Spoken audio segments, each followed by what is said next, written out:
Just let me know when the webinar is running. Webinar is running. Thank you, Chloe. Good morning to everyone and welcome to today's hybrid New York City Council hearing for the Committee on Higher Education. To minimize disruptions on Zoom and in person, please place all electronic devices to vibrate or silent. If you'd like to submit testimony, please send via email to testimony@council.nyc.gov. Again, that is testimony@council.nyc.gov. Thank you for your cooperation. Chair Dinowitz, we are ready to begin. Thank you. Good morning, everyone, and welcome to today's hearing on examining anti-Semitism on college campuses. I'm Councilmember Eric Dinowitz, Chair of the Committee on Higher Education, a proud CUNY alum and the son of a proud CUNY alum. I also chair the Council's Jewish Caucus, a position which I'm grateful to serve. I want to know before we begin, this hearing was originally scheduled for June 8th. We had prepared for a June 8th hearing, and the Chancellor's Office had reached out about changing the date of the hearing because he wanted to attend. And we were thrilled because this issue is so pervasive across our campuses that we welcomed the attendance of the Chancellor.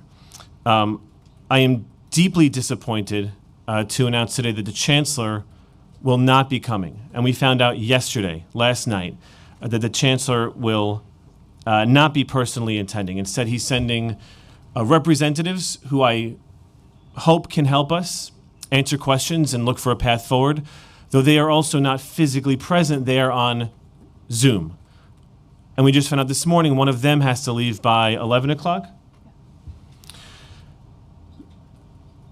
The problem of anti-Semitism is so bad at CUNY, they're being sued and being investigated at multiple campuses. This is a pervasive issue. This is not isolated. Like, our educational institutions are essential to bringing people from different backgrounds together to build community, to build trust, and a safer, more prosperous future for everyone.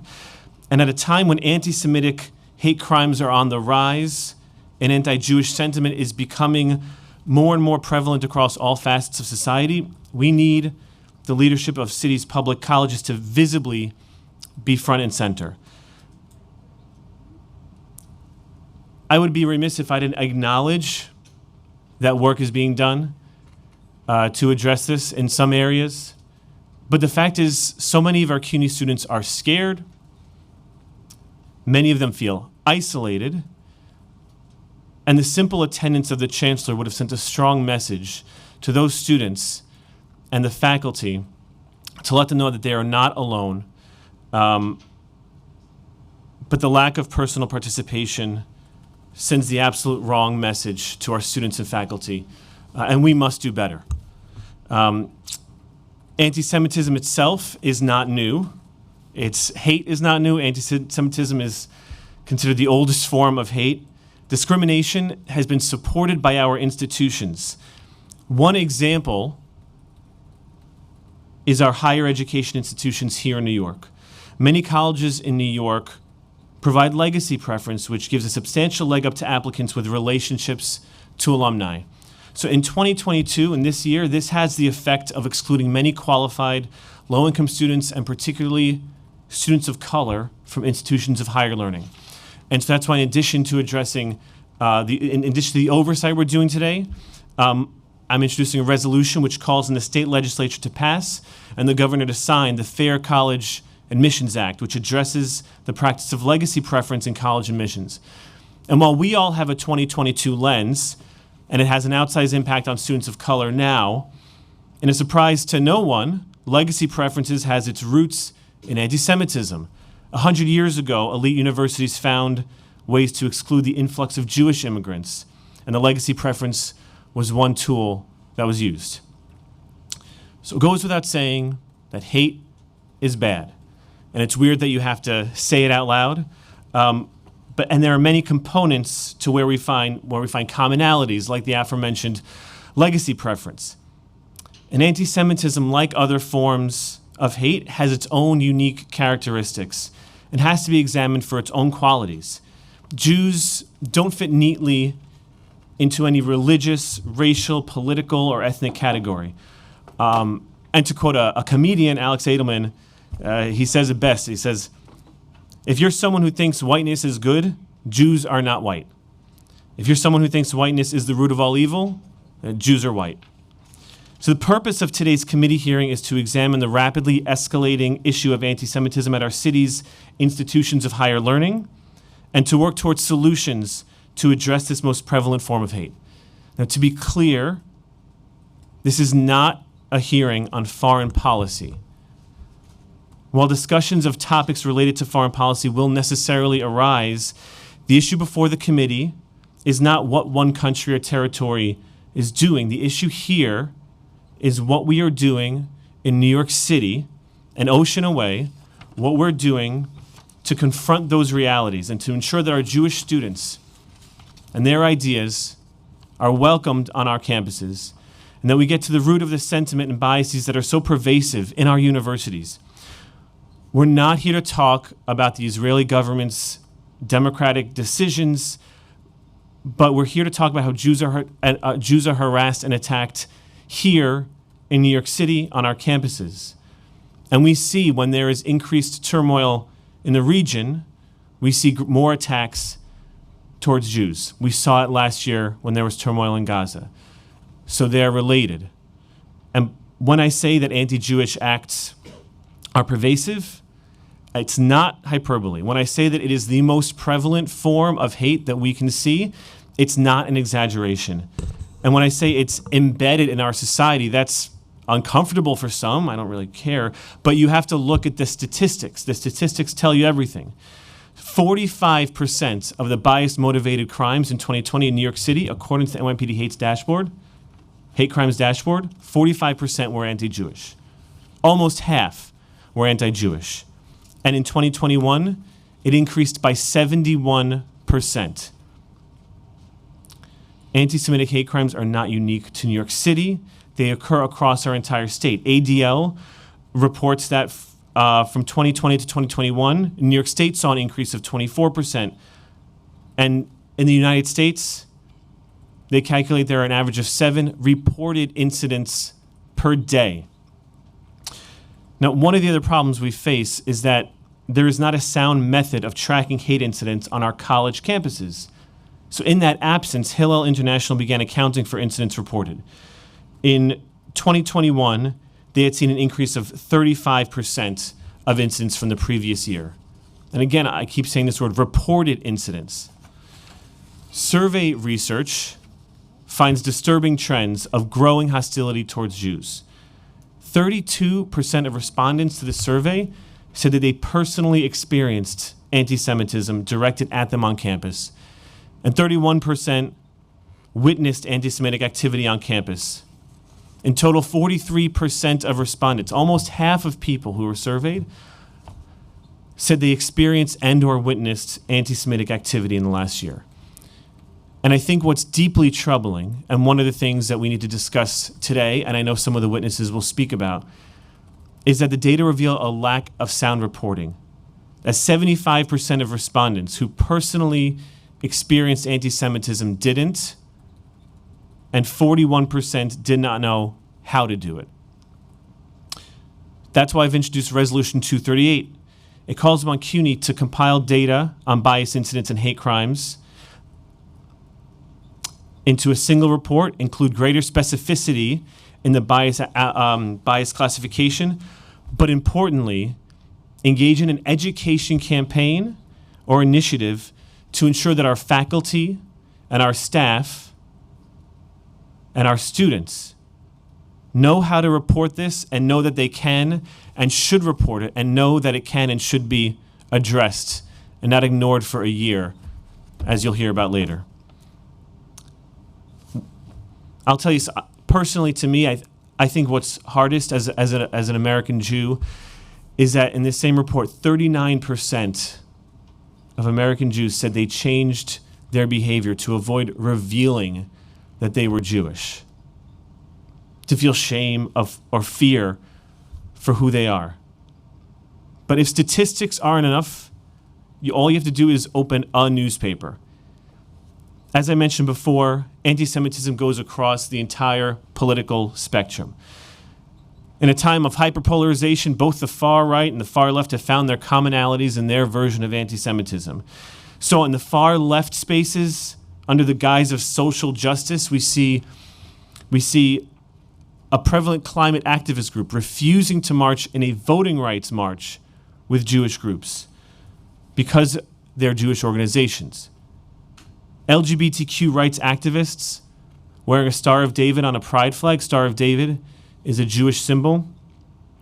Were ejected from a Chicago LGBTQ pride march for having that Star of David on their pride flag.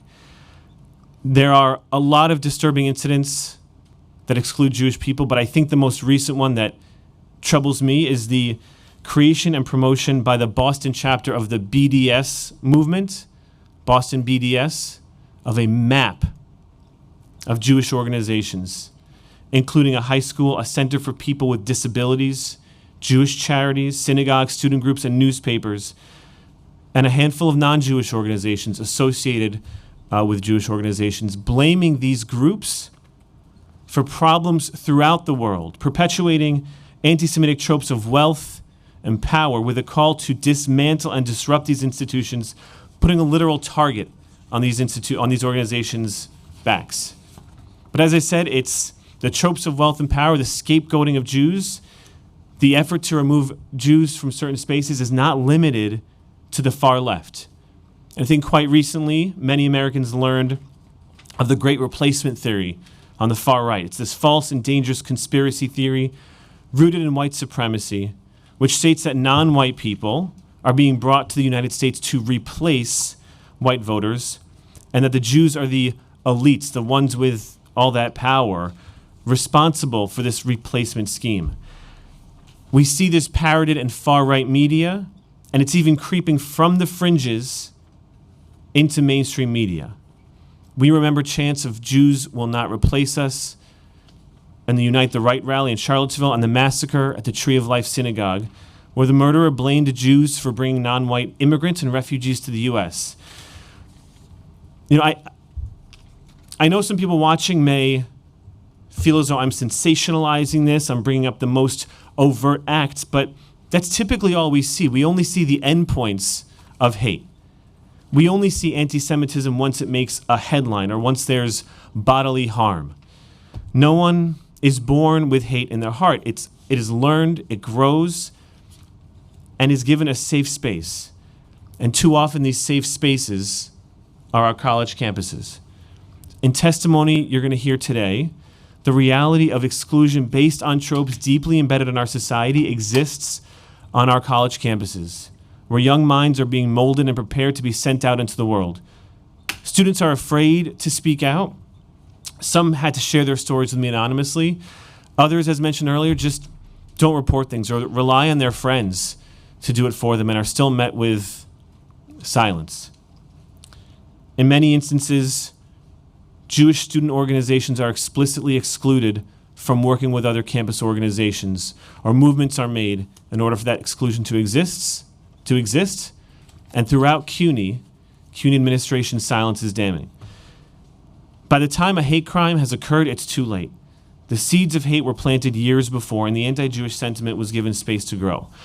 I'll note that while Columbia and NYU have submitted written testimony only, although anyone who follows the news knows that there are issues prevalent there as well, I look forward to hearing how CUNY is addressing this obvious growth in anti-Semitism and how they are systemically working toward a better, more inclusive future for all of our students. Again, I am disappointed that the chancellor is not here to listen to this testimony firsthand and to offer what I think could be valuable solutions, given that his past actions have seemingly indicated that he's supportive of this cause. And I know we'll hear more about that from some of our other witnesses later. And before I turn it over, I want to just read a few lines from some of the anonymous testimony. And it's varied, where a student on campus said, "We need Hitler again," to the silence of professors not addressing it. This student unfortunately left our CUNY system. Students on another campus called for the murder of Jews, and they are afraid for their physical safety. The student government at CUNY was comfortable posting one-sided hateful messages against Israel and not engaging in an actual dialogue. And the student feels isolated by the student leaders, her peers, and faculty. 15 students were praying during mincha, during morning prayers. A student walked by and said, "Dirty Jews," not addressed. A swastika was found in the bathroom by a student their freshman year. Swastika. One of our universities,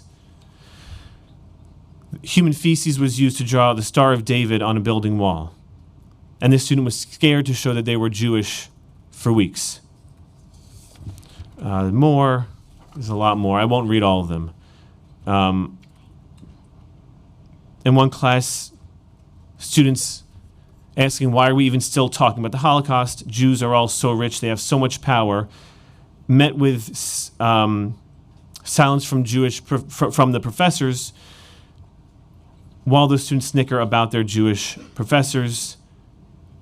On Zoom, they hear jokes about Jews in ovens, and what the student says, there is no one there to protect me. I'm going to leave it there and turn it back to committee council. But I do look forward to hearing how we're recognizing this problem and how it's being addressed. Good morning. I will be administering the oath to the members of CUNY who are on the Zoom. I will read the oath and then you will be unmuted one at a time by a member of our staff to confirm. Do you affirm to tell the truth, the whole truth, and nothing but the truth in your testimony before this committee and to respond honestly to council member questions?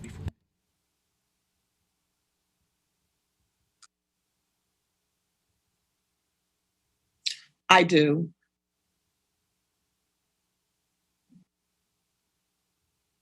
I do.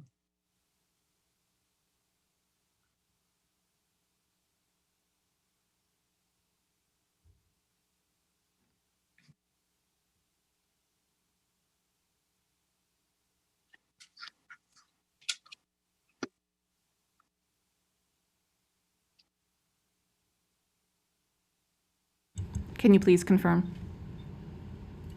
I do. Thank you. Just one moment. The council members in attendance are also going to give opening remarks.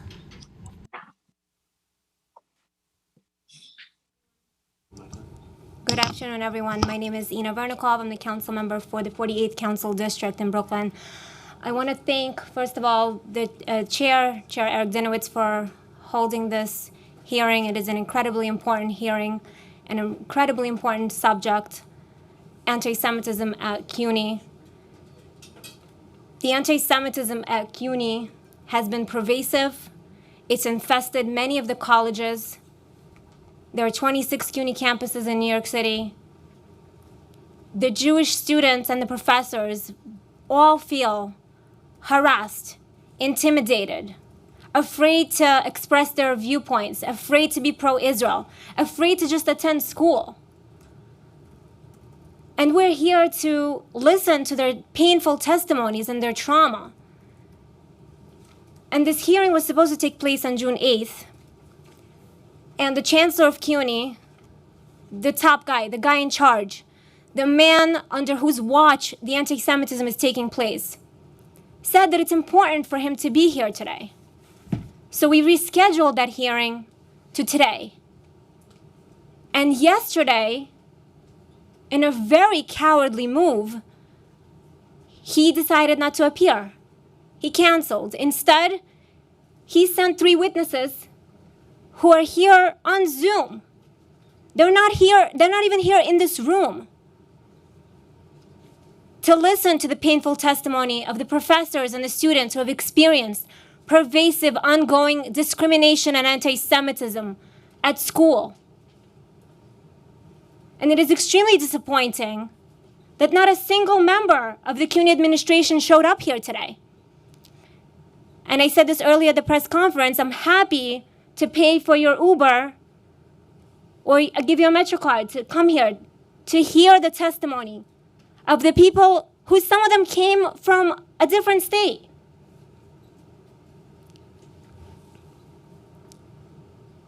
the chancellor not showing up today is perpetuating the anti-Semitism that we're here to explore. Because there has been no accountability at CUNY. No one has been held responsible for what's been going on all over our city and our state. And we were looking forward to having the chancellor here to hear all of the testimony.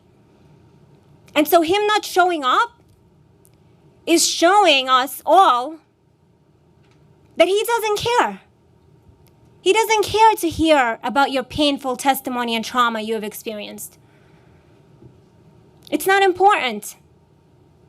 And my question is, would the same thing happen if this was a discussion about any other ethnic minority? Would the chancellor dare not show up if we were talking about any other group that's been discriminated against? Would he sit there in his cozy chair in Midtown Manhattan and dare not show up here? I submit to you that he would not. I submit to you that he would be here. He would never get away with not showing up. But when it comes to Jews, do Jewish lives matter? I'm looking forward to hearing the testimony of the professors and the students who are here today. I'm looking forward to questioning the witnesses who are on Zoom. I still hope that you will come. I'm assuming that all of you have set out today to testify. And I'm assuming that you're somewhere a couple of blocks away here in Manhattan. And I'm asking you to show up here in person. Thank you. Thank you, Councilmember Vernikoff. Councilmember Yeager? Thank you, Mr. Chairman, and thank you for convening this important hearing today. And to my colleague next door here in this room and also next door in our neighborhoods back in Brooklyn, Councilwoman Vernikoff, who has been a passionate advocate on this topic since she joined this body. And this body desperately needs passionate advocates. You can look at this table to see it.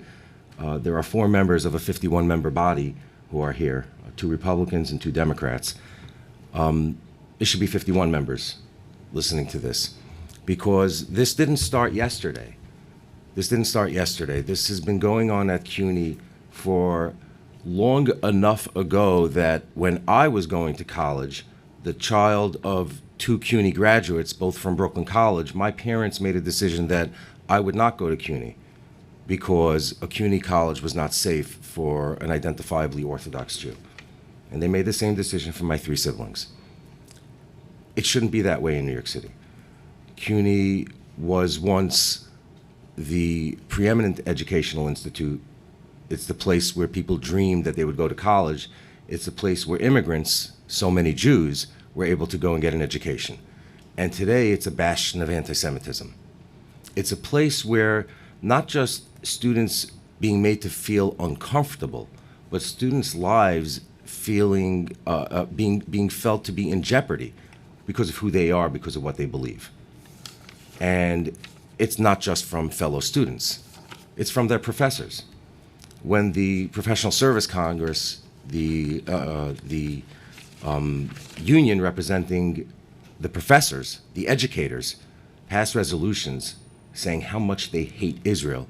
But it's okay, we don't hate Jews, just Israel, just Israel.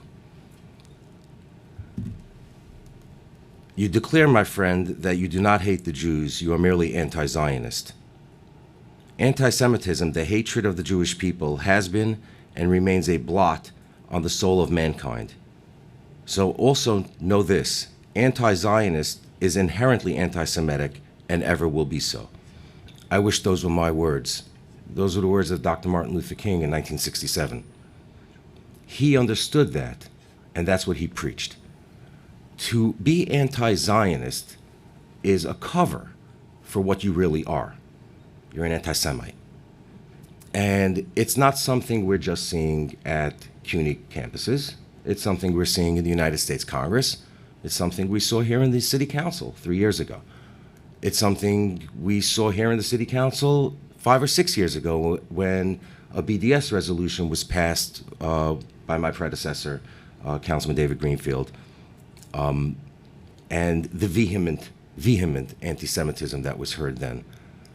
I know there are people in this room, some of my friends who provide security for this council, the sergeants at arms, who are people I know since I was a teenager and worked at this body, who remember those hearings very well, and feeling that council members' lives were in jeopardy by the vehement anti-Semitism that was showing up. This is New York City. This is the place where Jews came to live a life like so many other immigrants. Very few people in this city are descendants of the people who came here on the Mayflower. Everybody here is an immigrant. Everybody here is from somewhere else. And like Councilwoman Vernikov, we are also immigrants ourselves, or the children of immigrants. My father came here on a boat with his brother and his parents, and he and my mother were the first of their generation to go to college, a CUNY college. That's New York City. And to be made to feel unwelcome in our own city, to be made to feel like Jews don't belong here, like Chairman alluded to, is the most heinous anti-Semitism. And they hide it. They hide it. They say they're not anti-Semites, they just don't like Israel. Today we're going to hear more about that in real life stories. And we'll hear from CUNY representatives, not the chancellor, telling us what it is that they've done. And I suspect it's not a lot of anything. Thank you very much, Mr. Chairman. Thank you, Councilmember Yeager. We now turn it over to CUNY for their opening remarks.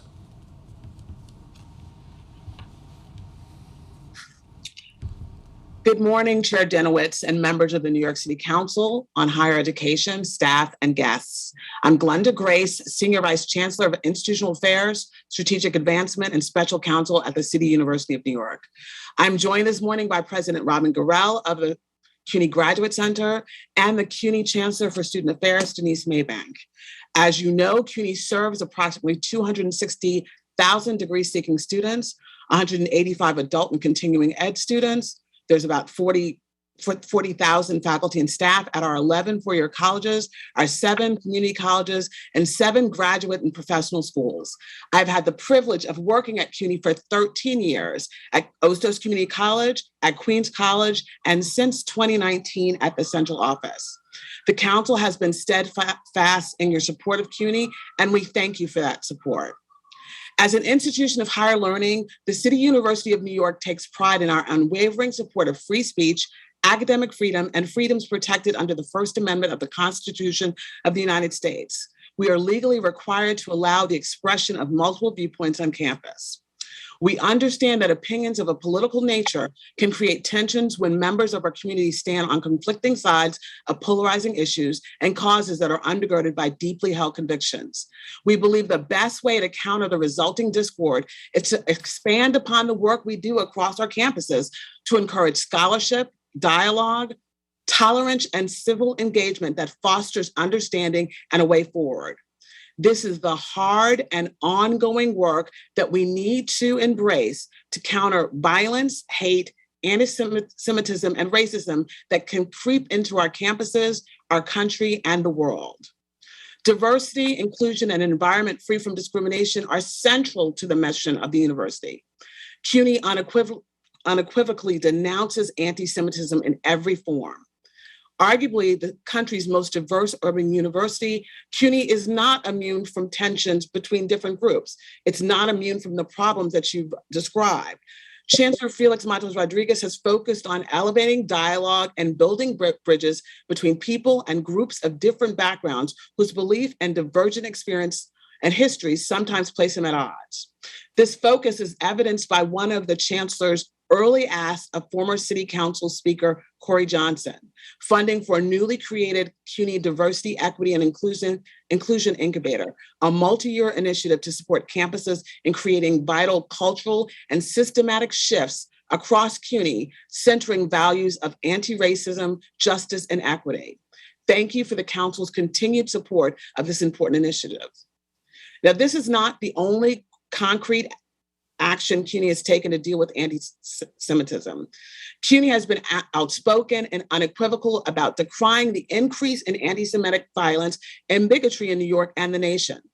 Over the past year, the university has issued 4 statements that emphasize the role that higher education can and must play in dismantling the many manifestations of bigotry and hate that have emerged and continue to spread.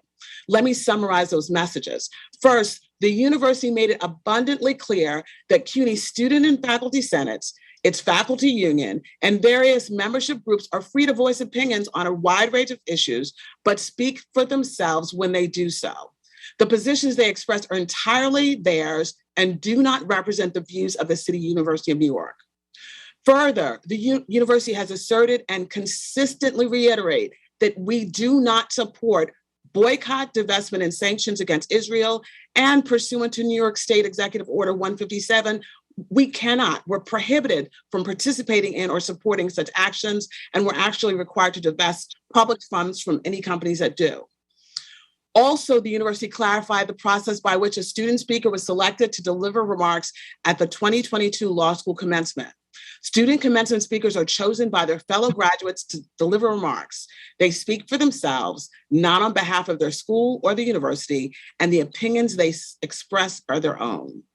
Statements are important, but we understand that more has to be done. We have been working on that. Also, students, staff, and faculty who feel they've been discriminated against or harassed are able to bring a complaint under our equal opportunity and non-discrimination policy. The policy protects against discrimination based upon different characteristics, including being Jewish and harassment from all protected characteristics. Student members can go through student affairs, campus diversity officers, or the public safety officers to make such a report, and faculty and staff can go to human resource departments, the chief diversity officers, and public safety officers. As I stated, CUNY is engaged every day in the hard, ongoing, and imperative work that we need to embrace to counter violence, hate, anti-Semitism, and racism that exists in the world. Let me just give you a sample of some of this work.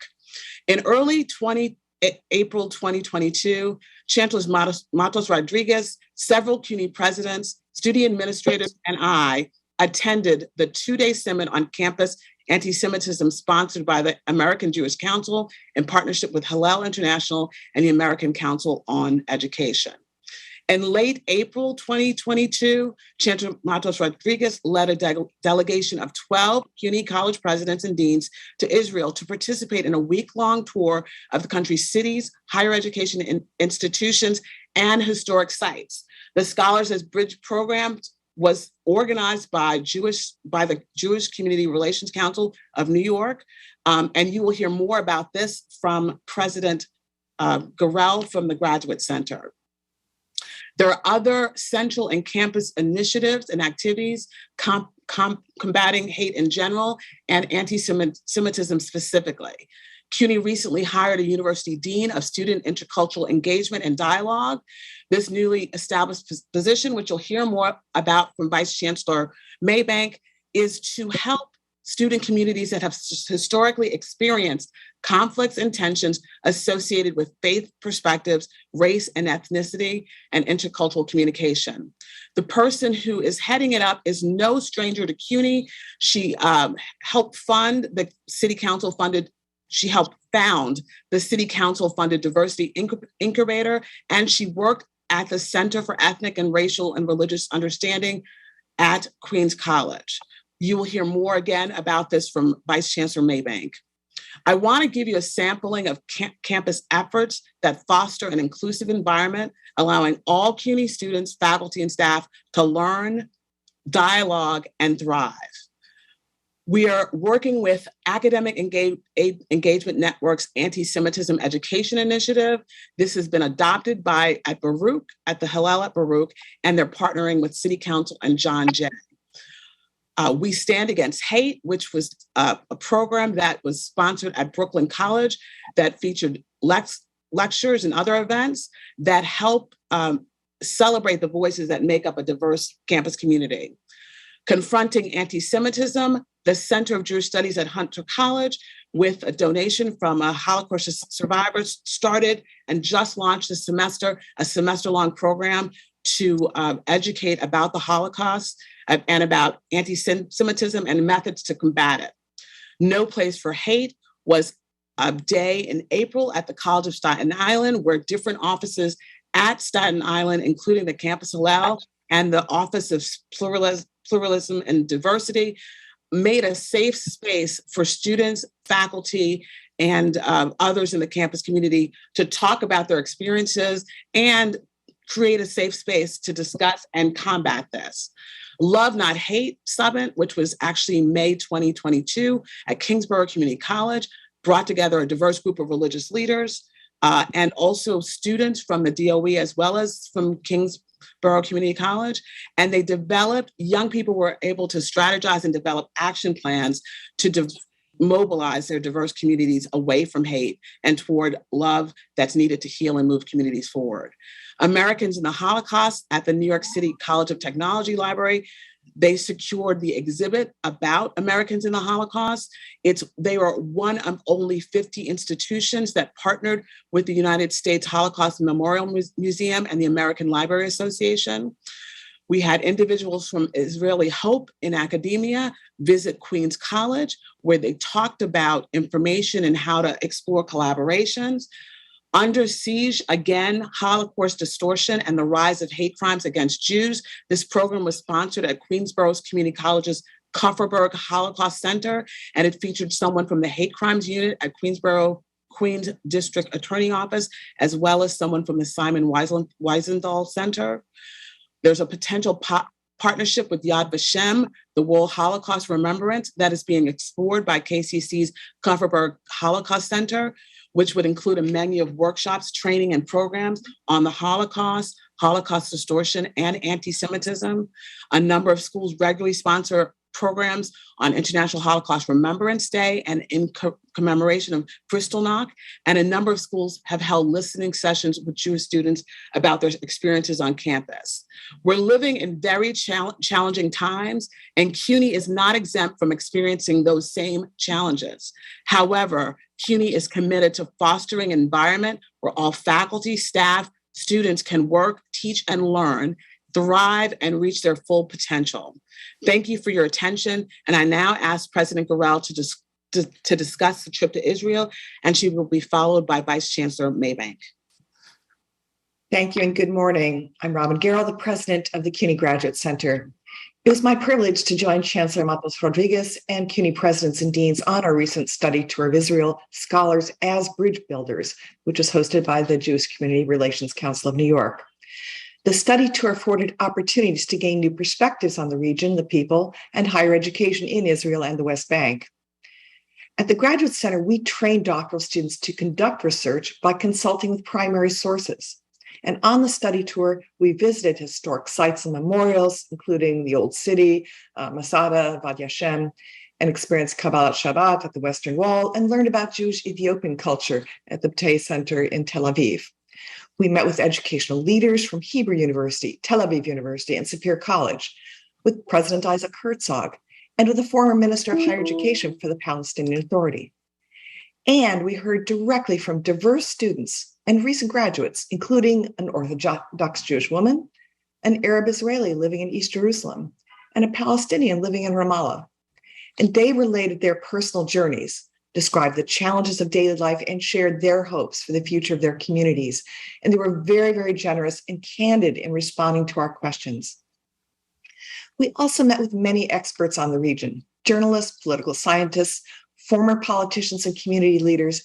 They engaged with us as colleagues and as teachers, and they described their efforts to work purposefully to foster constructive dialogue across differences and to advance the well-being of all members of society.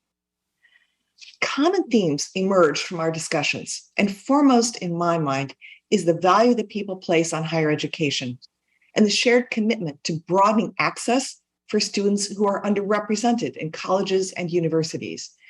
People there, just like here, recognize the transformative value of education in advancing knowledge and socioeconomic equality, opening career opportunities, and improving the economy of the region. And many of the barriers there have parallels here in New York City. Perhaps most importantly, we learned about efforts and effective ways that campus and local leaders there are developing community and sharing cultural experiences and supporting constructive dialogue. Faculty, staff, and students at the CUNY Graduate Center are committed to fostering an inclusive environment that respects the identities and beliefs of individuals, even as we engage in intellectually challenging conversations. We recognize that anti-Semitism is antithetical to that commitment. And I'll highlight 3 examples of our recent work.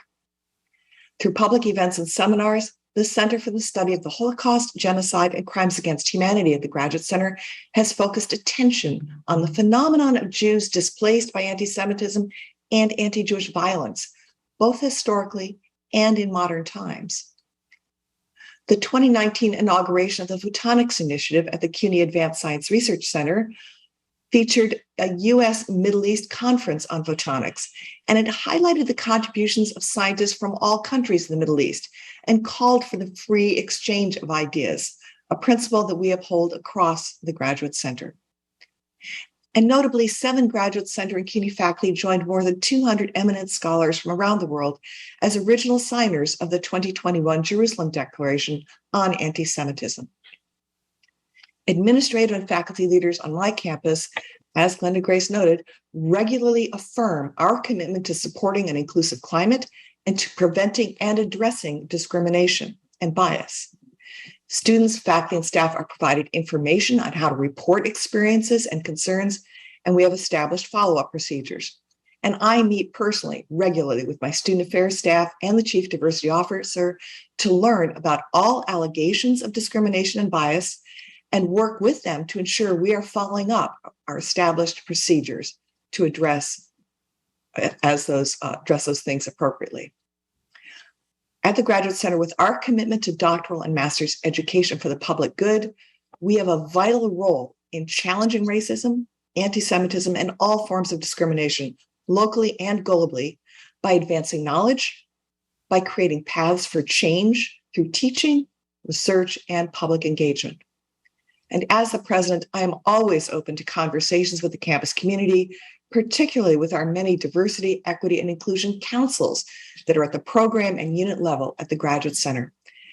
And I feel that my experiences engaging with primary sources on the JCRC study tour will help me better navigate campus conversations that could become polarized and cause members of our community to feel marginalized or silenced. Fundamentally, this trip fortified my commitment to fostering academic engagement and discourse that will advance knowledge for the common good. I now turn to Denise Maybanks. Good morning. Chairperson Dinowitz and members of the Committee on Higher Education, thank you for the opportunity to provide testimony as you examine anti-Semitism on college campuses. I'm going to pause to acknowledge the experiences that you shared this morning. Experiences voiced by students from CUNY and other places that tell us of fear, intimidation, and marginalization. And I don't want to just move into the testimony without acknowledging the information that you provided and the specific experiences of individuals you shared. So I wanted you to know I heard you.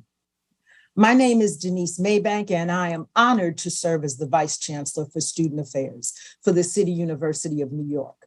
I had the privilege of coming before you on prior occasions, and I return to briefly share what we are doing and planning to do as we respond to the broad societal concerns about anti-Semitism and consider the impact on the CUNY campuses and among our students. In the wake of increasing polarization, ignorance, acts of violence, and hate-inspired activity, numerous colleges and universities along with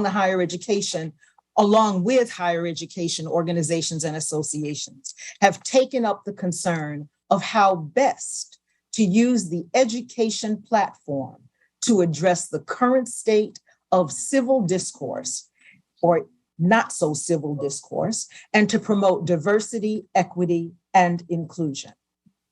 Colleges and universities are intended to be places for intellectual exchange on controversial topics and matters. It is when the intellectual meets the personal, interpersonal, and emotional aspects of our being that we find more challenging experiences and need to consider how best to engage diverse perspectives and people for a greater good. Commitment to First Amendment rights and free speech is critical for assuring we provide students an engaged learning environment, means for maintaining civility, and ways of managing disagreement. It is our responsibility to help those participating in the experience and purpose of higher education to build global competencies and pass on the skills that support the open exchange of ideas in the interest of advancing knowledge. The Hillel College Guide for 2021 lists 6 of the CUNY campuses among the top 60 public universities by Jewish student population. 2 CUNY campuses are in the top 10. That is Brooklyn College, my alma mater, at number 7, and Queens College at number 8. Regardless the numbers, the targeting and marginalization of any group of students requires our attention and concerted effort to be responsive to the identified needs and concerns. Attention has been given to the concerns of Jewish students through meetings with Hillel students held once in the fall and once in the spring semester. The initial meeting allowed students to share their concerns and to offer solutions for creating what they believe would be a more inclusive environment.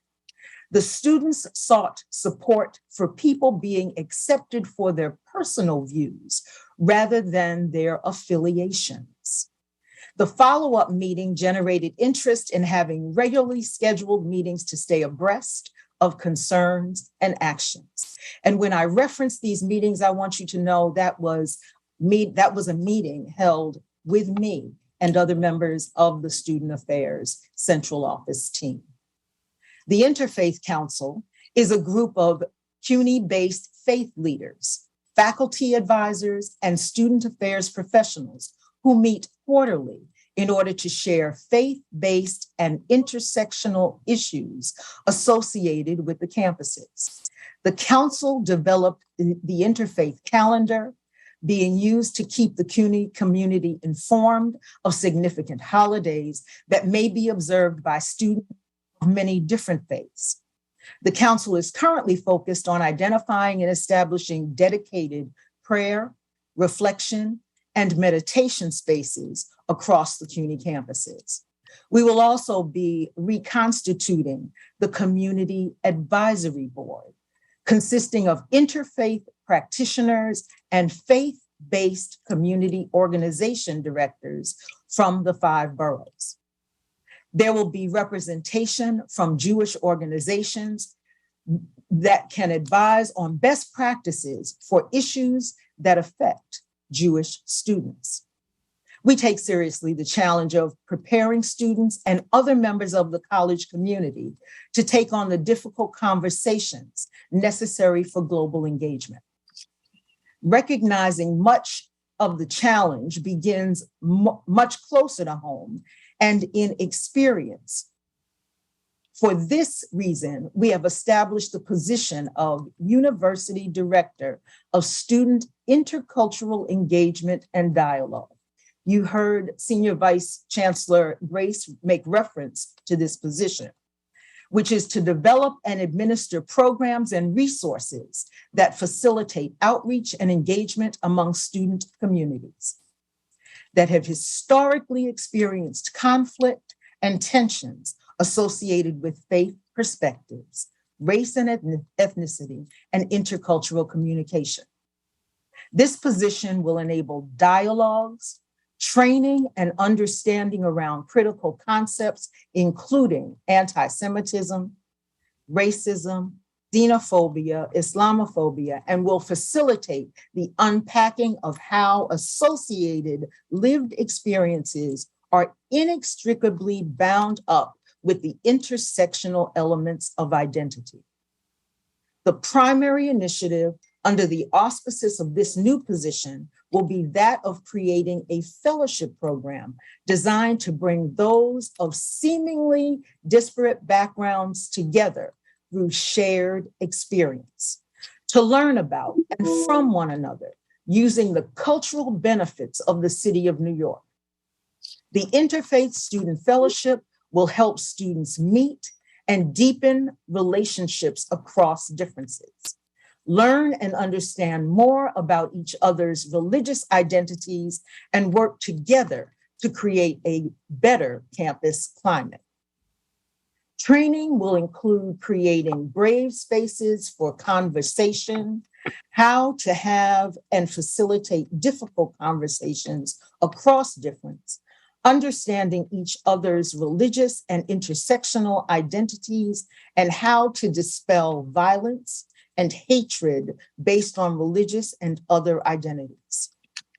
Experiences will be developed in partnership with the CUNY Cultural Corps, taking advantage of the New York City canvas in order to have experiential understanding of identity. Going to cultural centers, faith-based spaces such as synagogues, mosques, churches, museums, plays, and other art-based experiences. Student affairs leaders are working with faith-based and religious leaders of the Jewish community to assist us in the development of curriculum and training for students in addressing anti-Semitism and other social divisions. The work of the University Director of Student Intercultural Engagement will focus on creating ways to build skills and understanding for intercultural engagement across various points of tension experienced among the student population. Over the summer, we will be working to put together student faith-based affinity groups. The first affinity group meeting with a Jewish student affinity group put together with the help of several CUNY Hillel directors was held Thursday, June 2nd. Students discussed issues of concern and will work towards ways to mitigate those concerns and ensure a good campus climate for all based on religious and intersectional identities. We will also work diligently to ensure that the mechanisms to report instances of anti-Semitic activity are well known and readily available. We must address the ignorance that fuels anti-Semitism and other forms of discrimination and groundless hatred. It remains our responsibility to assure all students, faculty, and staff choosing to be a part of CUNY feel safe and welcome on our campuses, regardless of their background, identity, or membership in protected classes or affinity groups. We will not shrink away from our responsibility to advance knowledge, and we will embrace our opportunity to build capacity among and impact the lives and understanding of the approximately 260,000 students choosing to study and be a part, choosing to study at and be a part of CUNY. Thank you. Thank you all for your testimony. I have a few questions. I'm then going to turn it over to my colleagues, and then we'll do another round of questioning. But first, I want to recognize we've been joined by Councilmember Brewer and Minority Leader Joe Borelli. So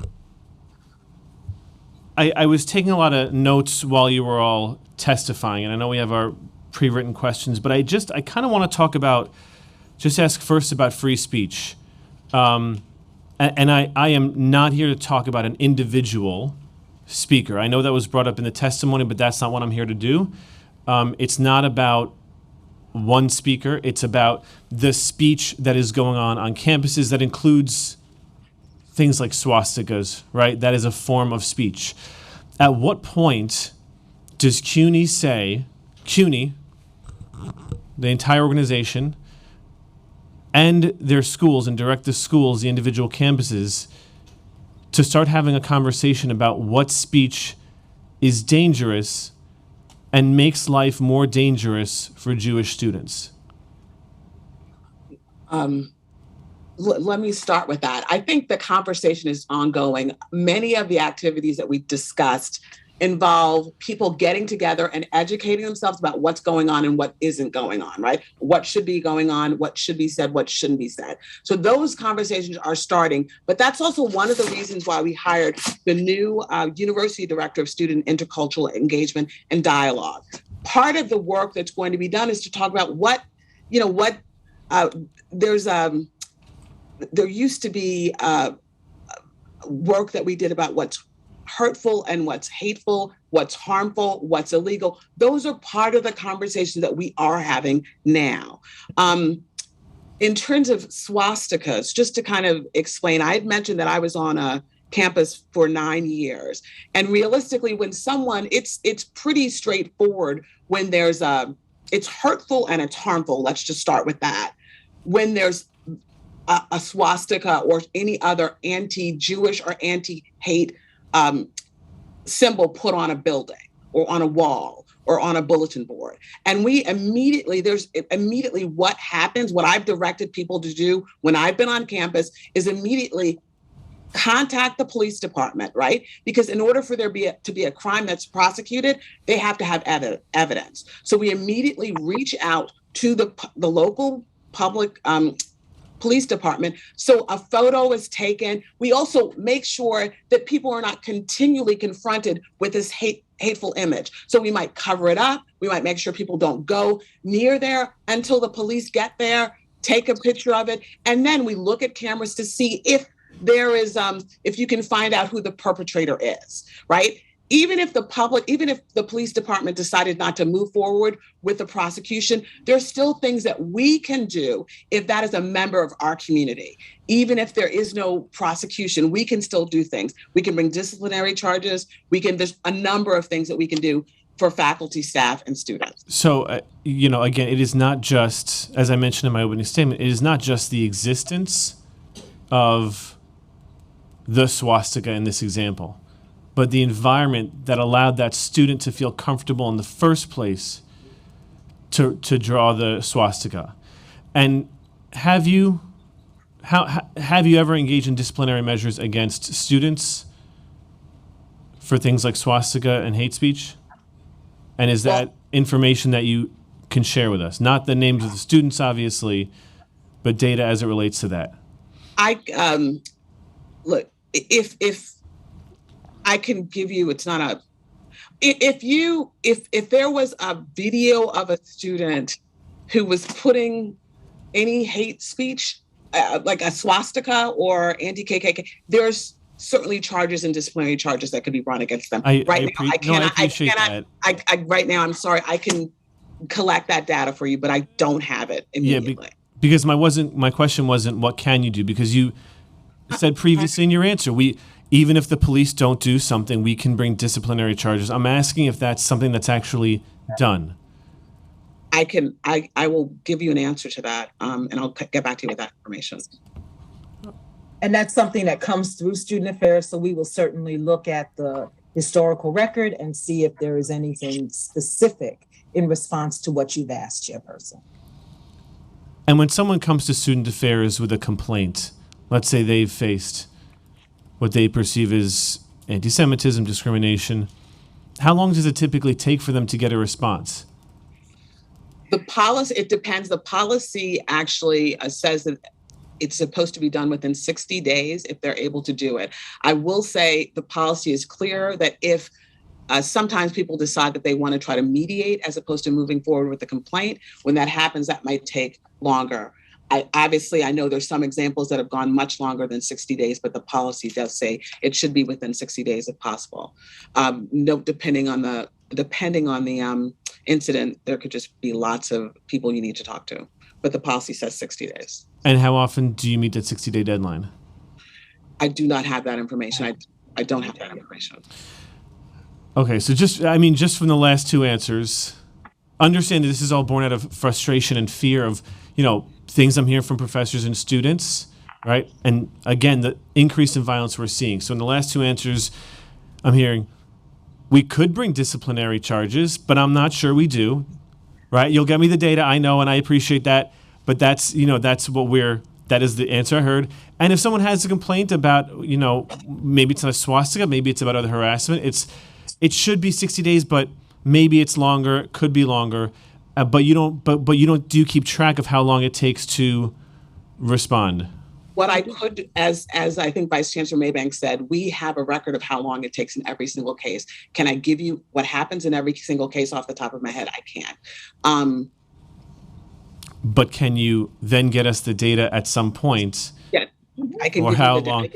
I can get you the data. I can get you what we have. Yes. Okay, and I'm going to go back to the free speech for a thing, but just focusing on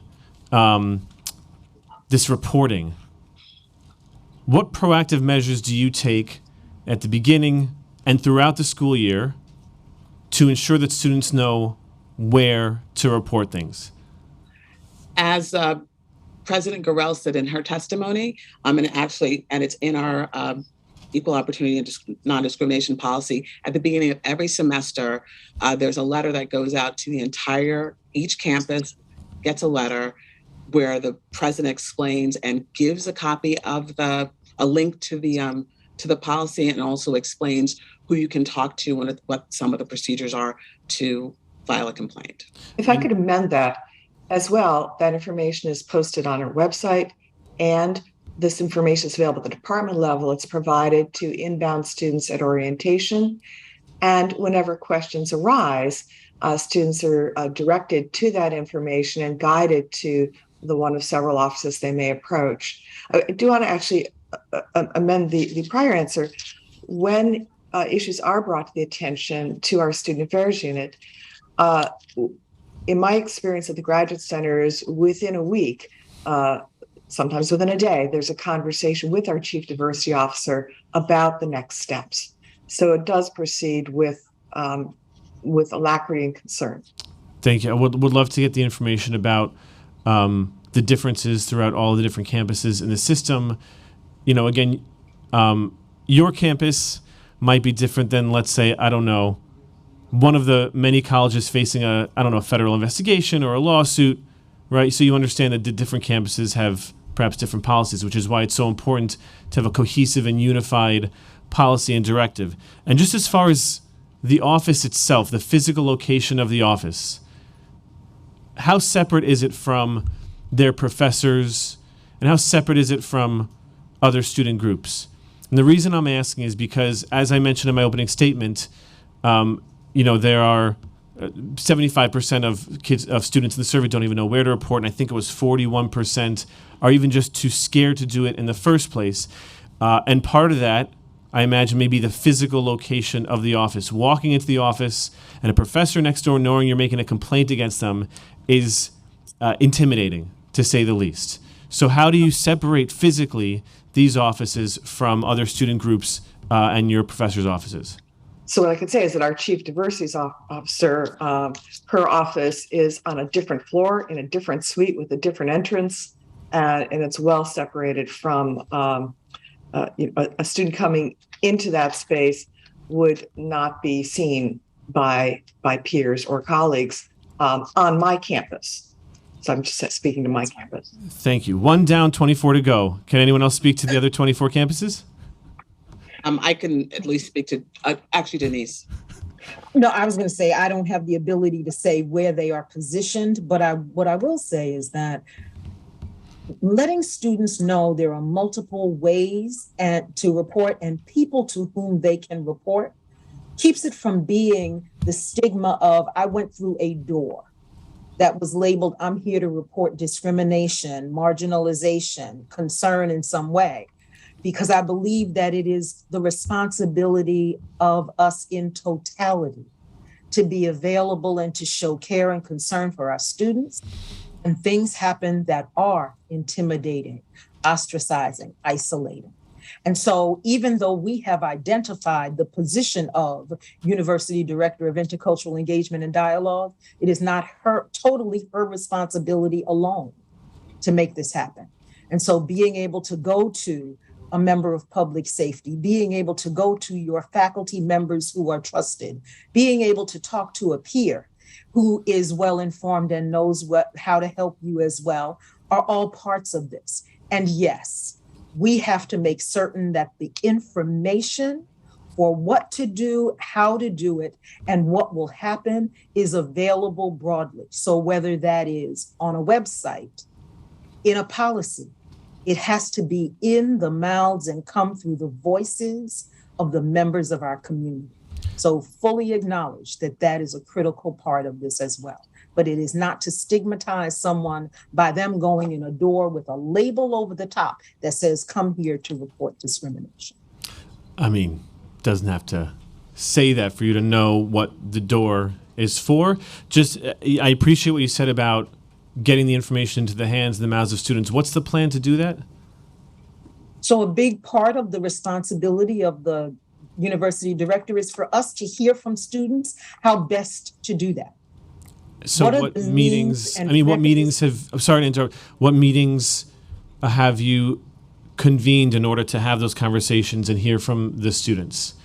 So those are the meetings, the affinity group meetings that we're talking about having throughout the summer that have already begun and that will continue to have students come together and say, this is what I felt, this is what I'm experiencing, and this is how I believe CUNY needs to act in a way that will have me understand what to do if I'm feeling in any way threatened by an experience or an interaction.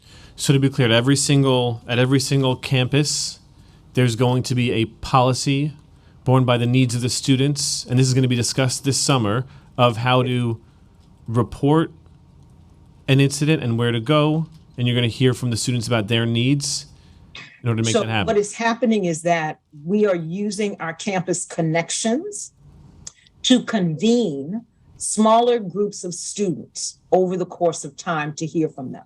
So we want it to be able to be a dialogue where everyone can get heard. So no, we don't want to have this huge town hall. You know, everybody likes the town hall, but we want to have a more intimate conversation where we can hear, where we can be able to dialogue and be clear about what students are looking for, and then to roll that back out to campuses to say, this is what we understand is important.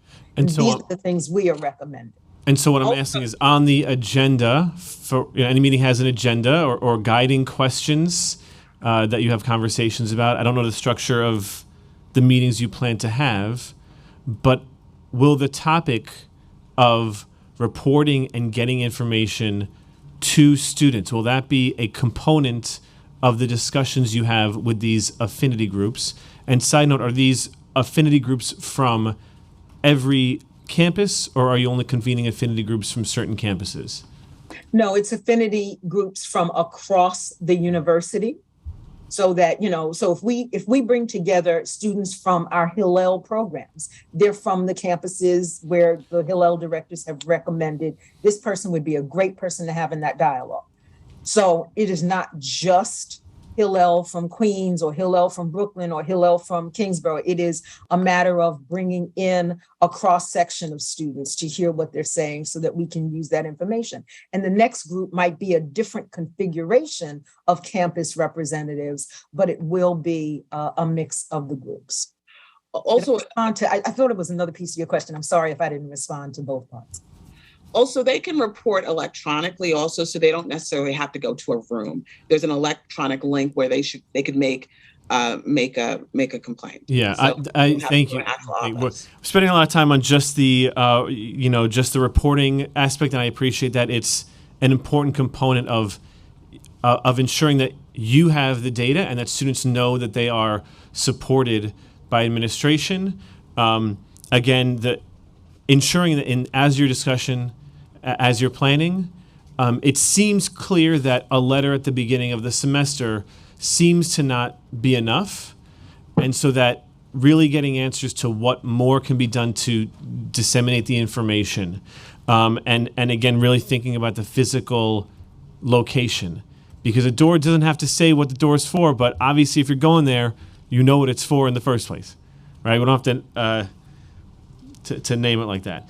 And so when a student or when an act is being investigated as an act of bias against a Jewish student, or a student is even considering whether what they're facing is anti-Semitism or just, genuine disagreements in conversation, how are you as a city university defining anti-Semitism? Well, what we tend to do is our policy is clear about what acts of discrimination and harassment are. Basically, that you're treating someone differently or less favorably because they're Jewish, or you're harassing them and giving them unwelcome conduct because of that. And that's how our policy determines whether you're discriminated against or harassed. Okay, so that is a little problematic. And the reason it's problematic is because it goes back to the free speech situation, which is certainly a very delicate and nuanced conversation. But it is very, when discrimination against a Jewish person, like myself, meaning, oh, your people are all murderers, genocidal maniacs, and they get in your face, and calling you all sorts of other names with expletives. It's easy for a university to say that's just free speech, right? So how do you delineate between legitimate free speech and the conversations that as a university you're supposed to facilitate, and the very difficult and uncomfortable conversations that we all have to have? And what is the line at which it veers into hate for Jewish people?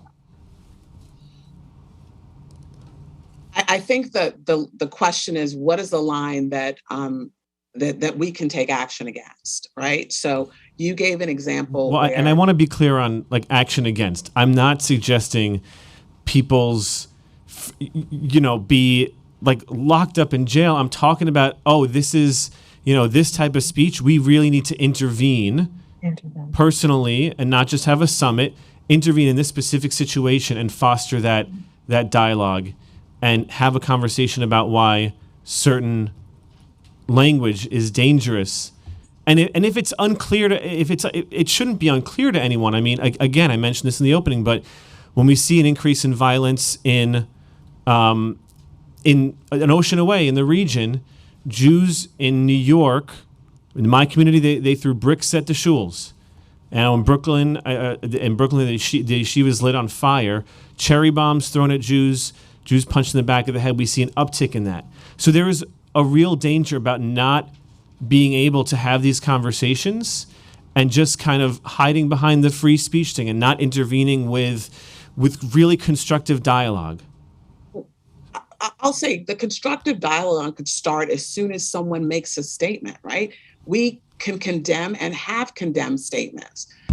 We can have discussion about why it's hurtful, why it's harmful. The example you gave also talked about a potential for harassment in terms of getting in someone's face, right? So that the investigation could start there. But even if there was nothing, even if it was free speech, we can still condemn it and have a conversation about why it's wrong and why it is not helpful, or why it's hurtful for our students, why it doesn't allow our students to thrive. And why, go ahead, Vice Chancellor. I'll also add that our responsibility to our students is for care, is for safety. And the actions that are taken when something happens that is an affront to who they are, is that we have to reach out and acknowledge their humanity and dignity. We have to be responsive to that. So we can't act as though, this is an act that is protected by free speech, is hateful, whatever. This is a person who has had the impact of something against them. And we need to figure out how we are responsive to that part of personhood and to acknowledge that, yes, that was painful. Yes, that was damaging to you. And let's talk about what it's going to take for you to feel safe. If we need to create a safety plan for you, the individual in that moment, we need to act in that way. Yes, we need to preserve whatever the evidence is for the investigation, but our action has to be about care and care for the individual in the experience. Are we all the way there? Probably not.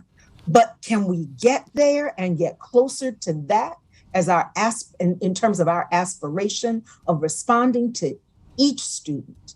Well, With the experience they have, yes. So here's what I think is a fundamental disagreement and what I think is a misunderstanding of on the part of CUNY. It's not about the person, it's about the people.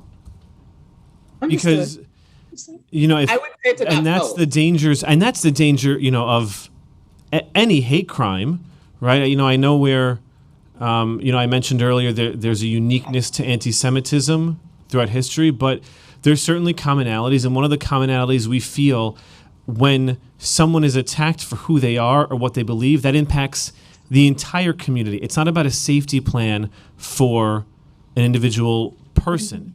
If they're being attacked for their religious or political beliefs, it's about everyone who holds those views and those values. Now, it was mentioned that you can condemn statements, you can intervene, but my question is, do you? And I think one of the loudest examples is the passage of the resolution by CUNY Law. And when I say by CUNY Law, I mean their student council, and I mean their faculty. And I know the chancellor made a statement sort of condemning it. What steps were taken at CUNY Law to engage in a conversation with, you know, the Jewish students who were made to feel unsafe and unwelcome by the passage of that resolution? What plan was made? I believe Student Affairs reached out to different students to ask them how they felt and what they could do. And I can also talk to Student Affairs to get more details about what was done in that situation.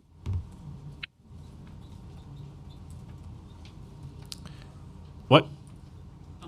So, sorry, you said Student Affairs reached out to some Jewish students? I think Student Affairs is usually on the ground, and I think I can have Vice Chancellor Maybank talk a little bit more about what Student Affairs does when things happen on campuses. And I can also specifically reach out to the law school and get more information about that. Yeah, I want to be clear. I want to talk about some of the initiatives you're doing, and I do appreciate that. Those are important steps, and I think it's important steps that these plans are being made and certain things are done. I'm just, in this particular instance, asking if that happened, the things you're saying can happen. I'm trying to relate the possibilities to the reality. So just curious, did Student Affairs reach out to any of the student groups or any of the students? Has there been a plan for constructive dialogue about a very difficult topic? Have those conversations happened in that particular instance? Chairperson Dinowitz, what I can say to you is that more often than not, that would be the case. I cannot tell you about the specific you're asking with the law school to say, on this date, this is what happened. But we certainly can inquire and get back to you with details about what may have happened in that regard. What I do know is that there is concern such that there is a reach out to students when they are expressing fear or intimidation. That I know happens. And, you know, you were saying that it's not about the person, it's about the people. And I just want to say to you, it doesn't have to be one or the other, it has to be and. It's about the person and the people. And we have to be able to be responsive to those aspects without saying that one, you know, has a priority over the other. Because I do get concerned about an individual's ability to persevere in the face of that kind of trauma. And so we have to think about it in that regard as well. And so when the student affairs professionals on any of our campuses reach out, they have to reach to the students in particular and hear what it is that has happened and how it has impacted them in order to formulate a reasonable response to address that. I believe that has happened, but we will have to get more detail for you and get back to you with specifics. Okay, and what's the timeline for those answers? I believe, I'm going to be perfectly honest, I believe that the person responsible is on vacation right now, but as soon as I can get in touch, I will ask the questions about that interaction. Okay, I mean, how about the same 60 days to get this information that the faculty is supposed to respond to complaints of bias?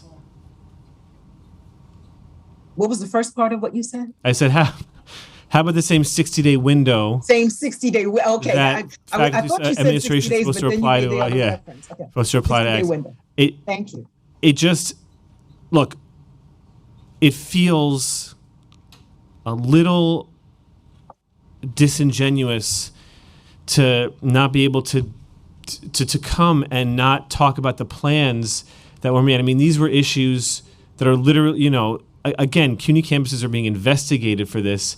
This was these issues of, for example, the CUNY Law School. These weren't secret issues. These were issues that I think CUNY knows are significant issues. That's why the chancellor made multiple statements about it, which, I appreciate him speaking out against it. But, to not have any information regarding it, regarding the plans made at these particular schools where the problems are very public, is very problematic and indicative of a problem existing throughout CUNY.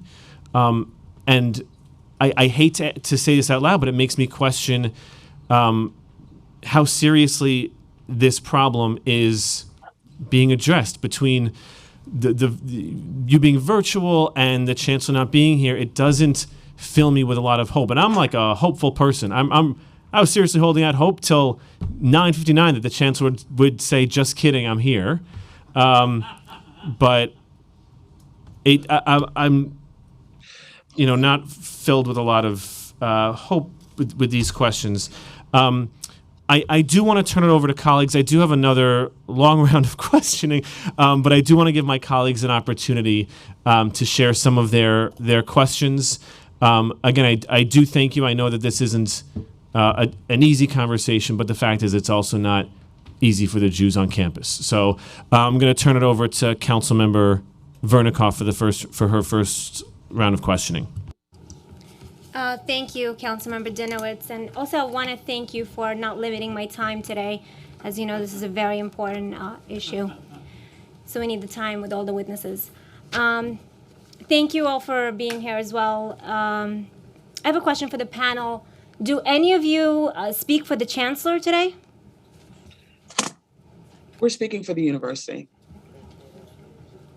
So what authority do you have at CUNY to implement CUNY policy? So the panel that's sitting here actually with Robin Garrell, and I actually give an opportunity to my colleagues to chime in. Robin Garrell is the president of the grad center and has authority to make sure that the policies are implemented. She has authority to recommend that policies are changed. She has authority to make determinations about recommendations about what should and shouldn't be done.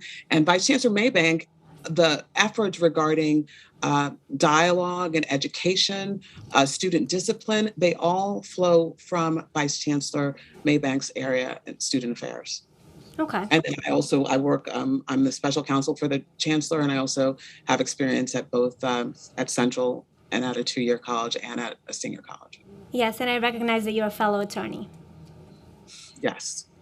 A New York Times report in an article in April of 2022 describes 183 incidents of harassment in New York along with 182 vandalism cases and 161 incidents involving swastikas.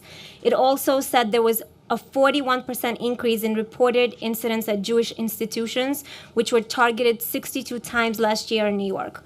Overall, anti-Semitic crimes in New York City have spiked nearly 300% in January. Are you aware of this drastic increase in anti-Semitism in our city?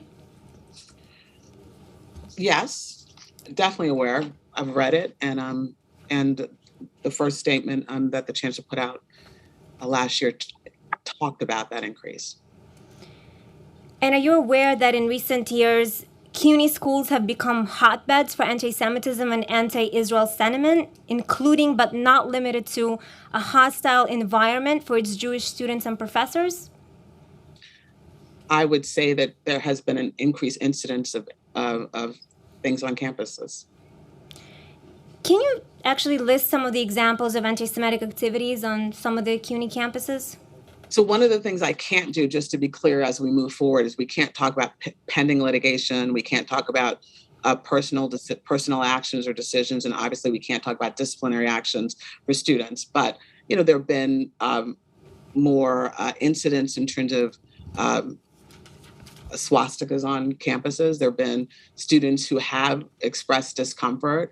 There have been people expressing discomfort about the various resolutions that have been voted on by different organizations within CUNY that do not speak for CUNY. Are you aware that there have been physical assaults on students on CUNY campuses? They would have been reported to public safety, I would hope. But are you aware of those incidents? I can't say I am right now. Are you aware that Jewish students are intimidated and afraid to express their pro-Israel views? They're afraid to be Jewish. They're afraid to wear yarmulkes on campuses. You've said that, and I think that that is an awful thing. That's one of the reasons why we're trying to do more and more to make students feel comfortable and to be able to be their true selves, because we have no wish to have people hiding their identity or feeling physically scared to come to our campuses. That is antithetical to who CUNY is and who we're working to make sure that we are. But you're aware of their personal feelings of fear and intimidation, correct? I'm aware. I've heard before today. I've heard stories about that. That's one of the reasons why we're trying to do the work that we're doing to make this a better place and have a better plan than the world has. Okay. I want to acknowledge as well, in my meetings with the students, since I've been here for the 21 months I've been here, yes, I've heard students talk to me about their personal feelings of whether it's a matter of I'm uncomfortable in this space or I don't feel safe generally. As I sat with a group of students, they shared their experiences and their concerns. Yes. And aside from alleged condemnations about this, what does CUNY actually do? What kind of action does CUNY take when you get these complaints from students? So what I can tell you, if someone is assaulted and they allege that they're assaulted, we would take them to public safety.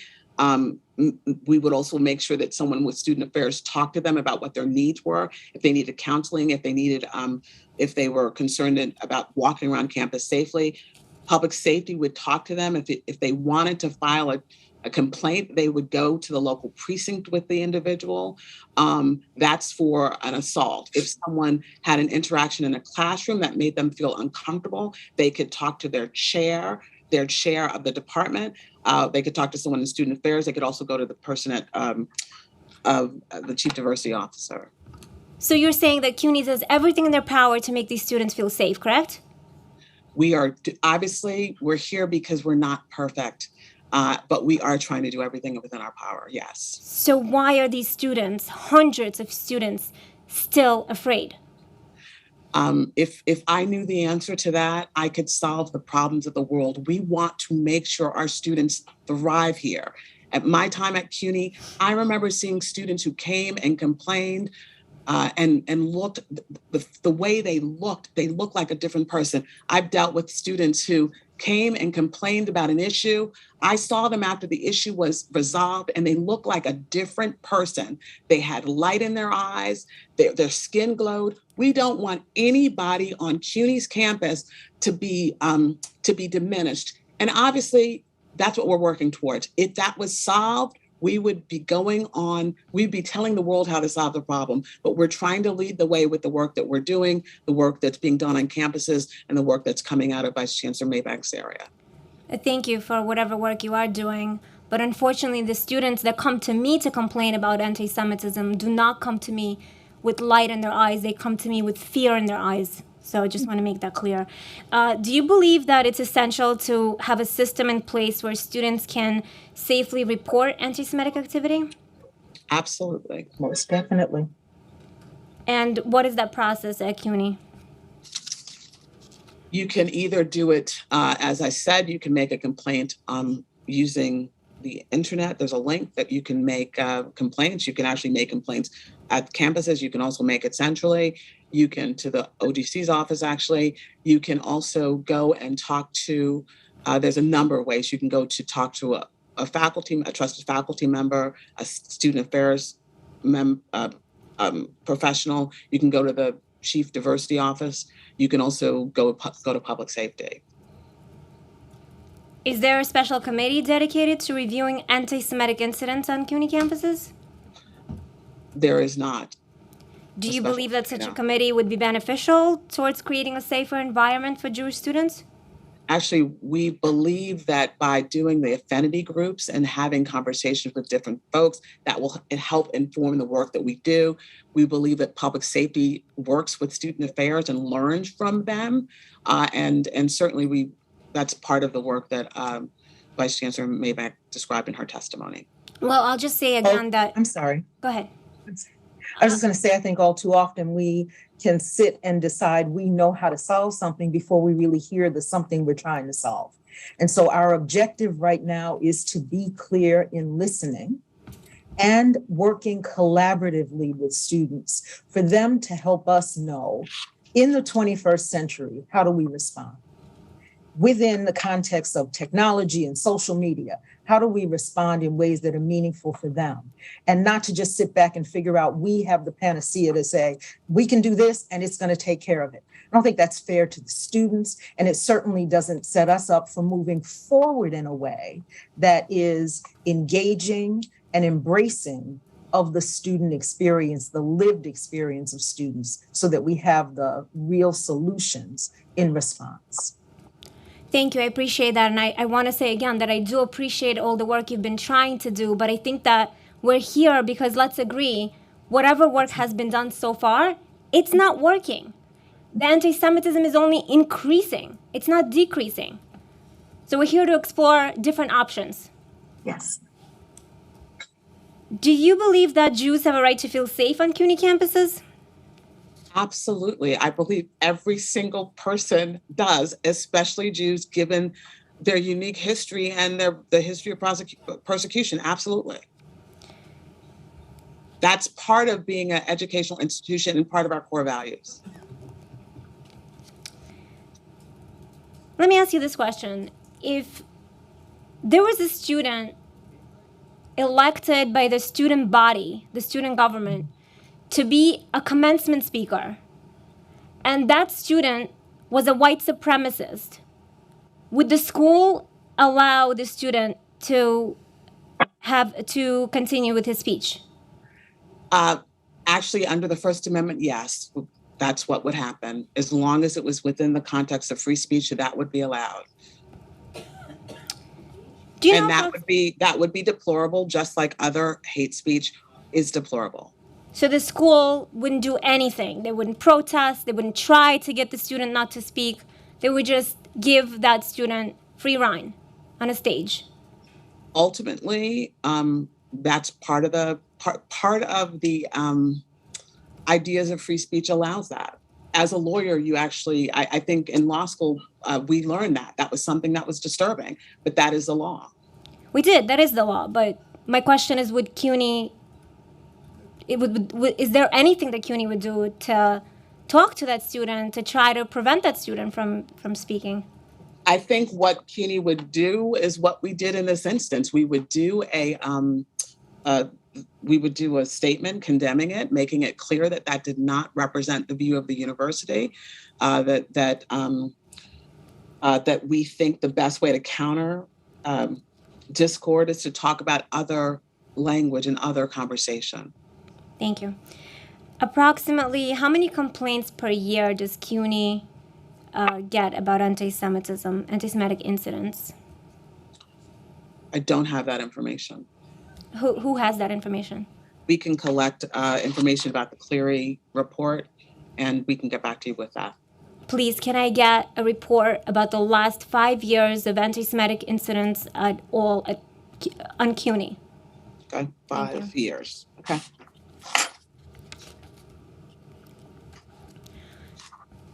I think this question was asked before, and I apologize if I'm repeating it, but to your knowledge, has anyone been disciplined for being anti-Semitic or discriminating against Jewish students or faculty?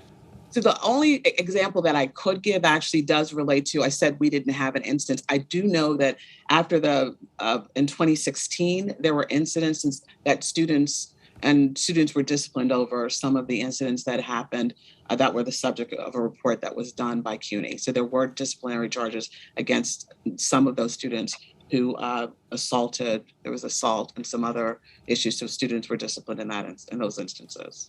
What was the nature of the discipline? I can get that exactly what the discipline. Actually, I can't do that actually because I cannot talk about disciplinary actions specifically. I can talk about what generally can happen, what generally happens, and I actually Vice Chancellor Maybank can talk more about it because the student disciplinary area is in student affairs. But they could be suspended, they could have to do training, they could be expelled. Those are different instances that could happen in disciplinary actions, but I cannot disclose specific punishments that happen for specific students. I'm not allowed to do that. Well, that's okay. I'm not asking you to give me the names of the perpetrators. I'm just asking in general, what are the consequences? What is the punishment for these students? You can just talk about it in a general way, and not just what can happen. They can get suspended. They can, whatever it is. What has actually happened? That's my question. Okay, I can get that for you. I gave you generalities, but we can get you that information about specifically what happened to those. Okay. Is there a range of sanctions that are at the disposal of those adjudicating a disciplinary concern? But to say specifically today what may have happened in the instance of an anti-Semitic situation, I wouldn't know that without actually having to look for that information. Thank you. And can I just get a commitment from all of you here that CUNY will implement consequences for those who harass, intimidate, discriminate against Jewish students and professors on campus? I think that commitment you'll find, yes, if people violate our policies or commit crimes, there are consequences. Otherwise, we can't have an educational institution that we can be proud of or that lives up to our values. Thank you. Can one of you define anti-Semitism? I can talk about it. I talk about it in the context of our non-discrimination policy, but obviously anti-Semitism has to do with acts that are acts or thoughts against someone because they're Jewish. Our policy talks about discrimination and harassment and how that's prohibited and can lead to sanctions against faculty, staff, and students. Would you agree that the term Zionism is the movement for self-determination and statehood for the Jewish people in their ancestral homeland? I believe that is what Zionism is, yes. Would you agree that for many Jews, Zionism is a part of their Jewish identity? For many Jews, I know for some Jews, I don't know what percentage, but yes, it's certainly part of, it's important. Well, I can tell you that it is for me. Okay. Do you agree that if Zionism is a part of their Jewish identity, then discriminating against Zionist Jews is inherently anti-Semitic? I think what I would do is I would look at what our policy says. And if someone is acting against someone because of a protected status and treating them differently, then it would be discrimination, harassment. So you agree that Zionism should be part of that definition, is that correct?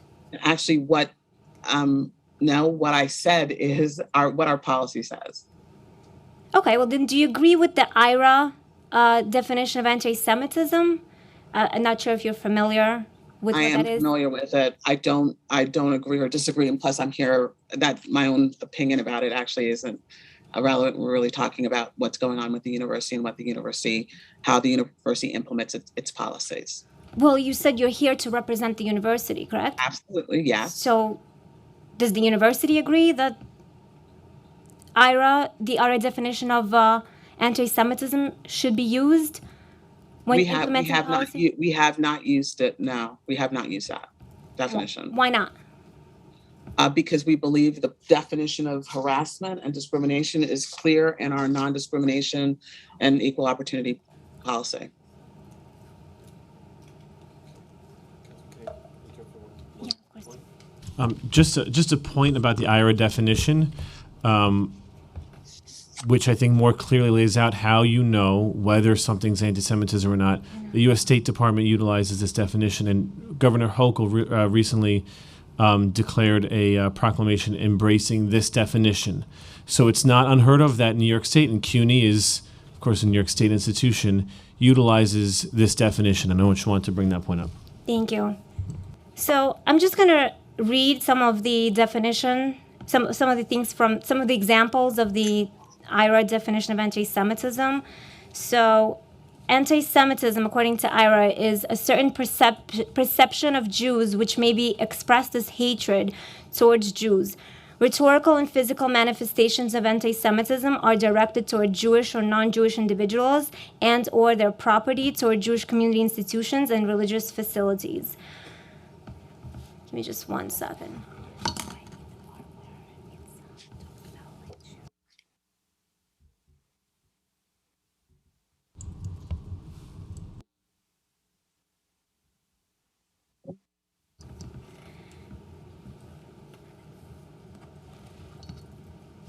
And one of the examples in the IRA definition is denying the Jewish people their right to self-determination by claiming that the existence of the state of Israel is a racist endeavor.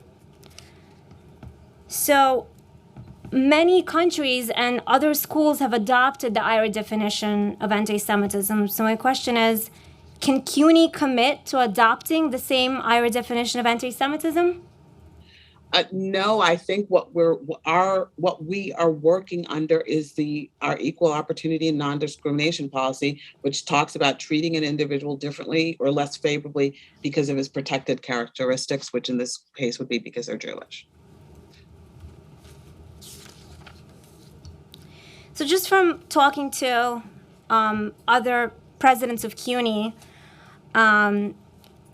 it seems that the CUNY chancellor is the one telling the presidents what policies to implement. Who is in charge of the structure and implementing policies at CUNY?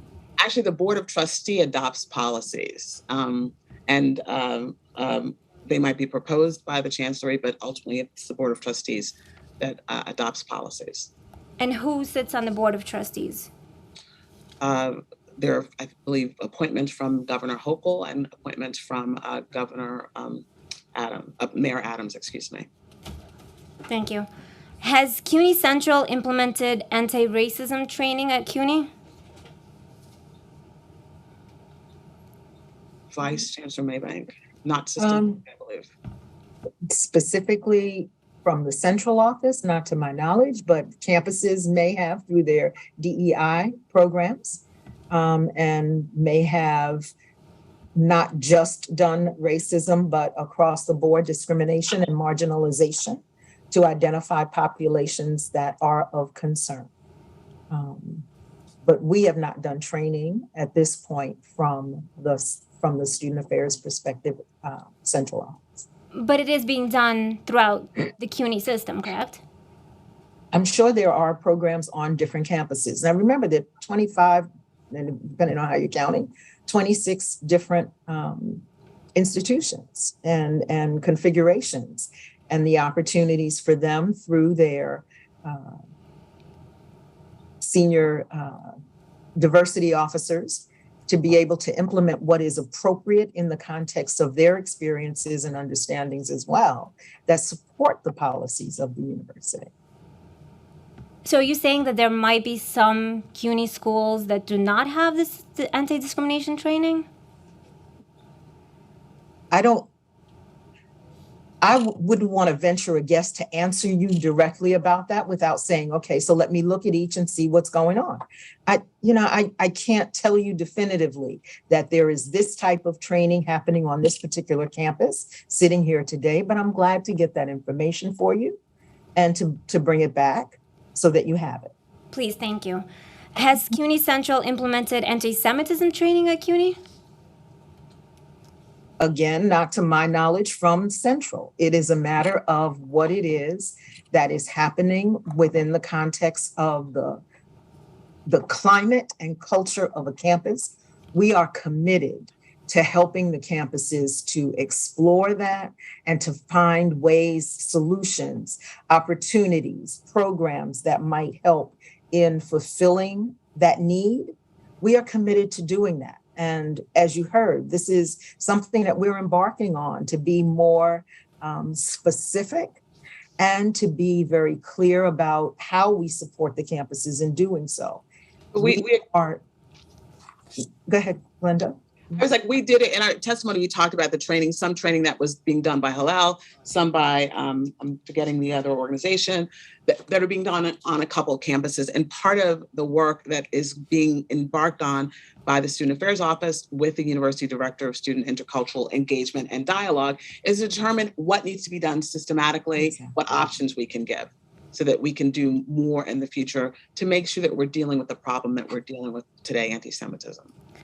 Thank you, Glenda. And, I go back to my statement about the fact that we can do things, but is it going to be the thing that's going to matter for our students today?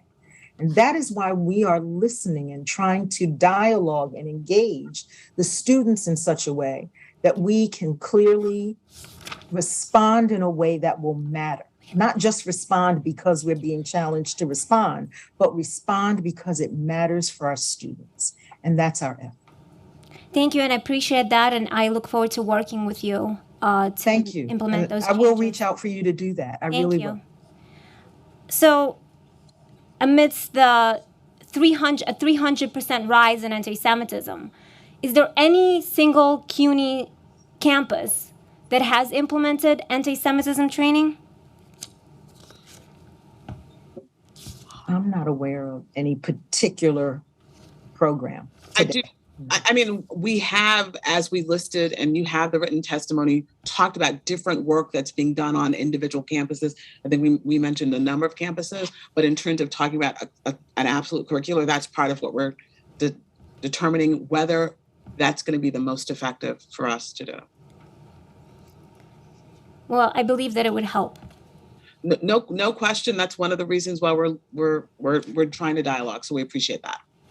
And I want you to know that we've reached out to various organizations, Jewish organizations and entities to talk with us. I've met with, I'd say, 2 different rabbis who are in this space and really trying to make certain that Jewish identity and culture is clear and is embracing of a dialogue. And so it has been informative for me as a person who graduated from Brooklyn College and had amazing experiences in that context, but who also has worked alongside Hillels across this country as my career has taken me to different places. Being able to have the conversations with leaders from the community makes a difference.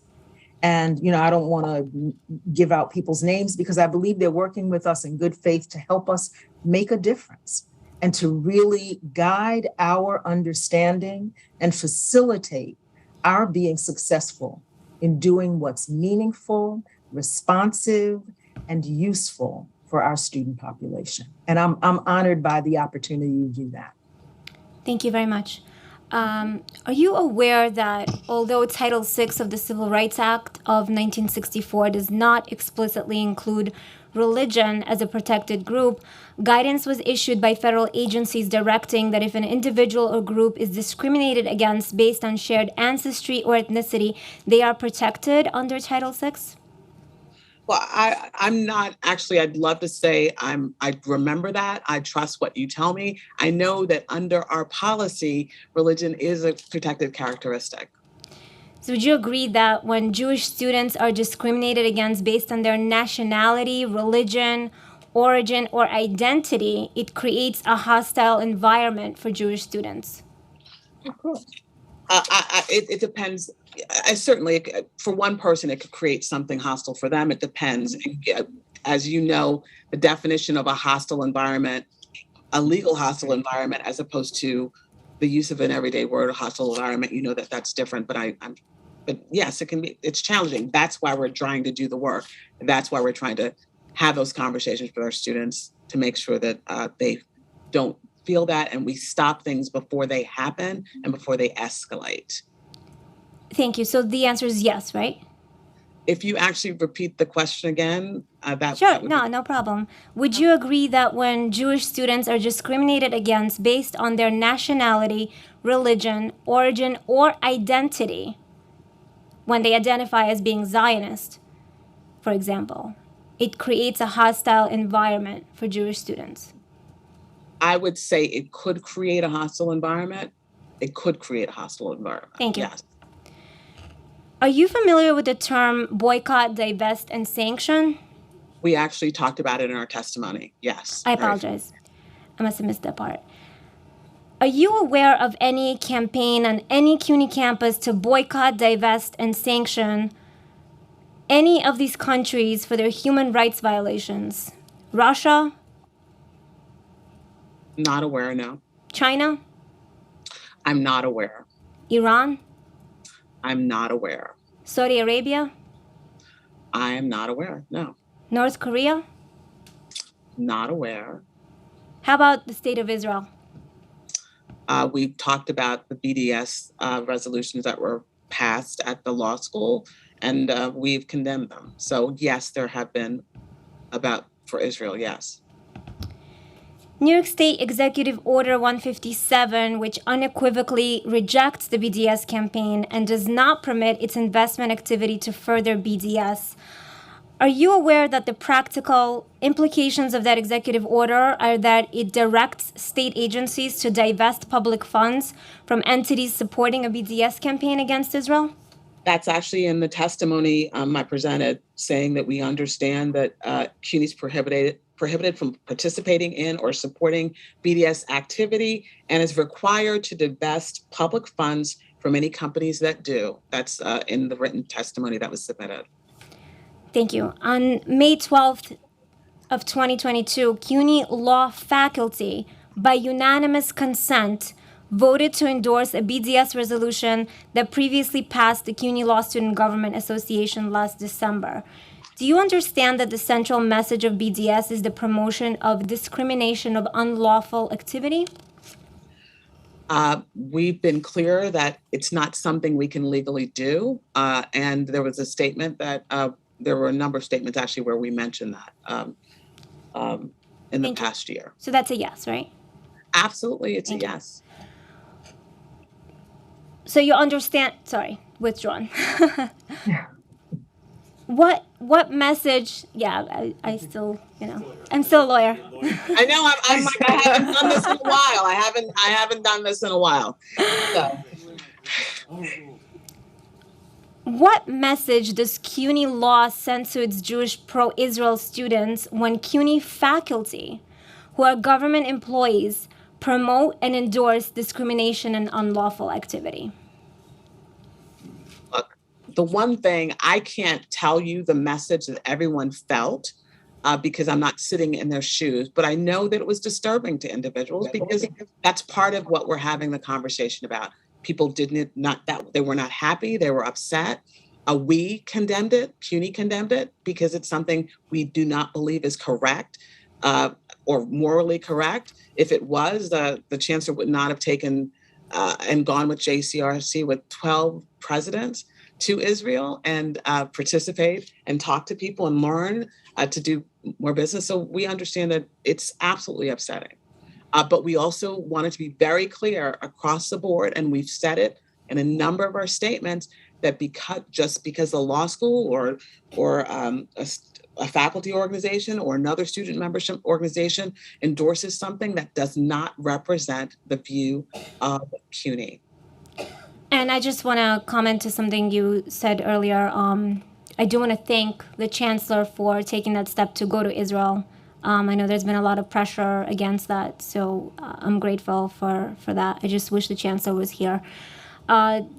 Do you believe that endorsing a resolution that promotes discrimination and unlawful activity contributes to anti-Semitism?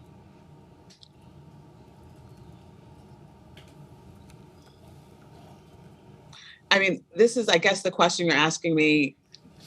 Look, I think you're asking me a personal opinion. I think, obviously, from CUNY's perspective, we took a stand. We said it's not something that should happen. We said it doesn't. It's something we don't agree with and cannot agree with. And I think that's the most. I'm here representing the university and just being clear about that. Do you believe that Jewish students can feel comfortable to freely express their views on a campus where faculty endorses discrimination against them? What I think is that we are working to make sure that our students have the tools to do what they need to do to express their identity, so they do not have to hide who they are, that they do not have to pretend to be someone who they're not. That's the job of education and what we need to do. And realistically, we are a small microcosm of the world, and part of our job is to give the tools to our students when they leave CUNY and confront the world that you described with the statistics that you give, where there is anti-Semitism. There are people who are against people. There are people who do not value who they are. So our job is to give our students those tools to use wherever they need those tools. That's our job. That, I believe, is what we've tried to set out in the work that we're doing as a system and the work that's being done on campuses. So one, we're trying not to, the campuses have been doing some good work, not, obviously there are pockets that are doing better than others, but that's one of the reasons why we're working on system-wide approaches to make sure that we do well and give our students the tool they need at every single campus so they can leave CUNY and go on and live lives that are free from anti-Semitism and oppression and discrimination. And I do really appreciate that, again, just to emphasize. But my question is really, do you believe that Jewish students can feel comfortable to express their views on the campus where faculty, the professors that are teaching these students and give them grades, endorse discrimination against the same students?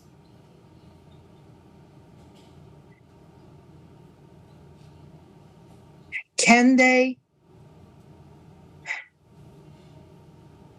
It is challenging when you are faced as an individual with a circumstance or a context where you feel people are against you. That's always going to be a challenge. I want to support what my colleague just said, though. I believe it is our responsibility and our opportunity to help our students acquire the skills and competencies to navigate those experiences, to be able to speak truth to power and to say, I'm uncomfortable with the way that was handled, and hopefully we can get to a place where we together can be in this space of learning and intellectual engagement in such a way that we can move forward. Because it is through real listening that you get understanding. And if you feel cut off from that ability, it is going to be a problem. So I understand your question, but I commit to our responsibility to build skill and competency around difficult conversation, difficult interaction, and difficult dialogue. And I believe that there are ways to do that and to empower students to move forward so that not only do they take charge of the experience while at CUNY, but they take that to the next level and go out and influence their peers beyond CUNY and the world as they take their places in different contexts. They'll have skills that matter, that move our society forward. Because this is not just a problem here, it is a problem, as you identified, within our city, within our state, within our country, within the world. And we need to help those who are coming along to have the ability to respond to it. So it's not just the faculty, it's not just the classroom, it is broadly the interactions of our society. Thank you. I just would really appreciate a responsive answer. It's really just a yes or no question. Do you believe that when faculty endorses discrimination against Jewish students, they do not feel comfortable? It's just a yes or no. With all due respect, we've answered the question, and we obviously just agree that it's a yes or no question. I'll move on.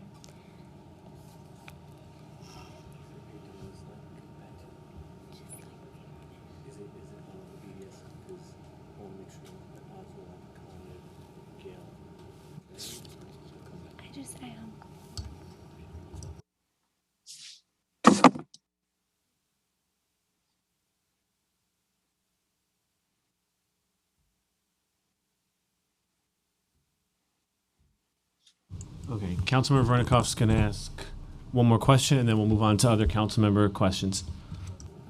Well, it's going to be one question if I get the answer. Good luck. Good luck on being responsive. Good luck. Okay. Thank you. What would CUNY do if students or faculty demanded the exclusion of Black or Muslim students and subjected them to discrimination? What we would do is, as we would do with any incident of discrimination, we would look at we would follow our policy and ask someone to make a complaint, and that it would be investigated. And depending on the investigation, we would act in that manner. Thank you. So I gave you the answer? Yes. Great. Thank you. You will hear more from me, though. We do want to partner with you as Vice Chancellor Maybach is, because this is a serious issue. If it wasn't a serious issue, we wouldn't be doing all of the work that we're trying to do. And obviously you have comments about the work we could do better, and we're certainly willing and want to listen, because we do want to do the best job we can do. I really appreciate it, and I look forward to working with you. And the chair promised to come back to me, so you'll hear more from me. I did. That's a promise. I want to recognize that we have Councilmember Felice and Councilmember Barron in the room. I'm going to turn it over for some short questions to another council member. I just want to highlight a few things that were said that's really important. One is some of the language that's being used is we can and we should. I think here in this committee, what we're interested in is what are you doing and what specific plans are in place to address this. Because I know that the best way to counter certain language is with other language in reference, is what one of you said, in reference to the BDS resolution. The question, of course, is, did those conversations happen? And is there an effort to make those conversations happen? And that's throughout throughout some of the responses. And the other thing I just want to hammer home is we shouldn't have to guess. I think the question was, I would have to guess if anti-Semitism, anti-Jewish sentiment is included in the DEI training. That's not something that should be have to guess. And I would love to hear a commitment from CUNY that you're going to review all of the DEI trainings, the diversity and inclusion trainings at all of your campuses. And I would love to hear a commitment that you're going to ensure that it teaches faculty about some of the tropes and some of the things we hear about anti-Jewish sentiment? I guess I can say, obviously, if we're doing diversity training, we have a diverse group of people on our campuses. And so we have to make sure we're doing the training for all of our student groups. So we can make that commitment. Thank you. It's just, it's not obvious. And I've done certain trainings. I was with the Department of Education, a city agency, and we did the online training for those things. We've done seminars, and it very often excluded things that people need to know about the Jewish community, implicit biases and explicit biases, frankly. So I am really glad to hear about your explicit commitment to include Judaism and Jewish anti-Jewish sentiment in the diversity and inclusion training at your campuses. I'm going to turn it over to Minority Leader Borelli for a short question, and then to Councilmember Yeager. Short time, maybe more than one question. Some of the controversy has resulted from some of the commencement speakers, and it's not just the most recent one. There was also Linda Sarsour in the past, a prominent proponent of BDS, excuse me. And one of you said the best way to counter language is with other language. Can you give an example of a moment or an event where a Zionist was invited to be a commencement speaker at one of the CUNY institutions? I don't have an example. I don't have an example now. Can anyone remember a time when there was a pro-Israel speaker ever at a CUNY institution? On a CUNY campus or at a CUNY commencement? As a build speaker at a commencement. I don't know, but we can look and see if we can find one. Has there ever been you guys had Tony Fauci. That was a good grab. He took what some would consider shots at Republicans. Have you ever had a conservative as a speaker at a commencement speech at a CUNY institution in the past few years? I don't know. Has there ever been a Republican give a commencement speech at a CUNY institution? I don't know. I imagine we have elected officials speak at many of our commencements, but explicitly, I don't know. I don't mean the people who just are local representatives who happen to show up. I mean billing a high profile. I'll give you an example. Is Vice President Pence, would he be encouraged to speak at a CUNY college? I think the colleges choose if he wanted. If someone wanted him to come, would he be invited? It depends on the campus, but he could be invited. So, I guess that goes back to my original question of it never occurred to anyone in a diverse and free-thinking institution to invite prominent Republicans? Actually, I can't say yes or no in terms of never occurring with anyone. That's a question that's challenging to answer or pretty impossible to answer. It never occurred to anyone. Can Clarence Thomas come and speak at the commencement next year? If you have a contact with him, perhaps he can. Okay. Thank you. Thank you, Minority Leader Borelli. Next is Councilmember Kalman Yeager. Thank you, Mr. Chairman, and Minority Leader, and particularly to the Minority Whip for setting the stage for some of these questions that I'll ask. That was really special. I agree. I want to just explore the topic of free speech on CUNY campuses. I too am a proponent of free speech. I believe in free speech. I took an oath in this body to uphold the Constitution of the United States and the state of New York. Free speech is important to me, notwithstanding that in this body we've seen free speech punished. So the question really is, what does free speech really mean? So let's talk about how free it is. And referring, Madam Chancellor, to your testimony, we are legally required to allow the expression of multiple viewpoints on campus. Okay. And you've spent a lot of time today talking about free speech, and you may not agree with it, and in fact, the university may condemn it, but nonetheless, it can't be restricted because it's speech. Let's say there's a lecture hall of 1,000 students, and one student decides that they're going to yell fire, and all those students run out and cause a stampede, and there's no fire, and the student who yelled fire knows there's no fire. Is that free speech?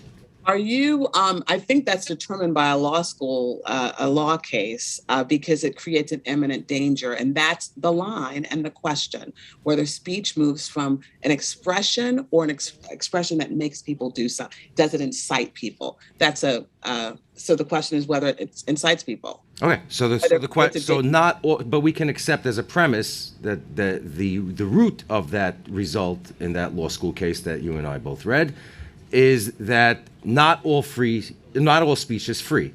No, actually, not all speech is protected, right? Not all speech is when we're talking protected. about free speech, that's protected. Okay, so not all speech is protected. For example, if somebody says something libelous about someone else, somebody slanders someone else, they can sue in court, and if they make their case, recover damages. So the defense of, well, it's speech and I can say what I want, doesn't necessarily play when it comes to, say, libel or slander. Is that correct? Absolutely. Okay, You remember law school better than me. Okay, so not all speech, thank you. Appreciate that, and my professors would probably disagree, but thank you very much for saying that. So not all speech, I think we've determined, is protected, or to colloquially call it free. It's obvious that anybody can say what they want. It's also sometimes obvious that there are ramifications and repercussions for saying the things that you want if those things are not protected. The stated policy of CUNY is that the creation of a hostile environment is supposedly not tolerated. It's not really a question. I'm just setting that as a premise because I know that that's what you've said, and I know you believe that. You can't create a hostile environment at CUNY, right? I mean, is that I mean, a student can't create a hostile environment for another student. a student cannot? Cannot create a hostile environment for another student. That would be against your discrimination policies. I guess the question is, and this is obviously, I do not want to go, and I'm sure people who are listening don't want to go through the rabbit hole of law school or law school questions. A legal hostile environment, it depends on the facts of the case. Okay. I can know that as well as I do. accept that as the answer. It depends on the facts of the case. Absolutely. You've said that if a college club, or a college chooses a particular commencement speaker, you can't change that speaker. Let me ask this question. You did say that, right? We do not. Okay. Yes. Yes. Are you required by any law or rule or statute to have a commencement at any of your campuses? Given, no, I don't think we are, because we actually didn't have commencements, or we didn't have in-person commencements during COVID, and we know how challenging that was. Okay. So if, let's say, I don't think this would happen, I would hope, but let's say Brooklyn College decided to invite David Duke to be the commencement speaker. Would the college allow that to go on? Would the university allow that to go on? Whether you can convince the college, if you can't convince the college to remove him as the speaker, would you cancel the event?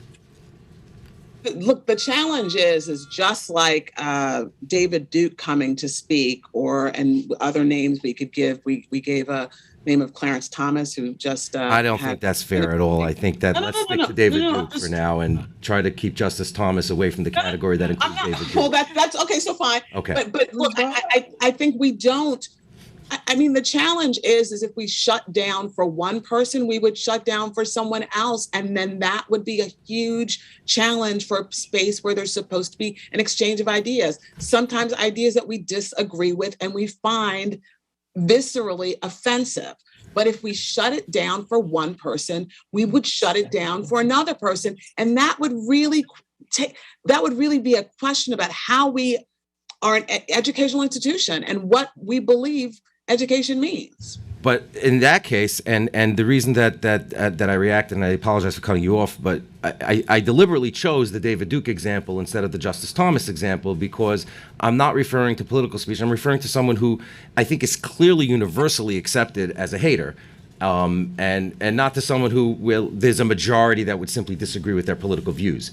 I'm talking about somebody who's clearly someone who is known throughout his history for the last 30, 40 years as a hater in America. And I chose that name specifically because I'd like to explore your answer a little bit. So let's take that to the next logical conclusion. Let's say you're right. If we cancel one particular event because of one particular speaker, then where is the line drawn? But then where is the line drawn if you don't? For example, if you say that it's okay for David Duke to speak because then perhaps somebody might want to invite a controversial Supreme Court justice to speak and then you would be called on to cancel that, do we really believe that that's part of the same conversation? That canceling a hate monger's speech versus canceling a speech of somebody who is on the political spectrum that is opposite to the majority is the same? Actually, I think we do. The one thing that's great about this is that I don't have to think about it on my own. I'm not an expert. I don't pretend to be an expert. I do know that I've been given the opportunity to talk and hear from people who are experts. When I went to the Summit on Campus Anti-Semitism that was sponsored by the American Jewish Council in partnership with Hillel and the American Council on Presidents, they talked specifically about this incident, this example, and they actually had Lee Bollinger, the president in Columbia, discuss it. Mm-hmm. And in that conversation, with people from all over different campuses, the understanding was the way to deal with speech as an educational institution is more speech. That is the way to do it. It's not canceling, because if we cancel, then there is no discussion. If we cancel, there's no education. If we cancel, we're not giving people the tools that they're going to need to deal with people like David Dukes, who's been around for 40 years and probably has more friends now than he did 40 years ago. Okay, so people need to have those tools. So speech, more speech. Okay, perfect. Let's explore more speech. Let's say a college campus did invite this David Duke to come speak. And your policy would be, well, we're not going to cancel because that would be canceling their event, and we're not going to do that, and free speech is free speech, but we can combat free speech with more speech. Would you then require that at that same commencement, they have a speaker from the opposite spectrum? In other words, instead of a hater, a lover of people. This is all hypothetical. I mean, look, we do hypotheticals and you want real questions? Okay, so I mean, look, you could decide to do that. You could decide to give out pamphlets. You could decide that you don't want to bring more attention to him, and that some people decide to stand up and turn their backs to him. There's a number of things that could. But I'm saying that's I'm not talking about what individuals attending the event or not attending the event or choosing not to go or standing outside and yelling and screaming, which, by the way, in and of itself makes for an unsafe environment. I'm talking about as a university, okay, the policy of which is that we're not going to cancel the event, we're not going to remove this person as a speaker. I see that you want to say something. I just want to say the one thing that we're leaving out is obviously there are issues about time, place, and manner. And again, I don't want to go to the esoterics for folks who aren't in law school, who are not really interested. They want to get, we want to talk about, obviously the challenge at hand. There, you can, the time, place, and manner restrictions that can be placed on speech, that is done normally, and perhaps you would do. We might do that in this case. As you talked about before, fire, if a situation gets to the point where there seems like there's going to be imminent danger, that is a different discussion. Okay, so we're now exploring this to the point where we've come to the conclusion that perhaps there is a scenario in which the university would require a college to either cancel the speaker or cancel the event. I don't want to put words in your mouth. I'm not sure. I said there are time, place, and manner restrictions that could be placed on anything, right? That's allowed under the First Amendment, even with free speech and protected speech. And then also, if there are questions about imminent danger, certainly that might happen. You might shut down an event. Okay, so probably more likely in the midst of, but again, as a lawyer, in the midst of, because prior restraints, again, we don't want to bore people with law school phrases. we don't want to prior, restrain speech before it happens, because that does chill First Amendment and First Amendment rights. Do you believe that canceling the event would actually be a violation of, is the university's policy that No. cancel the- Actually, this is what we're talking about is a hypothetical. I'm not So talking, yes, and I'm somebody, also not. no, from the university, you are giving me hypotheticals with minimal facts, with not lots of context, and we could Well, move those. I'll get to the real life. hypotheticals any number of places. I'll get to the real live example of the anti-Semite being invited to speak at a college at a campus commencement on behalf of the university. I mean, No, if you actually, want, but on I'm behalf trying- of the student, it was a student speaker, unless you're giving a different one. It's the same thing if they're speaking at on your premises, whether or not, I mean, it's my opinion that it's the same thing. It's your premises and you own it, and that's the unit, not you personally, obviously, but The it belongs public to the actually city. owns it because belongs we're to- a public entity. And obvious- so because of that, we're obviously, actually covered this is by one of the problems with First Zoom, Amendment Mr. rights. Chairman, is that when we can't see each other, and that's why we should actually talk more and greater about whether or not we should not be allowing agencies to speak on Zoom. And I think that becomes a problem when we have agencies that are not sitting across from each other, and there's no reason why the university couldn't be here in person today. And I agree with my colleague who mentioned that before. But look, back to the topic at hand, Madam Chancellor. Actually, I'm a vice chancellor. I'm not a chancellor. I know, but I dropped the vice just like we drop vice when we talk about and deputies when we talk about deputy mayors. Okay, So it's okay. just an old tradition. Okay, We thank call you. deputy mayors mayor, it's the same way, right? Okay. No, not really? Okay, all right. The expert has corrected me. Let's go, so look, I think we've gone to the point where I think we've agreed that there is a way. I know you don't own the campus. I know it doesn't belong to you. I know you're not the president and stockholder, chief executive, etc. But it belongs to the people, and the people are represented in this by the government officials who appointed the governing body, who then in turn appointed a chancellor, who then in turn hired you. So we're in the same place. Yes, I know it's not yours, and you don't get to profit from it. I'm not. Didn't land here yesterday. But let's talk about what it means to control a public place. For example, we're here in a committee room, and the sergeants at arms are able to control who can and can't come up here for safety purposes. The idea that it's free speech and anybody can come and say whatever they want, that's not true, because when the witnesses are going to testify later, they're going to have a clock on them of about 2 minutes. And if they go to 2 minutes and 5 seconds, Mr. Chairman is going to pull the plug on them. So there is a restraint on speech, and there are That's a time, place, and and right there are time. many different ways that manifests. Whether or not it's the examples that I gave in recovery in libel and slander, or whether it's criminal cases regarding yelling fire in a crowded movie theater, or whether it's dozens of other ways that the Supreme Court has over the years restricted not restricted, enabled government to regulate the method and the manner in which people will speak, and whether or not, as we colloquially call it, it is truly free. Okay, so the chairman mentioned the environment. It was in one of his first questions to you, Madam Vice Chancellor. I know you're not the chancellor, by the way. I have met him. The chairman mentioned the environment that allows students to do the swastika. And so the question I have is, and again, not asking you a specific case, but do you believe, the university believe that it ought to be the policy that if a student draws a hate symbol on public property in a university, that student ought to no longer have a place in that university? I think they certainly need to be disciplined. Okay. The question is what the just like every other situation, there are certainly instances where that person could be expelled, so suspended, or even expelled. But there's a difference between suspension and expulsion, and there's a difference between not suspension or expulsion and whatever other discipline, going to a class or having, as I think the word dialogue was used several hundred times today, and we talk about dialogue all the time, but I don't know And I said this on the council floor just a few weeks ago, when a swastika is drawn and we say, well, if only these people were educated not to draw a swastika. If they needed education about not drawing a swastika, then they would have drawn Mickey Mouse. They know what they're doing when they draw a swastika. They know what they're doing when they draw a hateful image or thing on public property. They know they're doing something. And what they're actually doing is they are responding to the environment in which they know they'll get away with it. They're doing it because they won't get caught.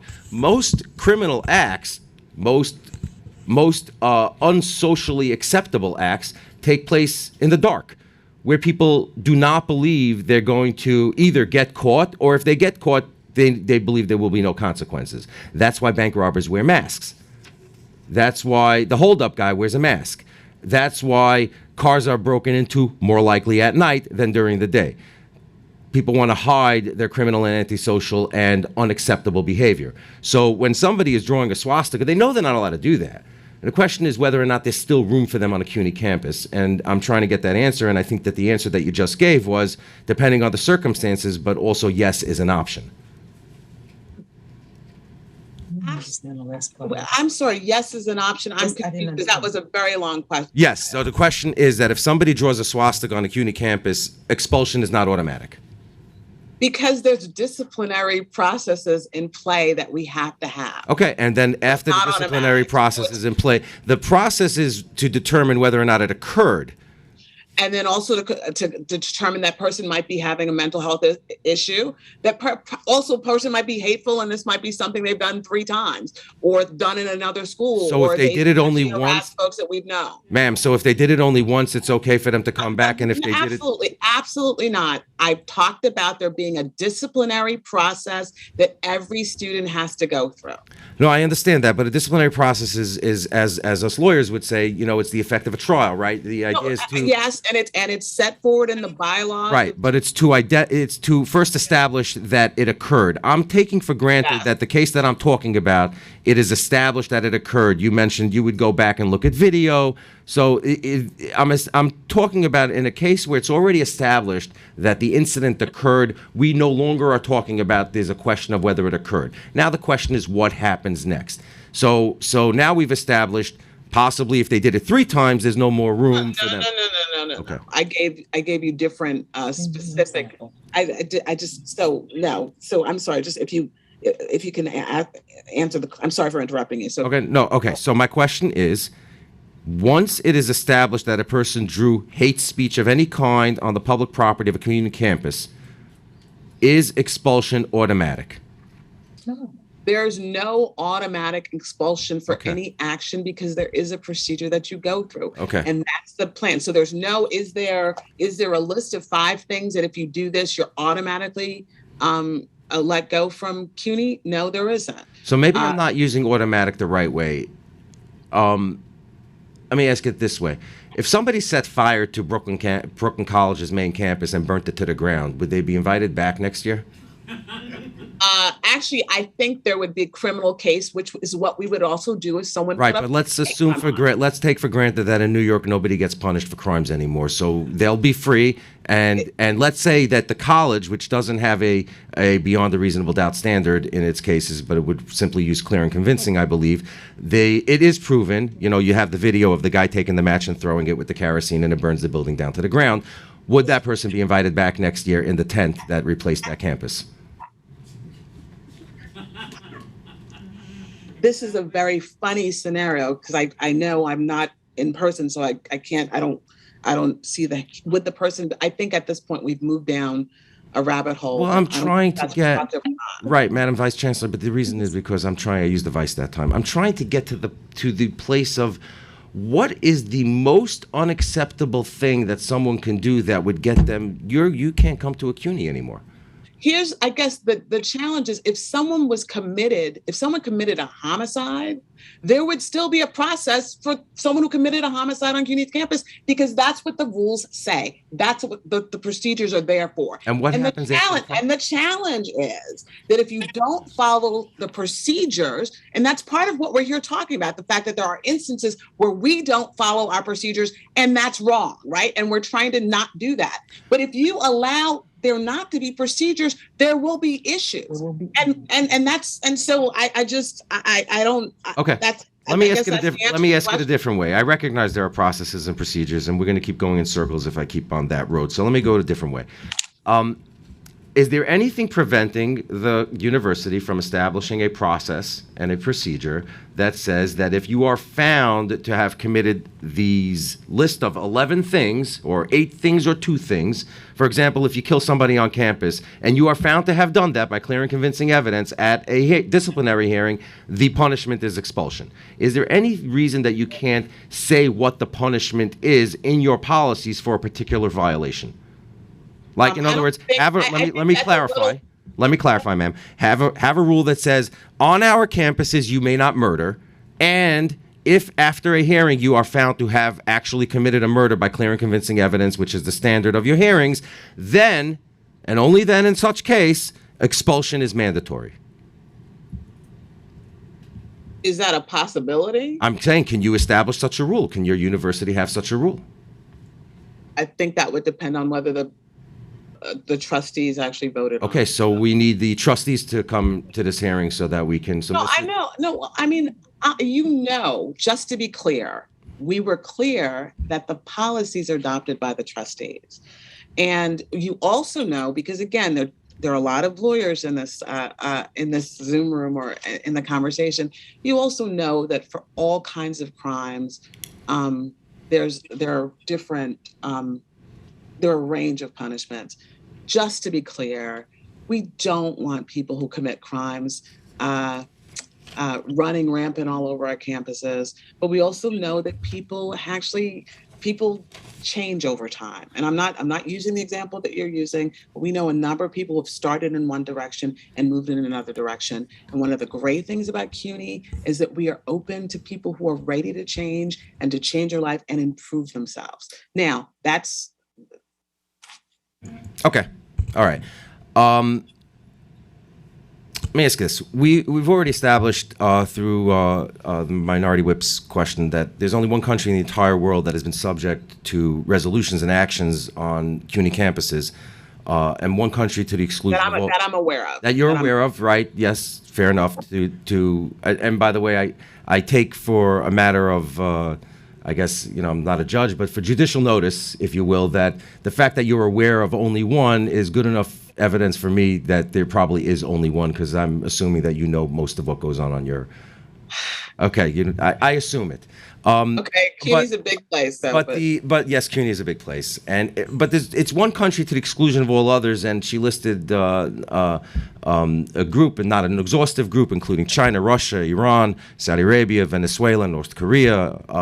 And there's one country that has had repeated actions by not just student groups on the campuses, but also the employees of the university on the campuses. I'm going to ask this question. Why do you suppose that is? Why do you suppose only one country has been subject to these resolutions and actions, and not any others?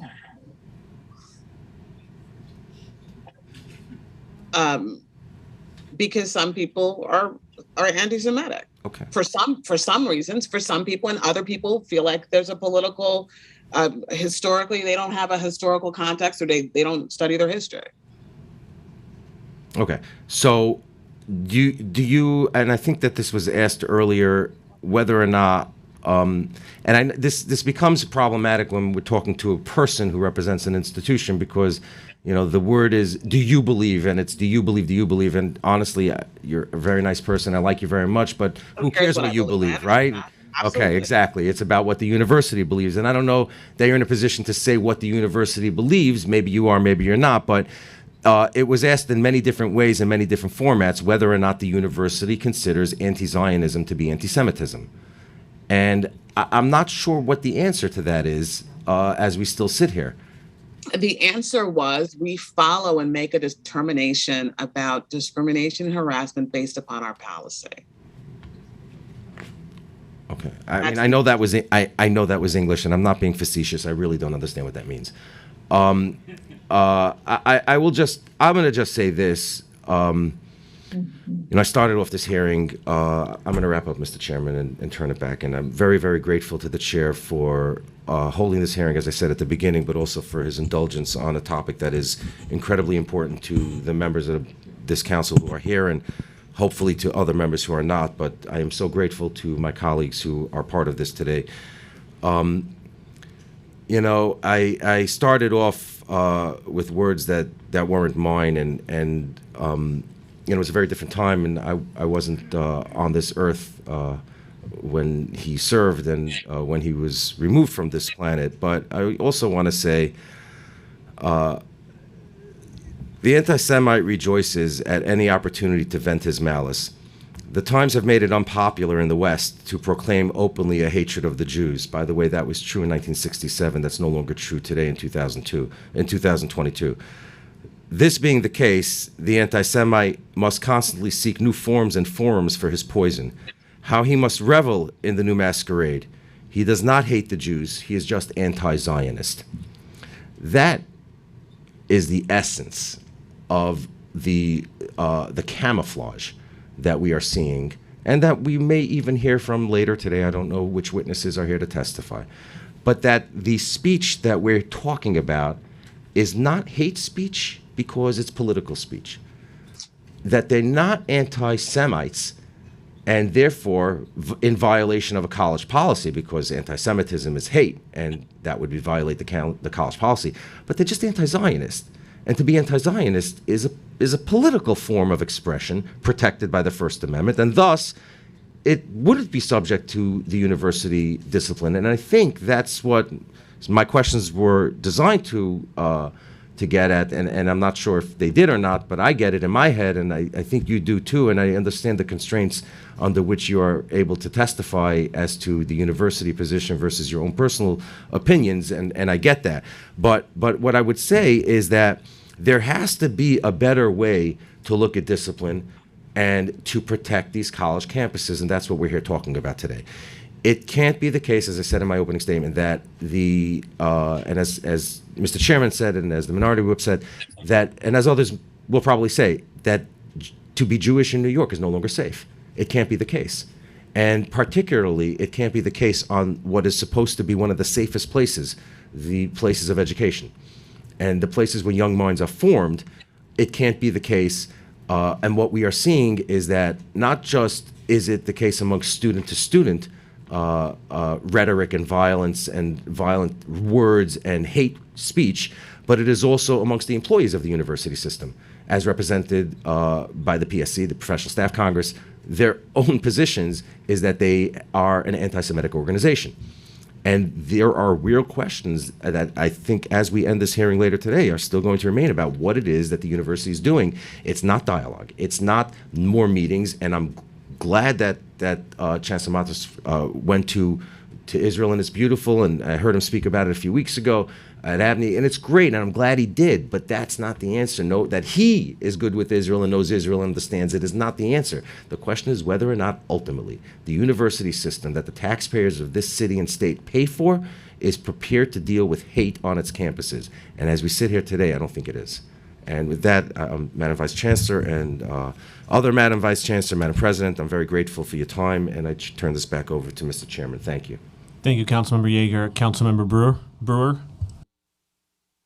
Thank you very much. I do think we're all supportive of CUNY, but I have to say, in listening to this discussion today, I don't think, and I don't want to say that this is the only way to approach it, but I just don't think there's enough central training, discussion, oversight on this issue. And there's no question, and you know this better than I, that anti-Semitism is way up. In fact, it's up more than any other hate in the city of New York. We have Asian hate, we have LGBTQ, we've got racism, we've got everything here.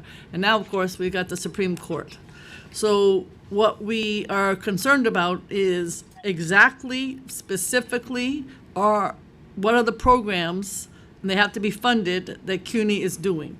So just to start with, because we've talked to, I don't even want to mention Columbia, NYU, many of the campuses, Lel, JCR. So we spent a lot of time trying to talk to people before this hearing to see what works and what doesn't work. And one of the issues is, my understanding is, there's obviously direct student support staff, administrative staff, who approve protests, maybe graduation speakers, and they participate as they should in the diversity and inclusion work. So one of my questions to start with is, I don't know how many people are on this staff, but how are they even trained to know content, context, free speech or not? That is a specific group of people, and I'm just wondering if you train them. So many of the campuses do engage the student affairs staff in DEI training. I would have to inventory that and tell you this one does it, this one does it, this one doesn't do it. Okay. In order to be responsive to that, it's not something I could offer you today. No, I understand. I'm willing to do that if that is what you would like. What I want to do is speak to what I believe I'm hearing as your concern. And that is that we make certain the staff who are interacting with students have an understanding of the broader issues. Am I missing that, or is that? No, you're not missing it. I guess my concern, I don't want to, we have a very diverse group of universities in the city of New York. But just so you know, both NYU and Lynn Brown is submitting testimony, and Columbia do it centrally. Now, they're big too. God knows NYU is big. So they're doing it centrally. And I worry a little bit. I teach at Hunter, so I know a little bit of what goes on there. But I do think that you're leaving it up to every campus, and I have to say I think that's a mistake. I think you have to have much more central oversight because, God knows the deans, the presidents have many issues on their table. But this is important, and obviously it could be all kinds of hate, but anti-Semitism is so much on the rise. So what I'm saying to you is, if you go to Columbia, as an example, and I know that may not be what you want to look to, but they are now funding these intergroup support, little grassroots initiatives. People are able to get funding. You talked about that earlier. They are doing anti-bias seminar for all first-year students. They're doing leadership of their student government representatives. They're doing a wonderful expansion between Barnard, Columbia, and the Hillels, and the Office of Multicultural Affairs, and I assume they're working with some of the other universities in the area. And of course, they're educating their leaders, and they have major consequences for hate speech. So that's on a piece of paper. I could go through all the specifics. You can too. I don't see that from CUNY. I don't see 1, 2, 3, 4, 5.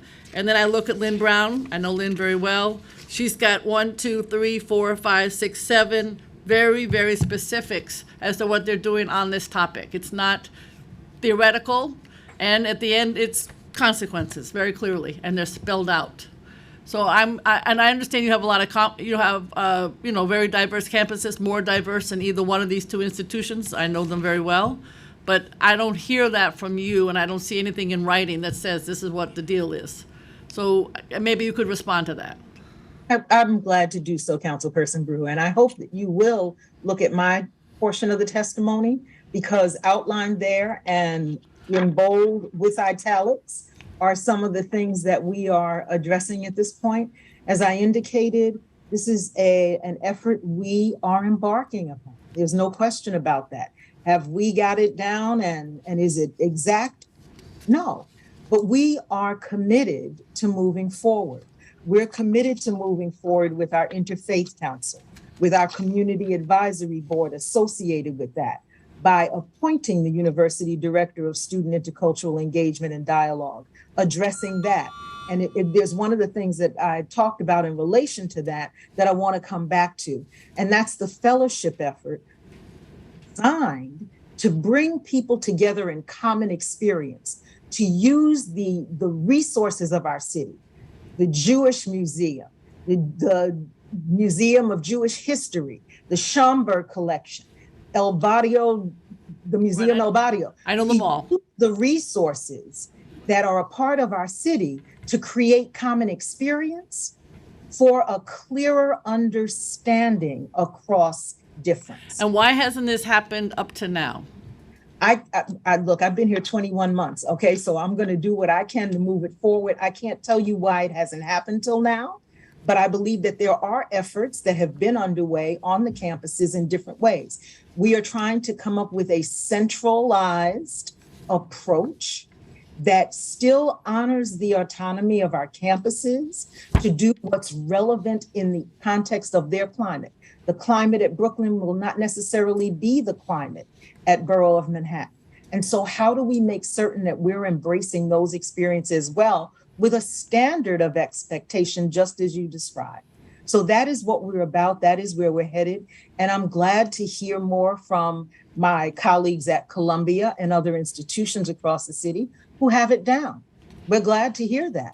But our effort has to be one that honors the identity of 25 different campuses in different ways, with the expectation that the values of CUNY are clear across the Okay, so say for instance, you have, God help us, an anti-Semitic incident tomorrow or next week. How would you handle it differently than has been handled in the past, if at all?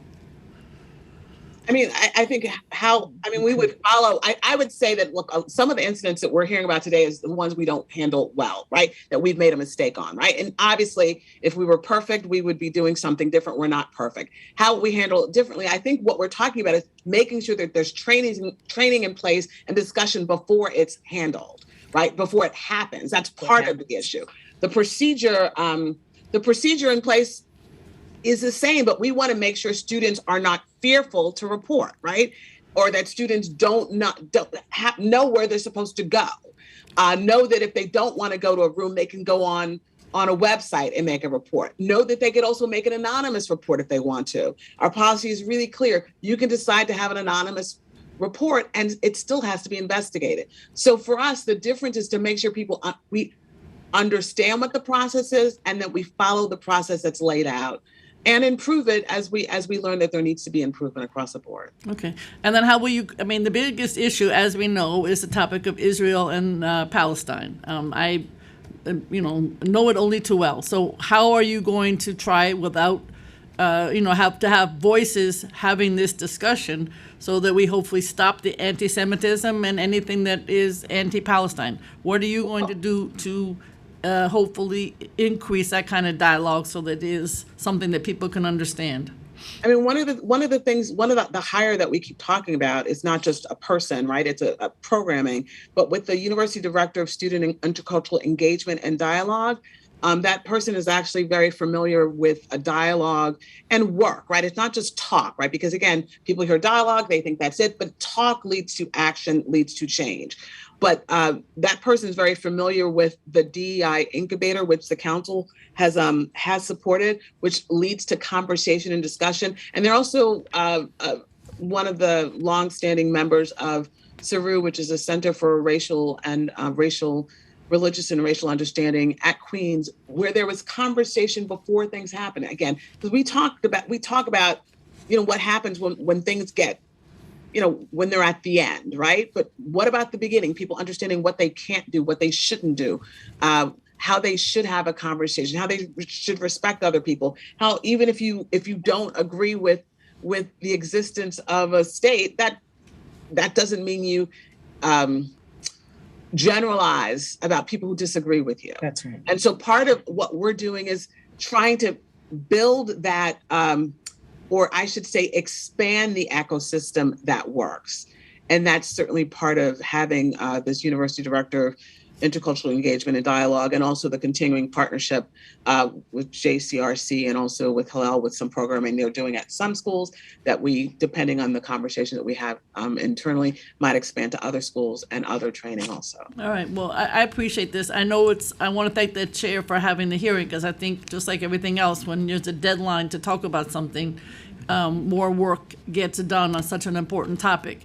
I guess what I would say is, yes, keep talking to other campuses to see what they're doing, but this is, we gotta get this right.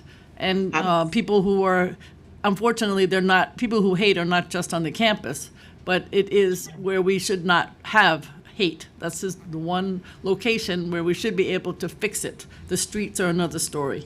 Thank you very much. Thank you, Councilmember Brewer. I just want to reiterate a few points that were made, and to clarify, the DEI training came up, and you're going to send us an inventory of the DEI training, and you committed earlier to include Judaism and anti-Semitism in that, in the DEI training, and of course the data that we requested earlier. And again, just what you're hearing is centrally, while each of your universities is colleges is different, centrally more needs to be done. I want to turn it over to Councilmember Feliz, who is very familiar with CUNY.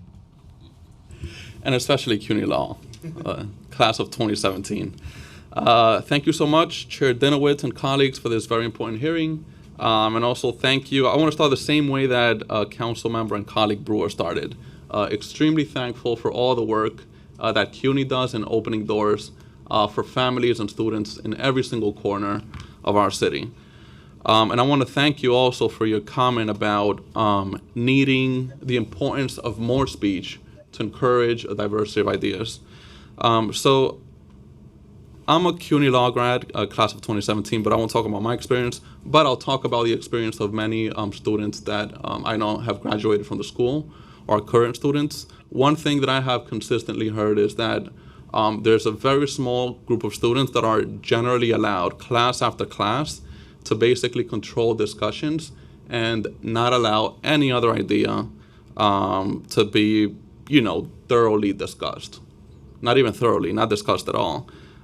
So a few super brief questions. Does CUNY agree that we are better off when we encourage thorough discussions on different sides of an issue, an idea, different analysis of different perspectives of any matter? And what would you say are the benefits of that? Sometimes you learn something about your own point of view, and sometimes you learn about other people's point of view. And so your actions are more based, your ideas are more fleshed out, and sometimes you learn flexibility, sometimes you learn commonality, and sometimes you learn, you get clarity about certain situations. And I'll add a lack of understanding of people's stories and their narratives and their lives and their living breeds the ability to go off in a corner and make it up on your own. And so the extent to which we can elucidate for our community more about the experiences of one another, I think the more we put them in place of knowing, engaging, and being willing to step in and learn more. I agree with every single word that both of you said. So in CUNY's, is this something that is important to CUNY School of Law? Encouraging discussions of different sides of an issue? As a law school, I think it's incumbent upon them to do that. What steps, if any, has CUNY Law taken to encourage thorough discussions on different sides of an issue? I can't specifically say what those steps are. I know a new dean is coming in, and we can discuss with her what steps will be taken. What steps has CUNY Law taken to encourage more speech, which, as you stated earlier, is super important, has countless benefits, and leaves everybody better off? I don't know those steps right now. I can't document them, but as Vice Chancellor Maybank said, we were going to talk to CUNY Law School about what outreach we did to students around the incident, and we can collect what steps have been taken. I know there were some attempts at some dialogue, but I don't want to guess, so we can make sure we get that to you. Okay, thank you so much. I promise my list of questions, we're going to be brief, but I hope that CUNY Law could do much more to encourage thorough discussions on different sides of an issue. That is actually a problem that I have heard student after student and also class after class. And I think CUNY Law is a great institution that does really good work, but could, do much better if it actually focuses on leaving everybody better off by encouraging thorough discussions on different sides of an issue, rather than having one group,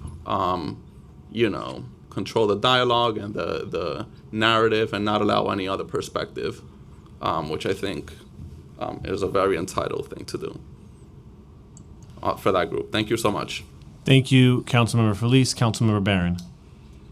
Thank you.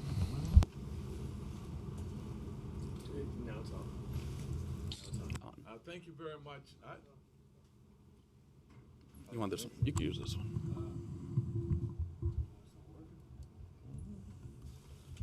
This one. Thank you very much. I think that was planned, Chair. I think y'all set me up like that. But I'm going to give you a different perspective on this issue of anti-Semitism that I think we should seriously take into consideration at a university. We're supposed to be thinking and discussing on a high level. We're supposed to have some level of intellectual security to deal with people who think differently and have different interpretations of especially a complex, very complex issue called the so-called Middle East, which is really not Middle East. It's not East to people in China. That's also an American thing. But just to talk about things, I've been called anti-Semitic all my life, it appears. Every time you raise some truth from your perspective, intellectually, you are anti-Semitic. You are anti-Semitic.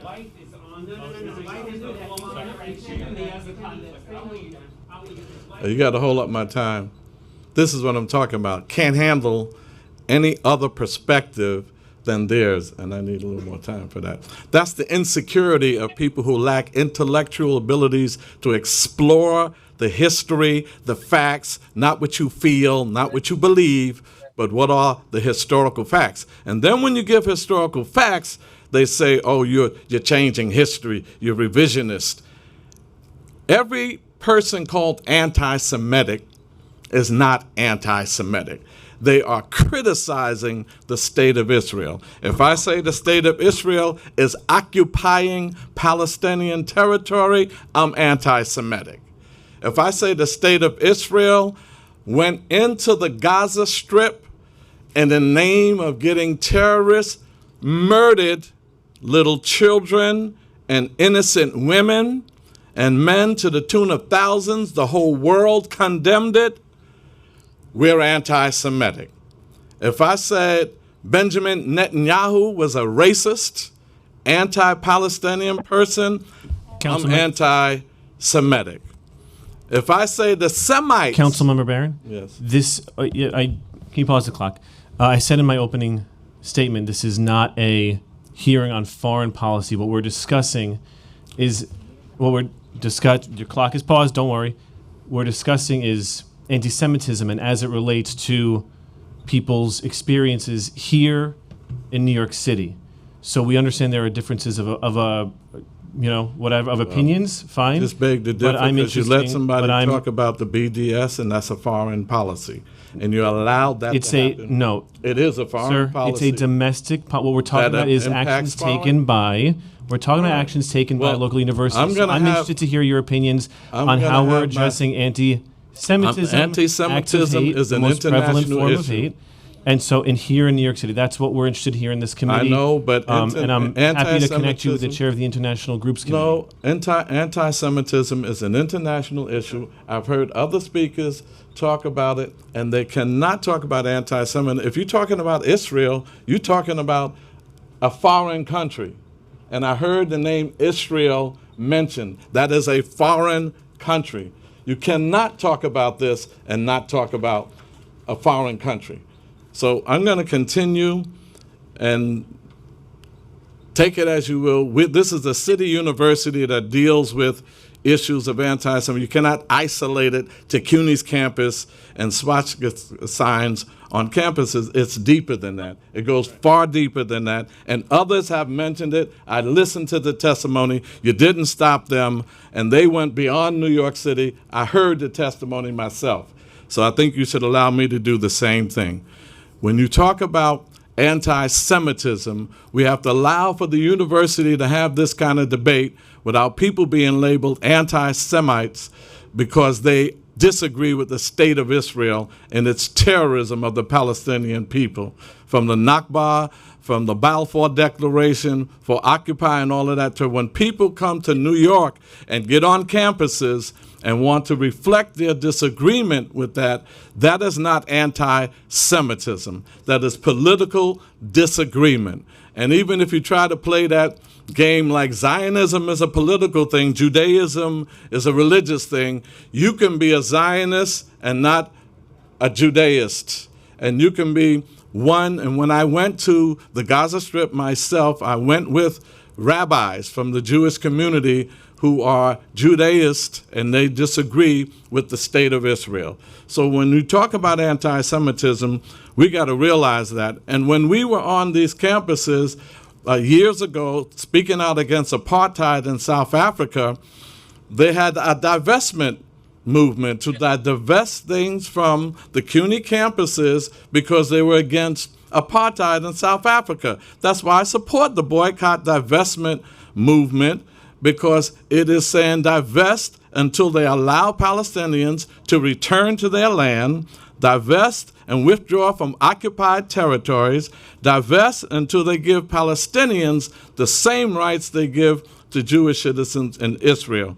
This is not a New York City University issue. When you take on this, you got to take on the broad scope of it for where it manifests from, and that manifestation is in the Middle East. So I support the divest boycott movement. I think CUNY should allow for people to have those discussions, and I also think we should get to the truth, the real history of the illegal, occupied, immoral, terrorist state of Israel and what they're doing to the Palestinian people. Thank you, Councilmember Barron. Mr. Chairman, I appreciate that. Mr. Chairman, one if I moment. may We're for a not. moment. I want to be clear. We're not having a debate. Not going to have a across debate. I'm not going to have a this debate. table. I just want to clarify a few things. It is interesting to hear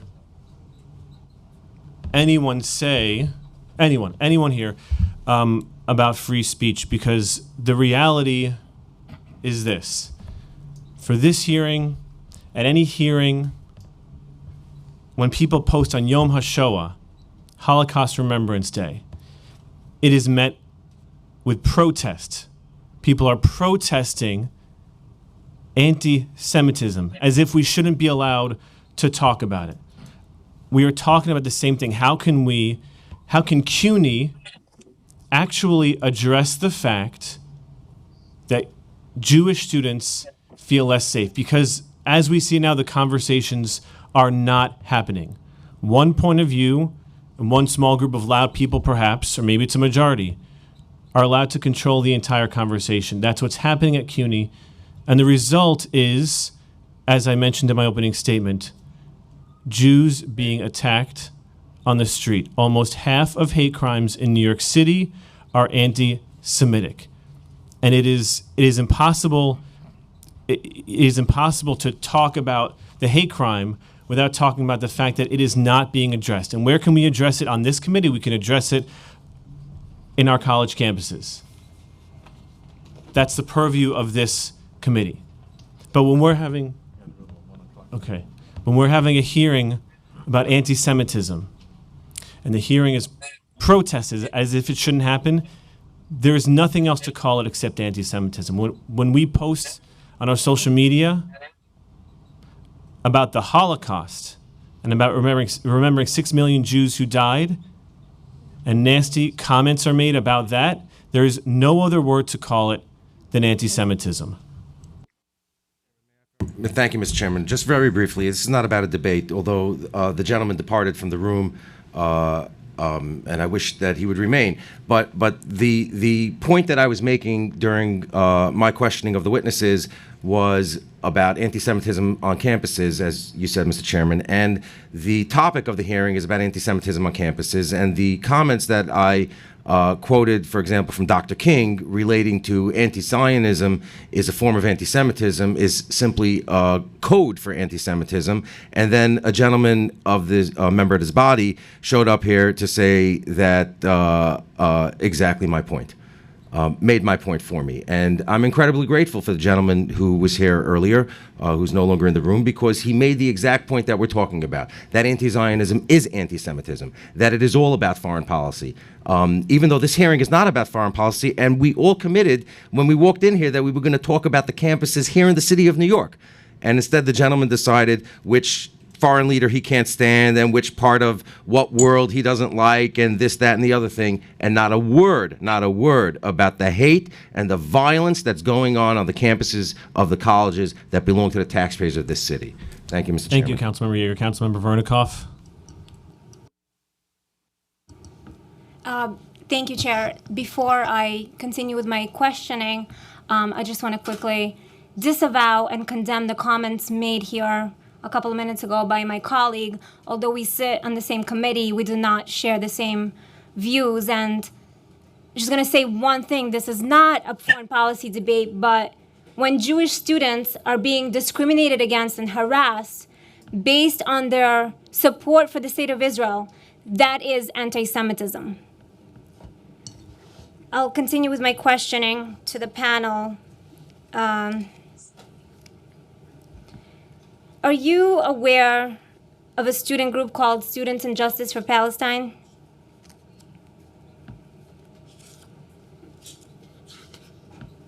She's muted. Can she be unmuted, please?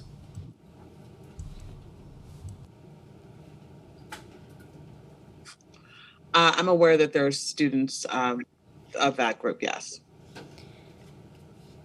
Is it fair to say that many CUNY schools have an active SJP, the Students for Justice in Palestine, on campuses?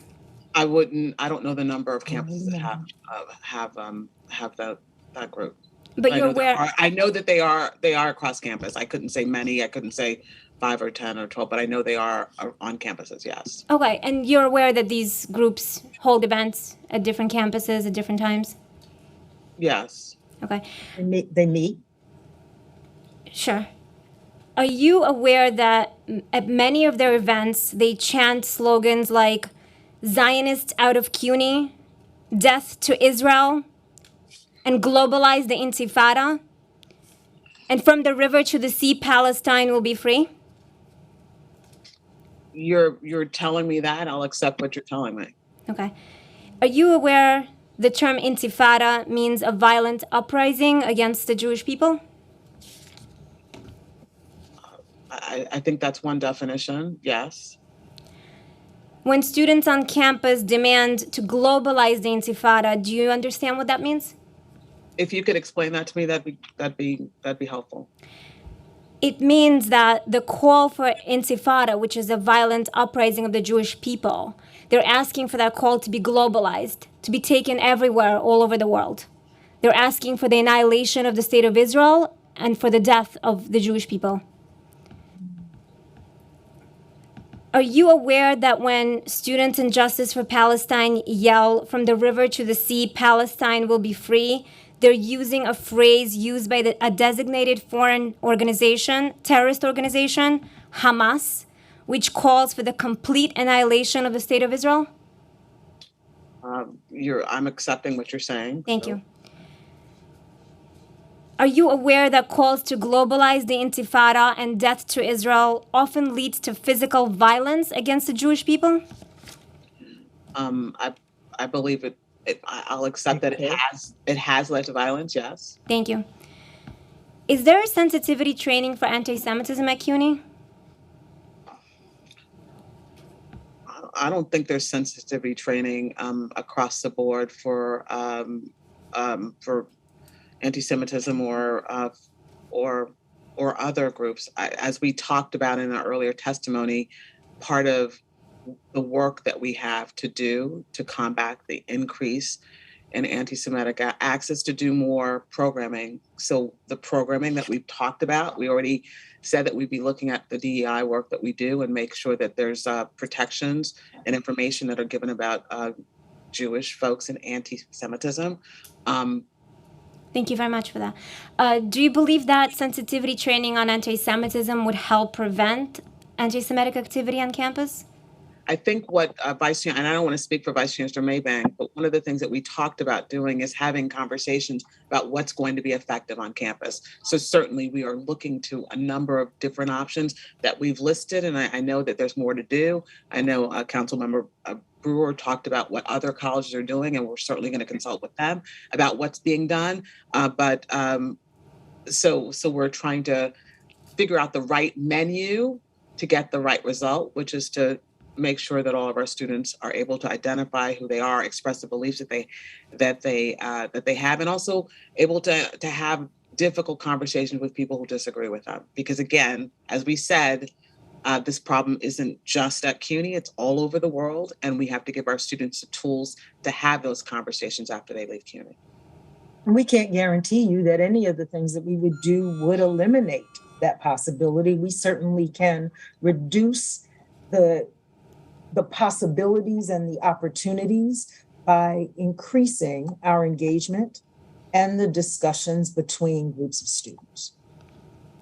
But in your opinion, as experts who have been working with CUNY and with CUNY students for many years, do you believe that sensitivity training would be something that would be potentially helpful with dealing with anti-Semitism at CUNY? It depends on how it's delivered. We have a number of trainings, some of which are incredibly effective and some of which need to be improved. So it really depends on how it's delivered. And we determine how it's delivered based upon the consultation that we're going through centrally, and also the feedback about some of the campus events that I gave in my testimony. So we have a sense of what works and what doesn't work, what students go to and what students don't go to. Because we could design a program, you and I could actually sit during the summer and design a program. And if no one listened to it, it would not be effective and it would be a bad use of resources. So our job is to find what is the best that we can do that's going to be effective, that people are going to use and listen, and that's going to have impact. I look forward to sitting with you in the summer. I mean, look, well, we are going to invite you. We can do that. Great. So, but would you say that if properly delivered, sensitivity training could be helpful to dealing with anti-Semitism? It might be one vehicle. It's not going to take care of everything. It really won't. But it may be one way to intervene in a way that offers an opportunity for those who would be responsive to that to have new understanding and new engagement. So if determined that it's going to be an effective way and if delivered properly, will CUNY then commit to implementing sensitivity training on anti-Semitism? Among a menu of options, possibly. It might well be that instead of having sensitivity training, however we define it, it might make more sense for us to partner with a different organization and not develop a sensitivity training program. So it really depends on what the right menu and mix is. I'll accept that. But I will say one of the reasons why we're here, one of the reasons why we dialogue information that was given and done and the work that we've been doing this past year is because this is important. It has to, as we've said, the CUNY condemned the increase in anti-Semitic acts last year, and we've been working diligently to find what that magic, it's not magic, what the work is that has to be done to do better and to help our students thrive.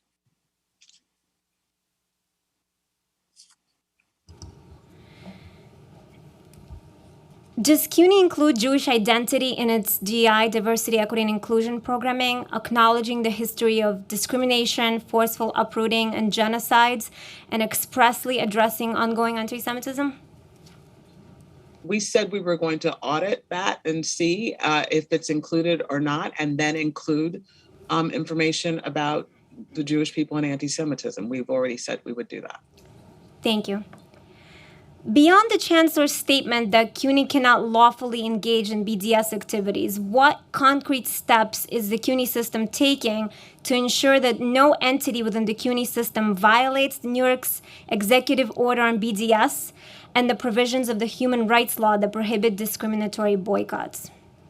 I would say one, I guess the thing is that people voting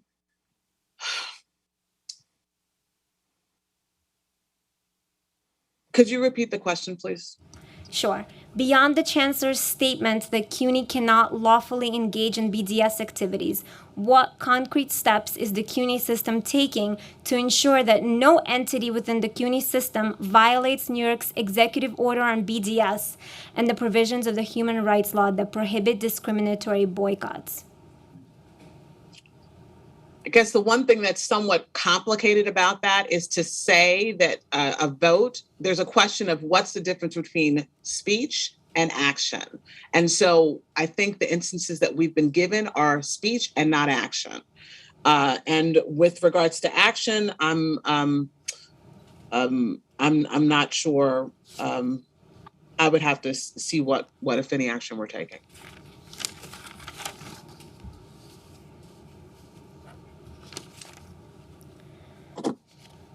Will CUNY formally denounce the conduct advocated for by BDS supporters? We've already said we do not support BDS. We were very clear in our statement, clear in our testimony. We don't support it because we don't believe in it, and we don't support it because we are prohibited from participating. So there are two very clear indications that it's not something we support, and it's not something that we could do even if we theoretically supported it, and we don't.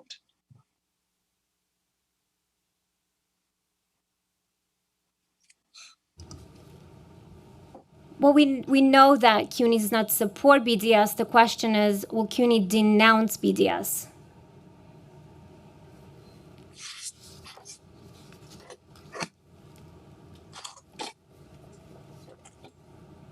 I'm just trying to make sure. I want to look in a statement to see whether that happened or not. So take your time.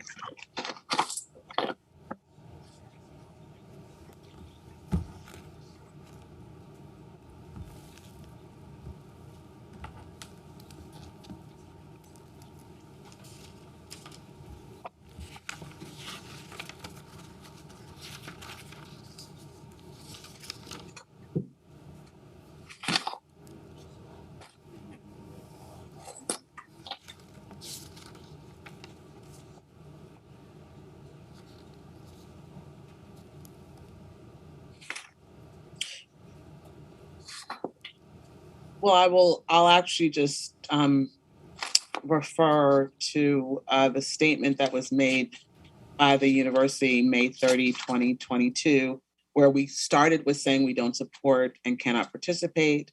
We reject, we reject all assertions that the university is complicit in any way with censorship and harassment.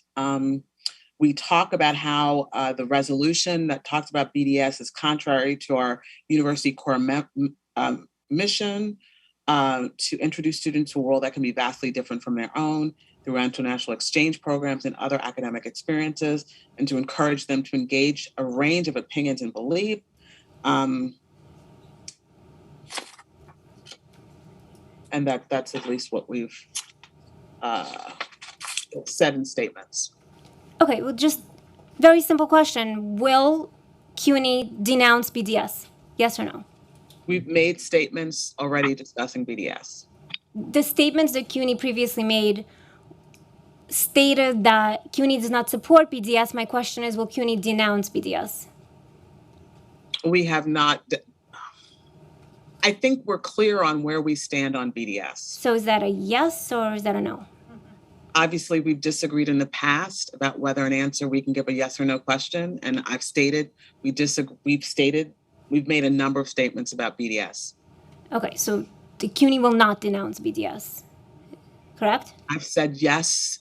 We can't have a yes or no. I'm assuming you're going to draw whatever conclusion you have. Yeah, I'm going to draw the conclusion that since you can't say that CUNY will denounce BDS, look this is the one thing, right? We don't believe in it. We think it's wrong. We can't engage in it. That to me is denouncing. But if that's not denouncing to you, we disagree. We can't. We think it's wrong. We don't think it's right. The chancellor went with 12 people because it's important to engage with Israel and to work and learn, because this is a very complicated issue that they're also dealing with. If that's not enough, that to me equals denouncing. Can you openly and unequivocally commit that under this chancellor at CUNY, CUNY will never disallow academic exchange between CUNY faculty and department and programs in Israel and study abroad programs in Israel? I think that if a chancellor came in and wanted to do it, they could not do it because of the executive order. But realistically, we believe that there's true value in exchange. We've talked about exchange of ideas. We've modeled exchange and going to Israel. It's incredibly important for our students. It's incredibly important for students to go before they come to us on their birthright trip. It's important. It's something that we believe brings value. I'm so glad to hear that you find it important, and that's why I'm asking if you will unequivocally commit to never disallowing that academic exchange of ideas and programs. I mean, I guess the only thing that in terms of us, we are actually, if there were, I mean, we're, just like during COVID, right? We were in the midst of different programs. Students were all over the world. And in the midst of COVID, we had to bring students back, right? And that wasn't our decision. That was a decision that was made by the state. So that's the only reason why I wouldn't make that commitment, because I don't know if other entities that control us might have a different change because of different reasons that are outside of our control. We believe in the value of these programs. We're committed to these programs. We think they add to the education of all our students, and they're incredibly important. So you won't commit to disallowing academic exchange between CUNY and Israel? We have no intention of doing that. But you won't commit to not doing that? I'm okay. I'm done with this line of questioning. Thank you. Okay. What steps will the chancellor take to educate the CUNY community about the real goal of the BDS movement, which is to eliminate the state of Israel and thereby displace the largest Jewish community in the world? The goal of the chancellor is to make sure that our, 20,000 scholars are able to do the amazing work that they do, and some of which talks exactly about what you're talking about. Some of the scholarship relates to what you're talking about. But what the chancellor is going to do is he's going to, and the university, right? Because the one thing that I say all the time, and I think it helps me when I think about my job, is CUNY is bigger than the administration, as much as some people don't want to believe that. I joke every day when I was on a campus that every faculty member, if I was here for a year and they were here for a year, they would be here longer than me, because that's the nature of academia. Our job is to create a university where people are able to engage in scholarship that helps ideas, helps movements, helps people learn, help people thrive, improve the world. And what the chancellor and the chancellery involved in doing is making sure that that happens. That's, I think, the job of being a part of being a world-class higher education institution. And that's what we want to continue to be able to be and get better, not make, and just improve.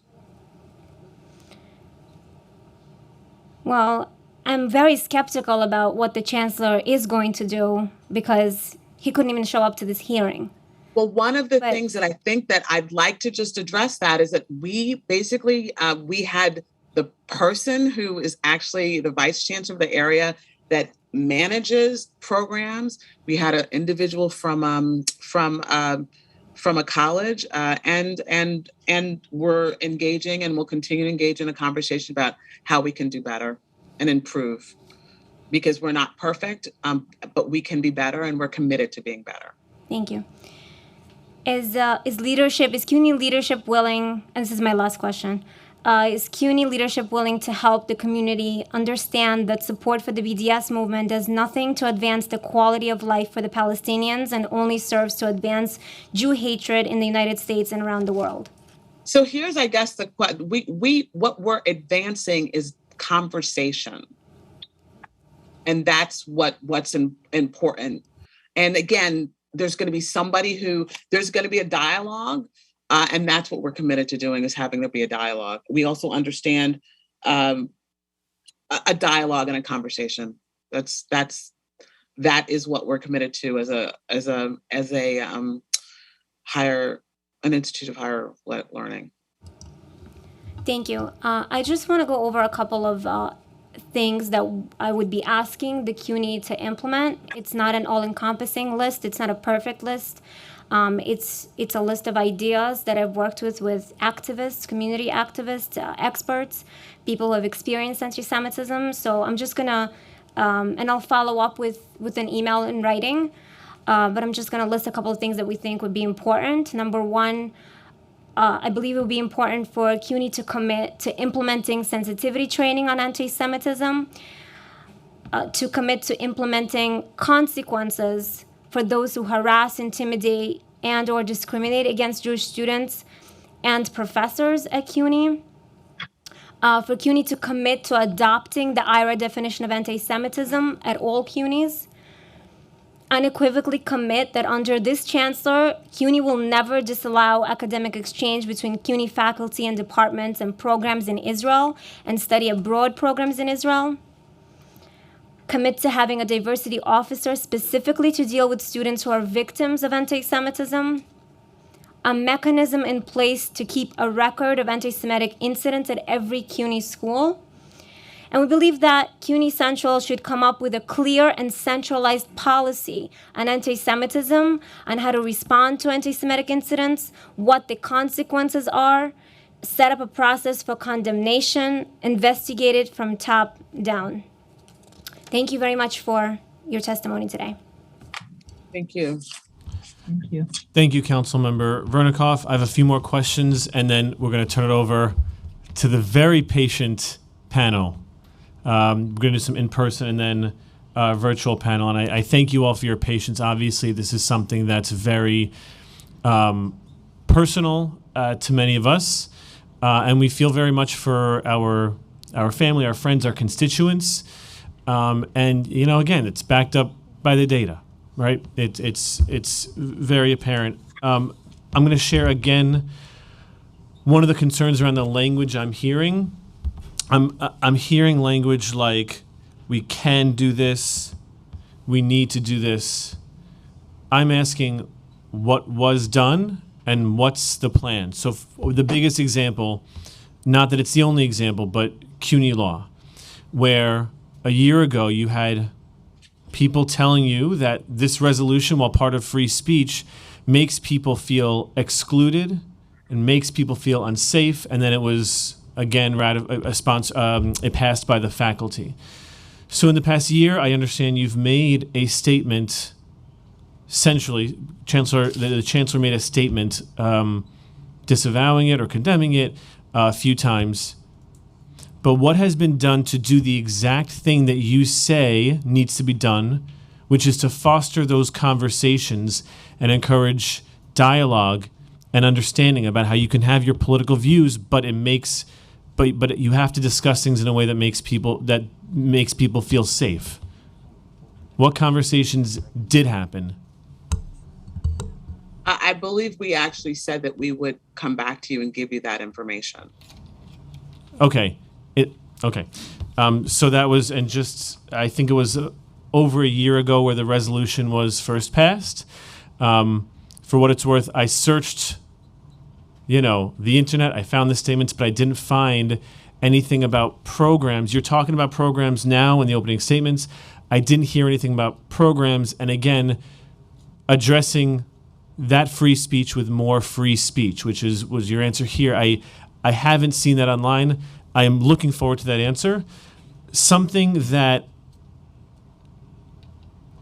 I think the chancellor could better address, which is one of the reasons I wish he was here. But in 2016,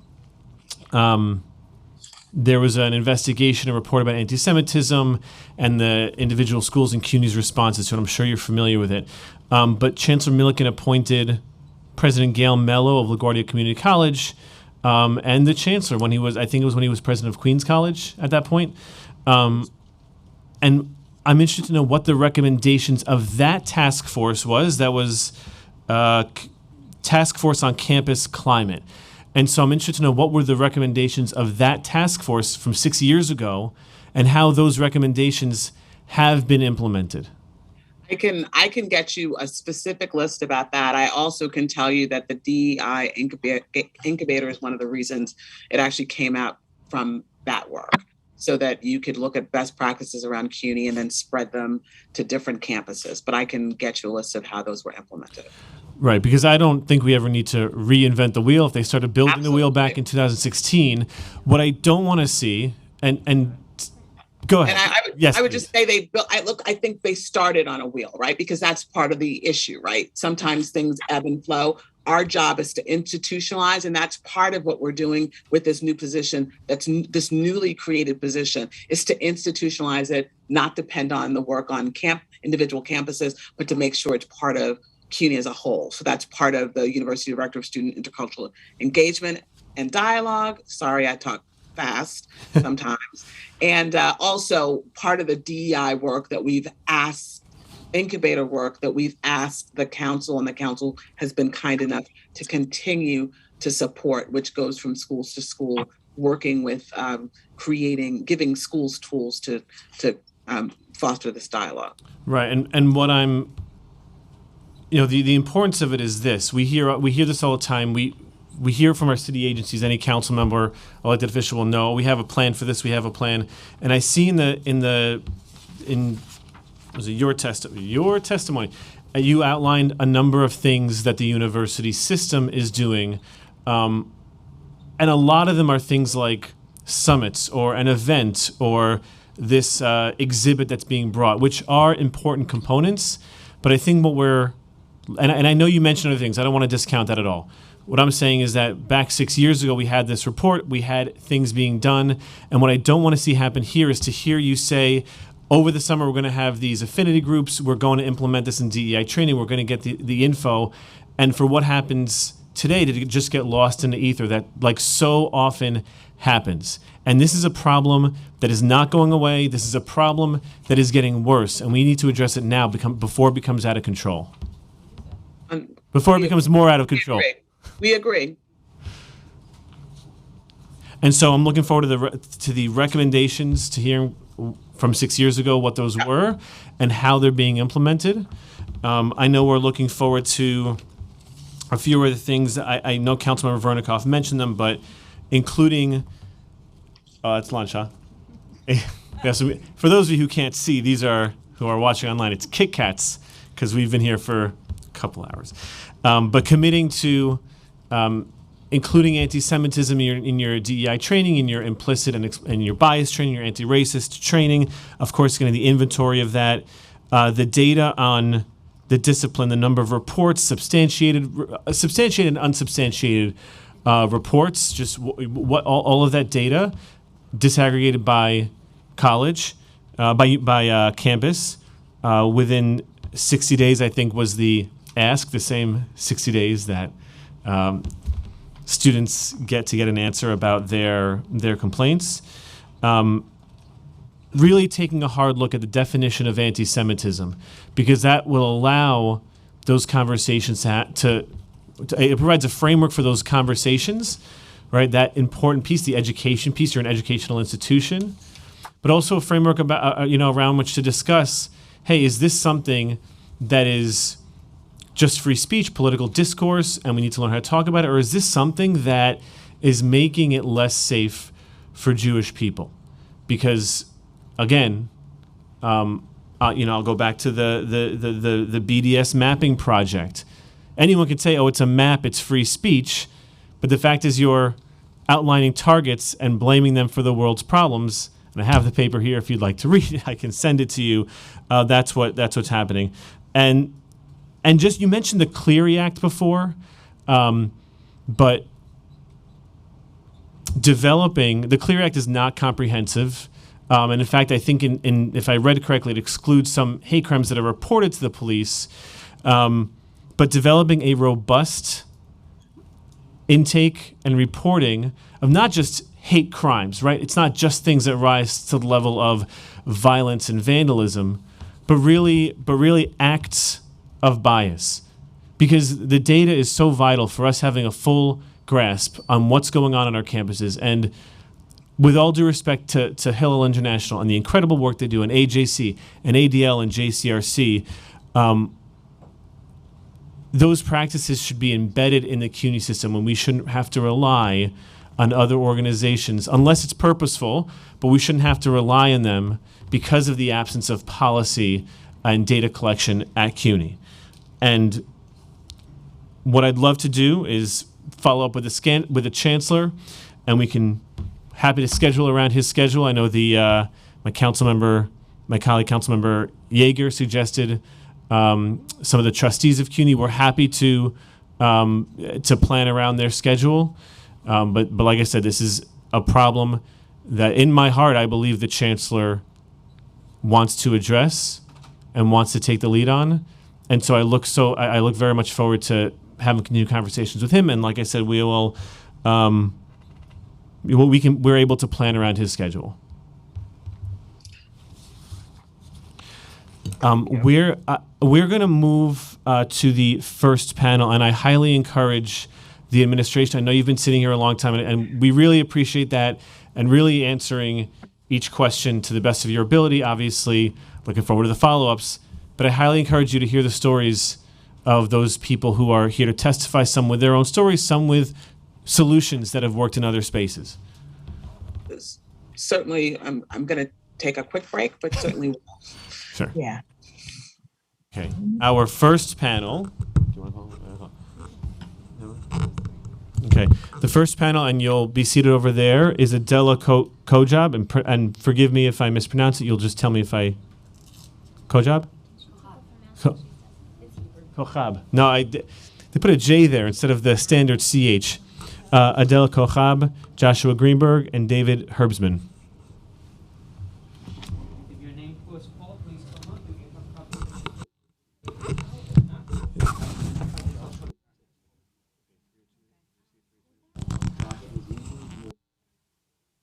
Press the button on the light is on, that means you're on. Yes.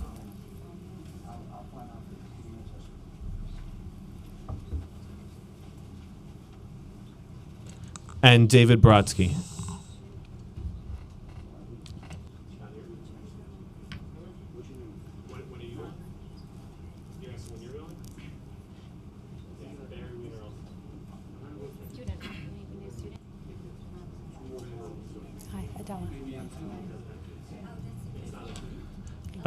Give us one moment, because these are in person, and so we may have to find the person, and we usually do panels of 3 people at a time.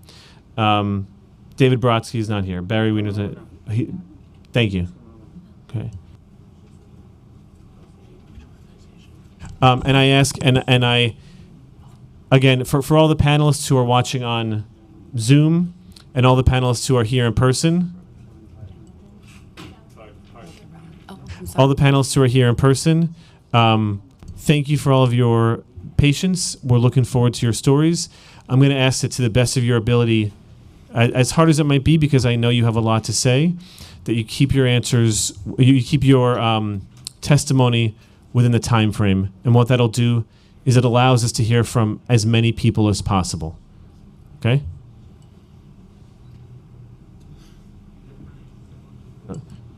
Ms. Kochav? Thank you. The reason why there's a J is because my family left Syria and Lebanon to Mexico, and that's where I was born. So it's Hebrew transliterated to Spanish. Adela Kochav. Love it. So thank you, everyone, for being here today. Thank you for listening to my testimony. I did not go to a CUNY school. I went to NYU, but on my time on campus, I experienced severe anti-Semitism. The community experienced severe anti-Semitism, to the point that I filed a Title VI complaint against NYU for failing to protect the Jewish community from continued discrimination and harassment. I know my time is limited, so I'm going to walk you through a little bit of what happened on campus and why I filed my case. When I first showed up, NYU, as we know, is a very great place for Jewish students. We have a kosher cafeteria. We have a campus in Tel Aviv. My freshman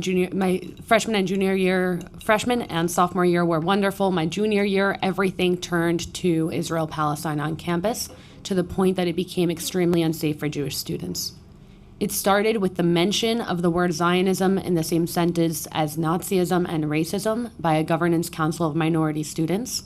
And when we saw that the Jewish community crafted a response Not angry, but disappointed that our fellow students couldn't understand why the Jewish community was hurt by this. We ultimately did not publish the statement because we were told by mentors that if we drew attention to the problem, it would only grow. We ignored it, and within 3 months, we had BDS resolutions on student government, resolutions calling to close our NYU Tel Aviv campus, or at least to boycott it.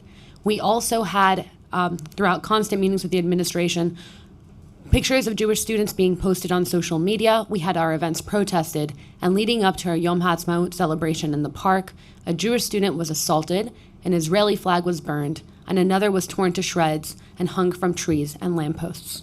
Now, I've heard a lot today, especially from one council member, about, Zionism and Jewish identity. What I can tell you is that every Jewish student at NYU in that park who was watching their flag burn was afraid.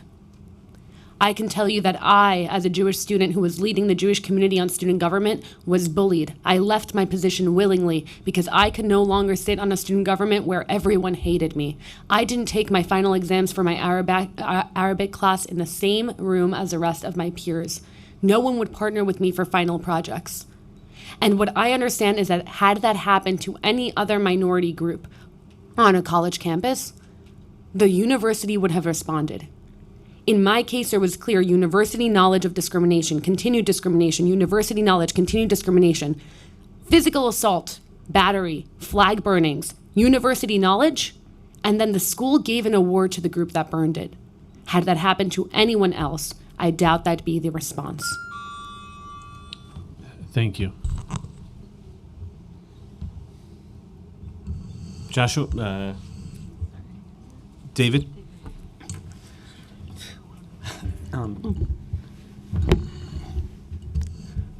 Yes, okay, thank you. I'm a professor of Jewish history and the chair of the Judaic Studies Department at Brooklyn College, the only department of Judaic Studies in CUNY.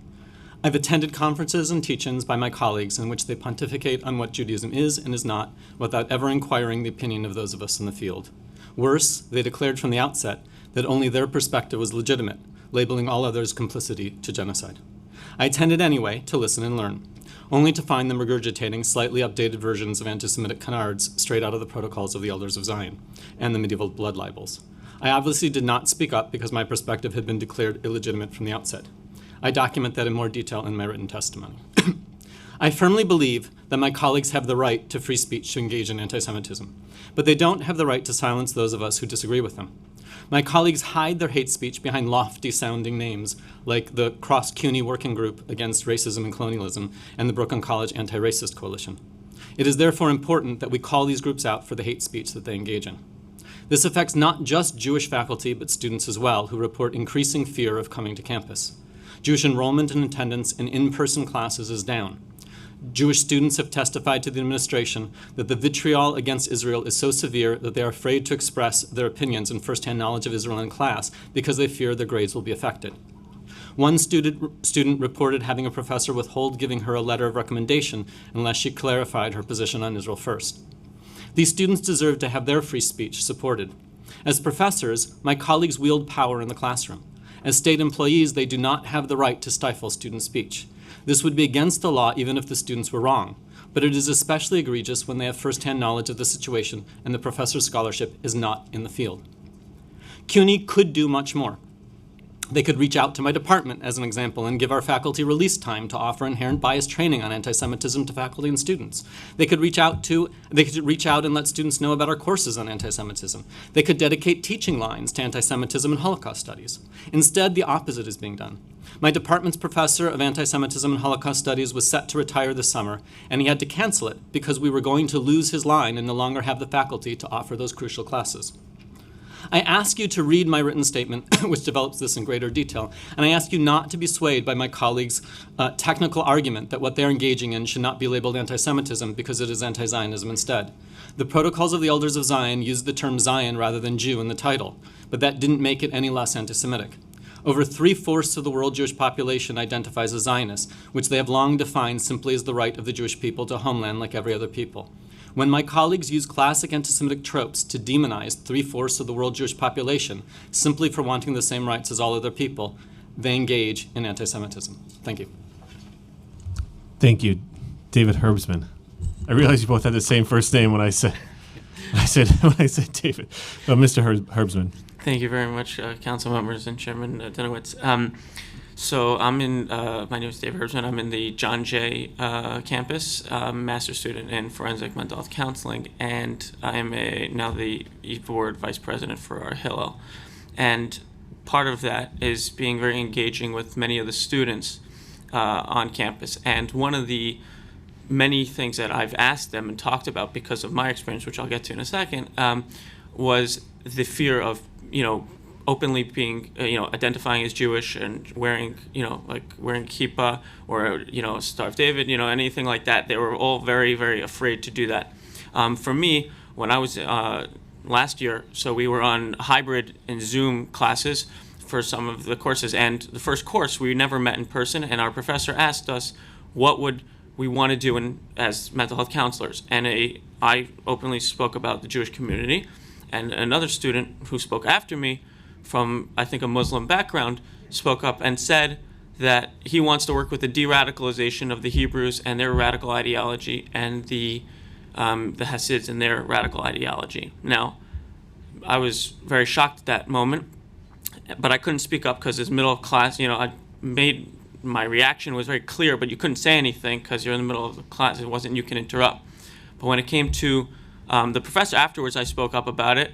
Not much was really done. The professor's like, oh, I didn't recognize that was a problem, and just glossed over it and continued on with that. The other thing is, as a member, when you look at the student council and part of our Hillel things, we try to post for Holocaust Remembrance Day and things relating to like the Israel Day Parade and things like that. And that is, we will not post it. They will not make anything about it.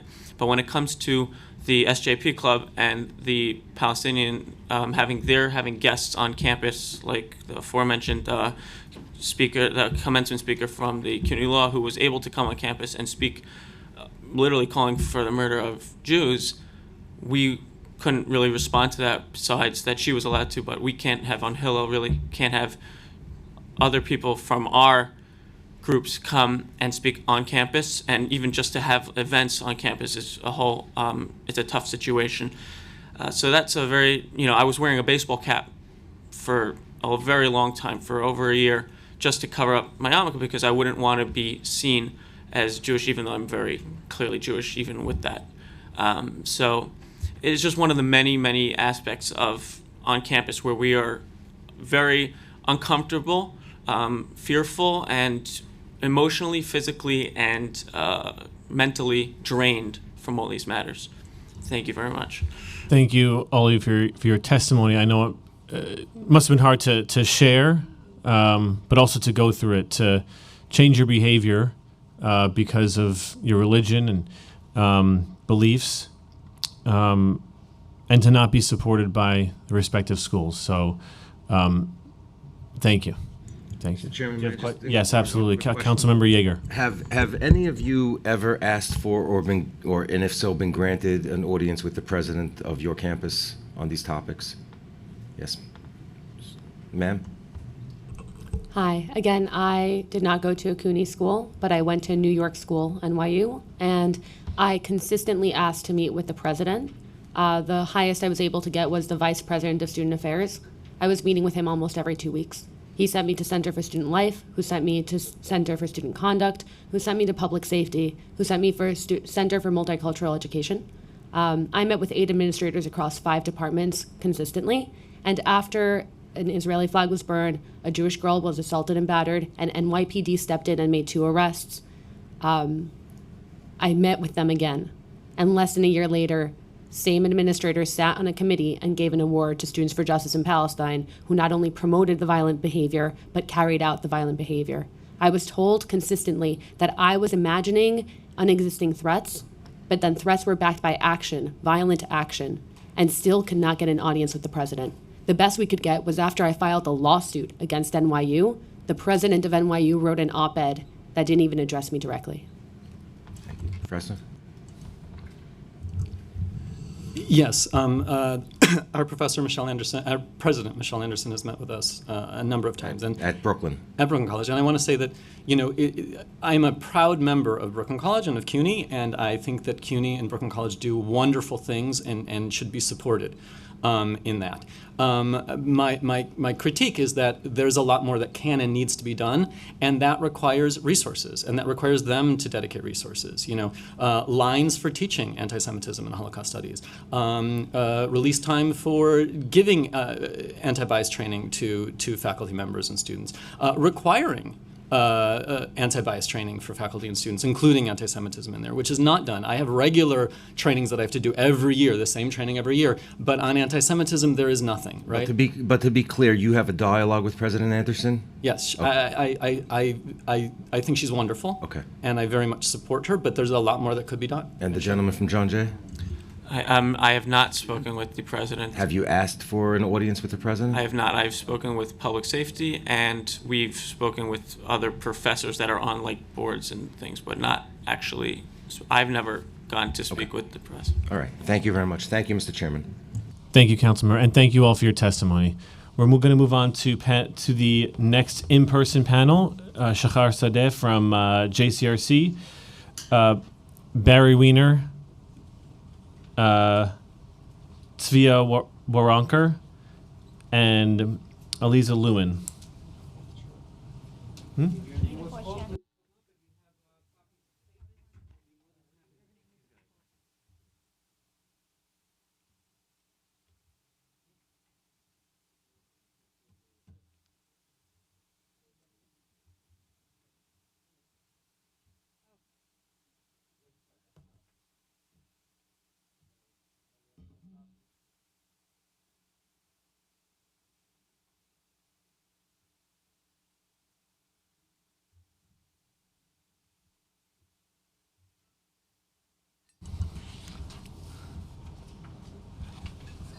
Tzvia, hi. We're going to start with you because you did your homework and you passed out your testimony. Yeah, so we're going to start with you, and I'll say the same thing to you as I said to the previous panel, to the extent possible. I very heavy subject, but if you could keep to as close to 3 minutes to give space to everyone to share their stories, that would be appreciated. Yeah. Thank you. Is her the silver? It's on? Okay, Yep. I can hear it. All right, dear council members and guests, my name is Tzvia Waronker, and I'm a third-year Jewish student at John Jay College, and I'm the vice chair of senior colleges of the CUNY University Student Senate. For most of my education, I was in a Jewish private school. On my first day in public school, I was cornered in a stairway and told not to tell others I was Jewish. Why, I asked. The person did not answer me, but the message was clear. Jews weren't welcome and weren't safe there. I was so scared that I would be bullied or beat up, so I tried to lay low for a while. It was especially terrifying to ask for religious exemptions, so I had to ask the teachers at the end of the class while there were still students in the classroom. Let's transition to my college experience. Many Jewish students are scared to speak out publicly, but will sometimes share their experiences with each other. One student told me about a professor who was teaching an extremely charged class with misinformation about Israel and Jews. I reviewed the syllabus and found factually incorrect information being taught in the course.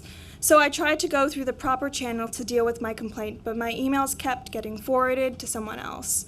A year after being forwarded and getting no response, I wrote an article and got it published. The article was republished in many Jewish spaces, and the responses from the reader were very sad, but very similar. They were saying, "Oh, I had that experience too," or "I'm not surprised that this happened in CUNY." The response refueled my drive to be heard, not for me, but for all the people who weren't heard. So I brought it up during a live college town hall, and only then did I get a response. I was put in direct contact with the Diversity and Compliance Office, and my claim was found unsubstantiated. Later on, I found out from another student, the same professor said that Jews are white power. As of today, this professor is still teaching politics in the Middle East course, maybe even right now, which teaches in the summer. In my student advocacy, I had one-on-one networking meetings. In one of those meetings, it came up that I was Jewish, and the graduate student then began to unload all their anti-Semitic beliefs on me. He told me that all Jews are rich, control the world, Israelis kill babies, Jewish women are greedy and are clingy. Then he began to question my hair and a bunch of other stuff too. But I asked him, "How do you know this is true?" And he said, "Because he read it in books and articles." And I said, "Hey, I'm a Jewish person, and this isn't true." But his books and articles that he read, Those are true. He wasn't the only one I heard say those things. Snickers in the hallway, oven Holocaust jokes in the elevator to class, groans of annoyance over discussing the Holocaust in class, anti-Semitic statements made by the student council multiple times, friends being called baby killers, people ignoring me, a CUNY graduate coworker refusing to serve Israelis at a workplace outside of school and would say awful things about them. Also, we had a petition going on, a statement being made that said explicitly to boycott Israeli academia and culture that would prohibit our theater being used by Israeli culture. That was a petition that was going around. Now, even going back to campus, the anxiety that I feel, Take another second. Okay, the anxiety that I feel is so real. Like, I have had moments where I had breakdowns in the gym locker room, straight up just crying, in the library. I can't even emotionally explain all the feelings that there are, and that's literally just the beginning of my experiences. And thank you for taking the time to listen. Thank you. Aliza? And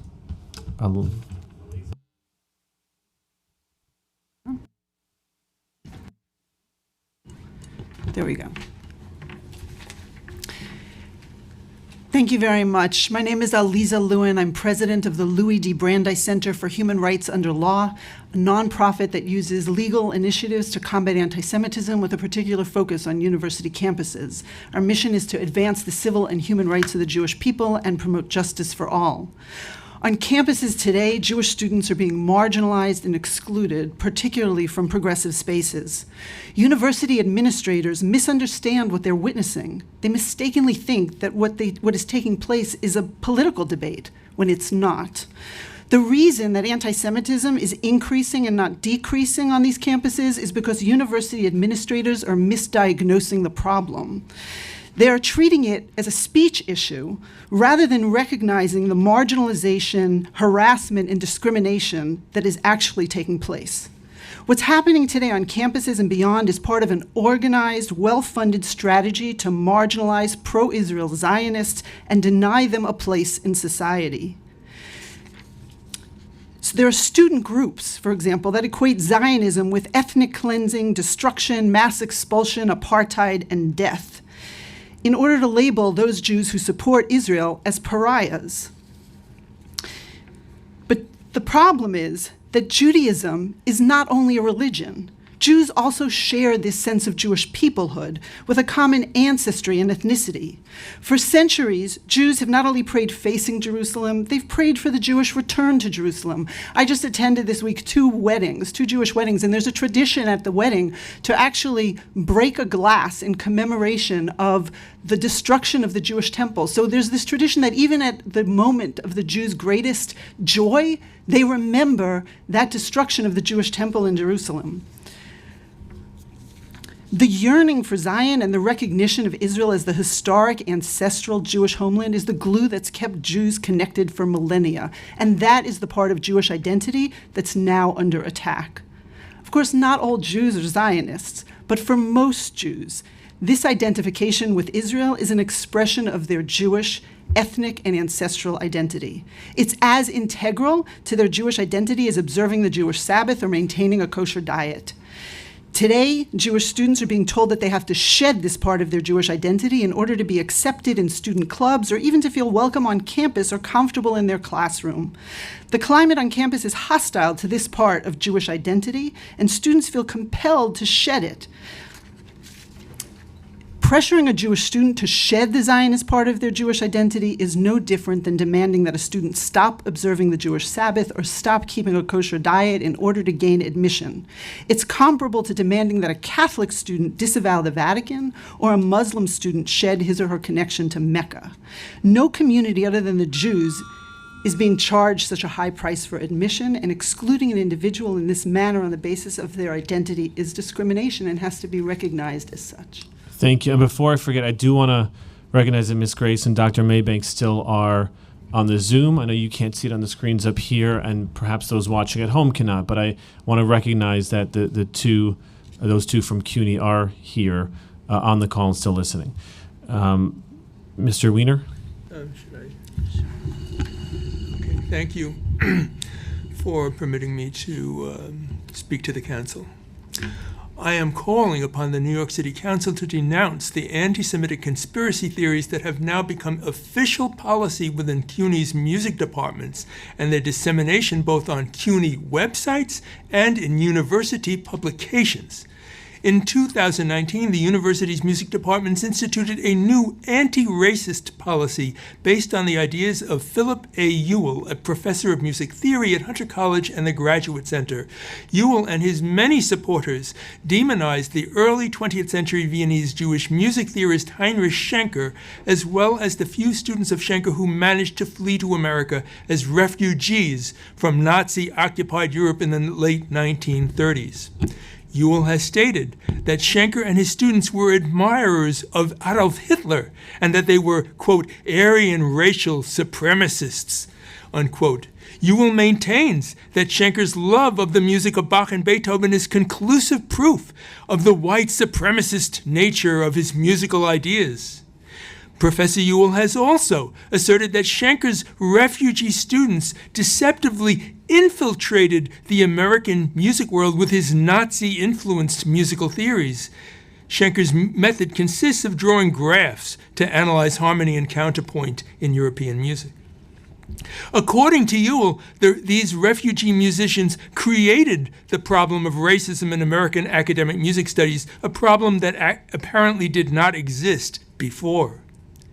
Ewell has attempted to deflect any criticism of his views by presenting lectures at American universities about the history of anti-Semitism in music.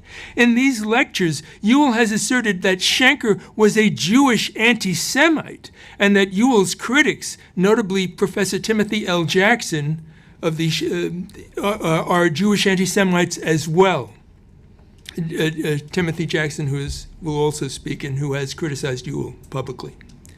Soon after the controversy began, a purge of the musical curriculum was carried out at CUNY. Courses about Schenker's ideas had previously been central to the music theory curriculum, but were now eliminated due to his alleged, quote, Aryan supremacist views. I hope that the New York City Council will take notice of Ewell's outrageous historical fabrications in which he employs strategies that are all too familiar in the history of anti-Semitism. At the very least, the official endorsement of these toxic views by CUNY must be challenged. CUNY and other universities should be pressured by the threat that the government, as well as private donors, will withhold funding. This scandal should be publicized nationally in the same way as other similar scandals have been publicized in recent years, in order to deliver a message that such behavior is unacceptable and that it will not be tolerated. Thank you. Thank you. Shachar?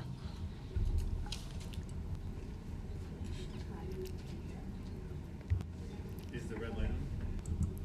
It's on now. Perfect. Hi, I'm Dr. Shachar Sadeh. I'm Director of the Strategic Affairs at the Jewish Community Relations Council of New York, and for the last 7 years, I've been working closely with New York City campus faculty and administration, trying to enhance constructive discussions about Israel and the Israeli-Palestinian conflict on campuses across the city. And thank you for holding this hearing.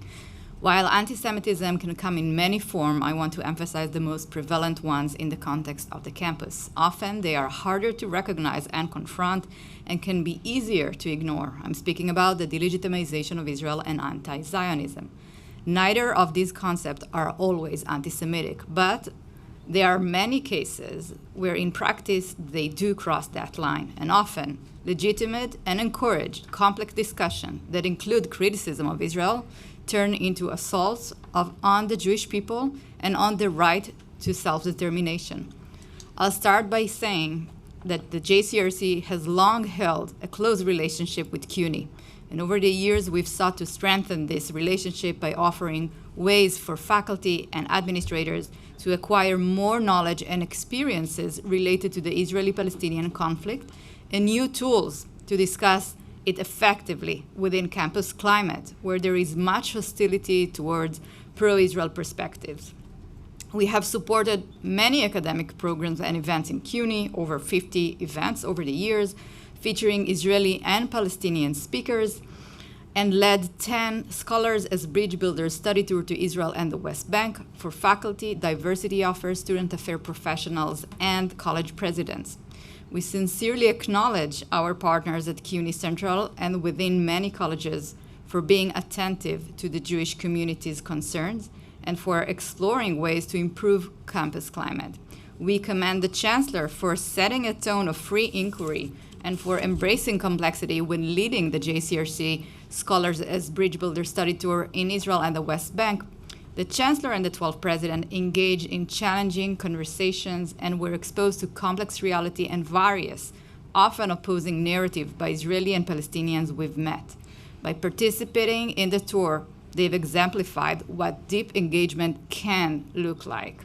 These inquiries are crucial for any intellectual, and let alone for leaders of large academic institutions in which Jewish and non-Jewish students passionately debate these realities and often seek to reenact the conflict on their campuses. Regrettably, many CUNY faculty and leaders who engage with Israel are vilified by members of their own campus community who practice the concept of anti-normalization and accuse those who engage with Israel to be normalizing Israel policies towards Palestinians.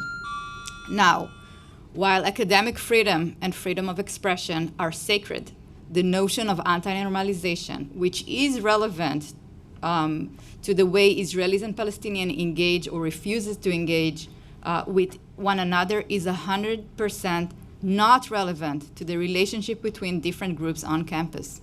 The manifestation of anti-normalization on campus level results in ostracizing and demonizing Jewish students, faculty, and groups who identify as Zionists, people who support Israel's right to exist as a national homeland for the Jewish people.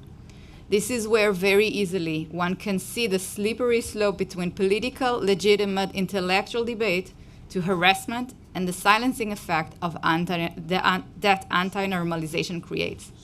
In some cases, when slogans such "Zionist out of CUNY" are chanted, yes, while being protected by free speech, they create pain, fear, sadness, and anger among parts of the CUNY community. It is because of instances like this that there exists the perception, an ongoing perception, that CUNY is unsafe for this individual. This is particularly challenging perception to break, and therefore we encourage CUNY officials to create systems to address this issue. Reactions to such incidents should not be focused solely on legal affairs, but more importantly, on campus climate. I want to emphasize that many young Jewish faculty are also silent by this state of affair, especially since the CUNY PSC resolution was passed. These Jewish academics, and there are many of them, are self-censoring. They will not participate in university programming around Israel and will think twice about revealing their Jewishness to their colleagues and students. And this is, of course, a problem. I will end by encouraging my colleagues at CUNY to continue their journey of inquiry and bridge building. And my strongest recommendation is to create more avenues to support their staff around the issue of Jewish identity, Zionism, and the Israeli-Palestinian conflict. We know that students' affairs and DEI administrators are not always as equipped as they could be to handle those issues and need to be provided with relevant training and tools to successfully engage and support all their students. Thank you. I hope, just last sentence, I hope that as part of anti-racism and anti-bias training across CUNY, the current modern manifestation of anti-Semitism are included, recognized, and discussed. Thank you, and thank you to the panel, and I appreciate your testimony. Councilmember Vernikoff? Thank you. Thank you all so much for your testimony, and I especially want to thank Tivia. It takes a lot of guts and bravery to come out and testify about your traumatic experiences, and I just want to say that I'm committed to you and the rest of the students at CUNY and other universities to making sure that you do feel safe and you do feel included. I just have two questions for Ms. Lewin. Ms. Lewin, can you describe the impact of BDS campaigns on Jewish Zionist students on campus? Certainly. So the problem with the BDS campaigns, especially when they are in the form of a referendum that asks the entire university campus, all students, to vote, is that they create a litmus test on campus that ends up making students choose. And the idea is that these referendums end up being supported by almost the entire progressive community on campus. So students are then asked to vote for or against. The for side means you're standing with all these organizations that stand for social and racial justice. If you vote against, you're then immediately viewed as one of the racist oppressors. What happens is if you have a resolution that is denying the right of Jewish self-determination, the Jewish students can't vote in support of it. So automatically the Jews are put on the wrong side of that equation, and it ends up labeling them as pariahs. That's the climate on campus that's caused by these BDS resolutions. Thank you. Can you discuss SJP, the group called Students for Justice in Palestine? Are they interested in a dialogue? Yes, I heard earlier that you referenced the Students for Justice in Palestine. So actually, they used to, before COVID, when they had in-person national conferences, they used to post their goals for each conference on their website. And so in 2018, and you can still reference these goals if you go back to the archived websites, in 2018, they actually put up their goals for that year's conference. And in those goals, they said that Zionism is ethnic cleansing, destruction, mass expulsion, apartheid, and death. That's a quote. And they also talked about how Zionism can be destroyed and Zionism can be broken down and dismantled. And then they turned around and they said, we're not only going to talk theory at this conference, but we're actually going to spend time, quote, developing actionable local and regional campaigns with clear targets. If you talk about targets, right, and you want to destroy and dismantle Zionism, then your targets must be pro-Israel Zionist Jews. That's not somebody that's saying, I want to dialogue with a pro-Israel Zionist Jew. That's not somebody who's saying, I want to understand what Zionism is. That's somebody who's saying, I'm demonizing Zionism. I'm going to target those Zionists. Why? To marginalize and exclude those Zionists. And actually, we've seen on campuses now where SJP has started using a map like this, which is a map that labels all of Israel as occupied territory and the entire area as Palestine. There is no Israel here. They're not interested in having a dialogue about the policies of the current government of Israel. They're actually interested in calling for the destruction of the one and only Jewish state. Thank you. Any other questions? Thank you.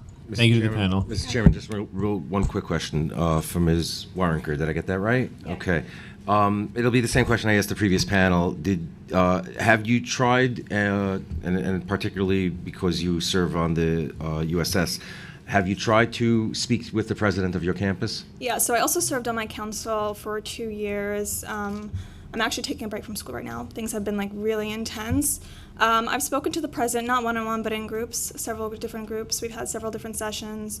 Has it done much? There's a lot of talking, it's a lot of dialogue.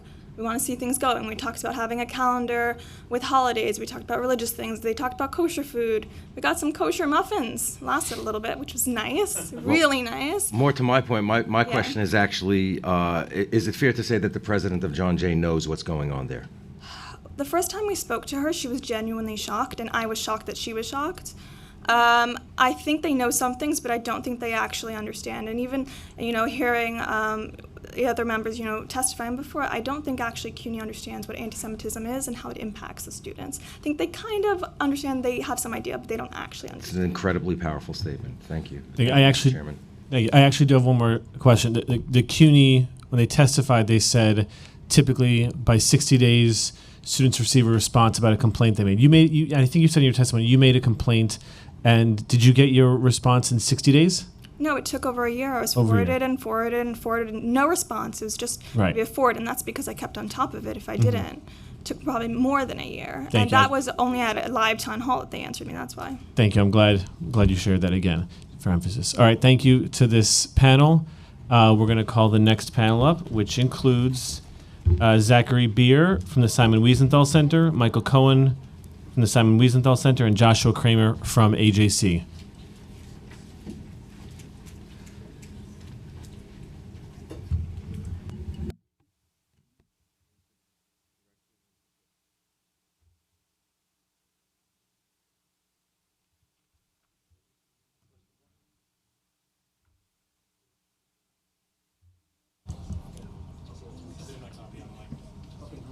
And we will start with Zachary.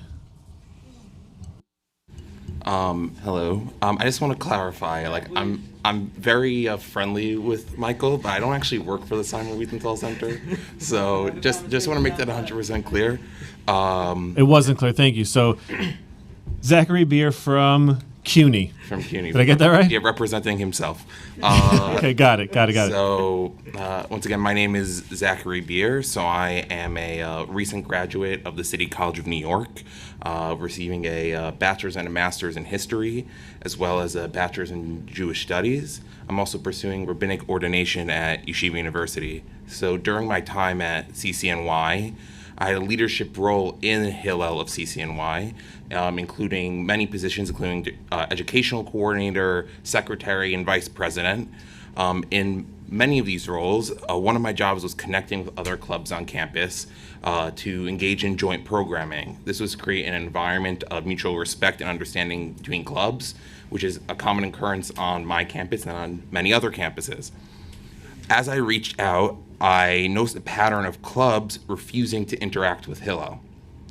After looking into these refusals, I noticed that many of the clubs that refused to interact with us did so after working with Students for Justice in Palestine, SJP.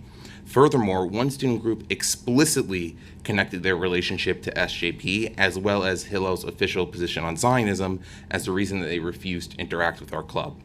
I also noticed in my personal interactions with members of Students for Justice in Palestine, they openly did not regard Hillel as representative of the Jewish community on campus and did not accord us the same respect they would give to other clubs. Instead, they held up groups such as the Neturei Karta, a fringe anti-Zionist ultra-Orthodox sect, widely understood even in the ultra-Orthodox world to be extremists, who they also invited to campus as representing quote-unquote real Judaism. Additionally, they identified two Jewish identifying members of the Young Democratic Socialists of America as comprising the true Jewish community on campus. They tokenized these two individuals because they were not Zionist. And in terms of the reaction that was received from the administration, aside from a generalized email promoting positive campus culture, nothing else seemed to have been done about this situation. On one particular occasion, somebody also drew a swastika on the door of the Hillel office on the 4th floor of the North Academic Center. This was done as an act to intimidate and scare Jewish students on campus. While public safety did install additional camera on that floor after this event, not much else was done. After this act, I personally felt less safe on campus. In fact, until campus-based learning was suspended due to COVID in March of 2020, I was constantly nervous about worse anti-Semitic actions occurring, and I personally lessened my presence on campus due to this worry. I also took the opportunity not to attend classes in person until this past spring semester when I took a single class, my final class at CUNY, in person. I would like to thank the City Council Committee on Higher Education for having this critical hearing. It's very important that anti-Semitism be given the same care and treatment as all other forms of hatred. In a time of rising anti-Semitism, this hearing gives me a measure of relief that these issues are being tackled head on. Thank you very much. Thank you. And just quick clarity, because we had heard from CUNY a lot of the responses to the problems. They say we want to encourage dialogue, encourage free speech. The answer to bad speech is more free speech, and that we have to facilitate those conversations. But just to clarify, you said after the swastika was found, it was dealt with from a security perspective, but from that restorative justice conversation perspective, there was not addressed at all. As far as I understand, and I know, nothing else occurred. Thank you. Next, we have Michael Cohen who actually is from the Simon Wiesenthal Center. Thank you. And make sure to just speak into the microphone.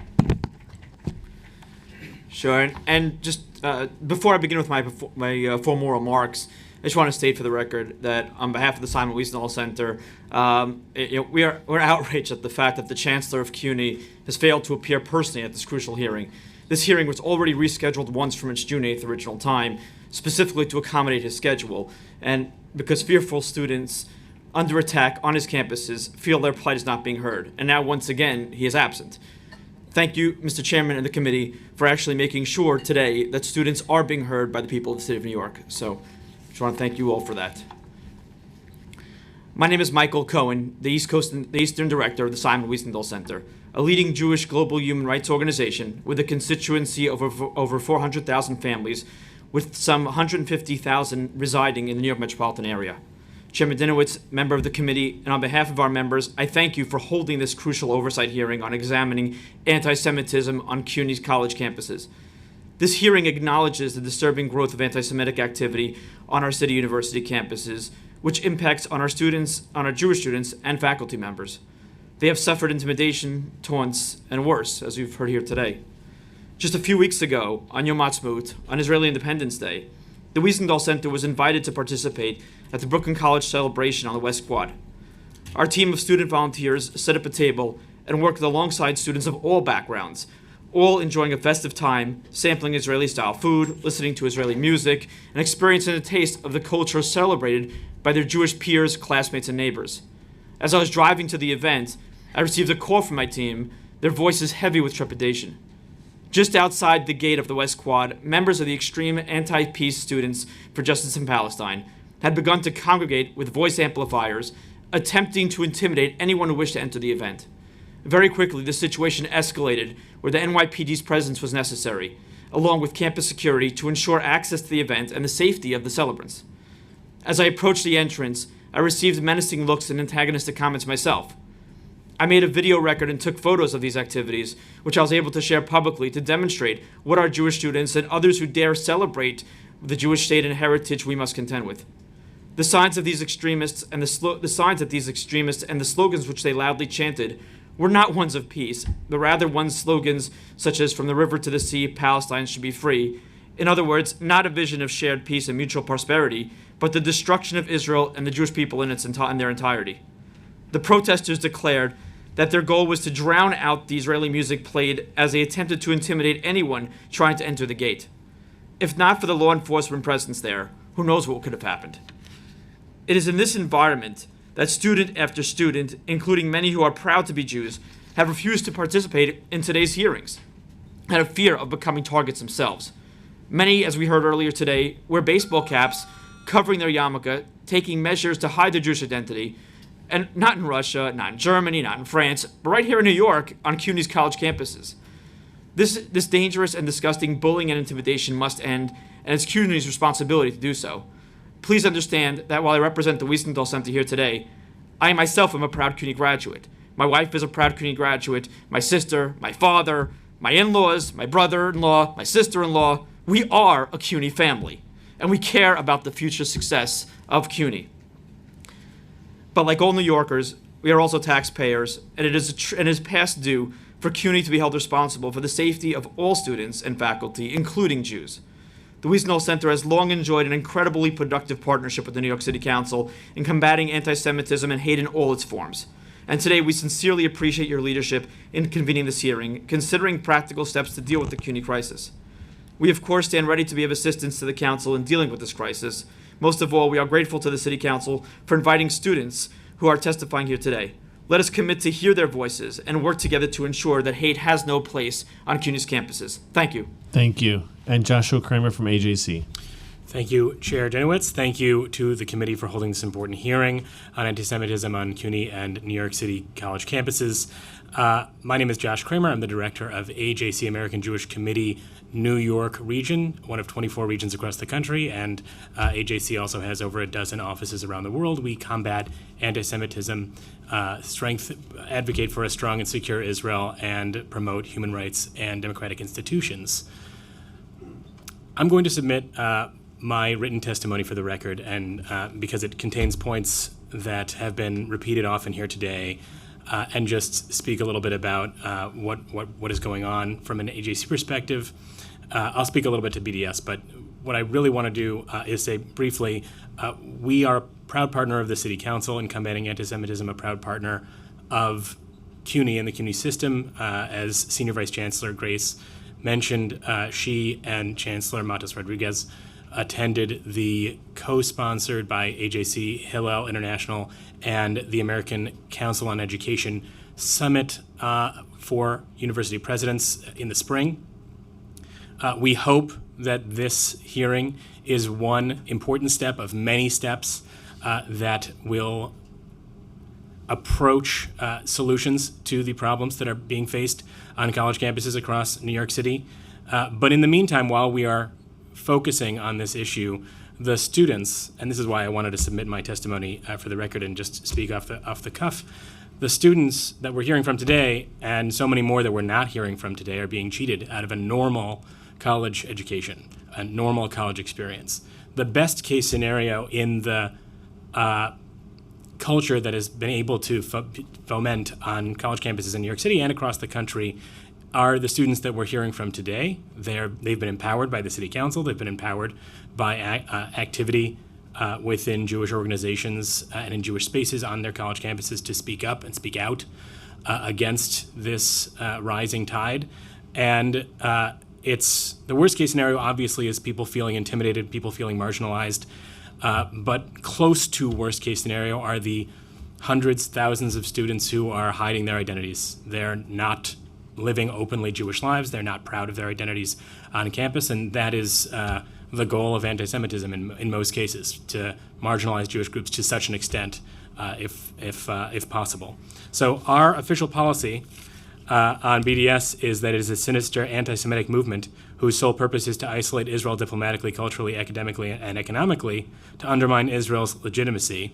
When a movement seeks to delegitimize Israel's right to exist, singles Israel out for censure, or holding no other nation to the same standard, or demonizes the world's only Jewish state simply because it is the world's only Jewish state, then criticism of Israel has ceased to be admissible.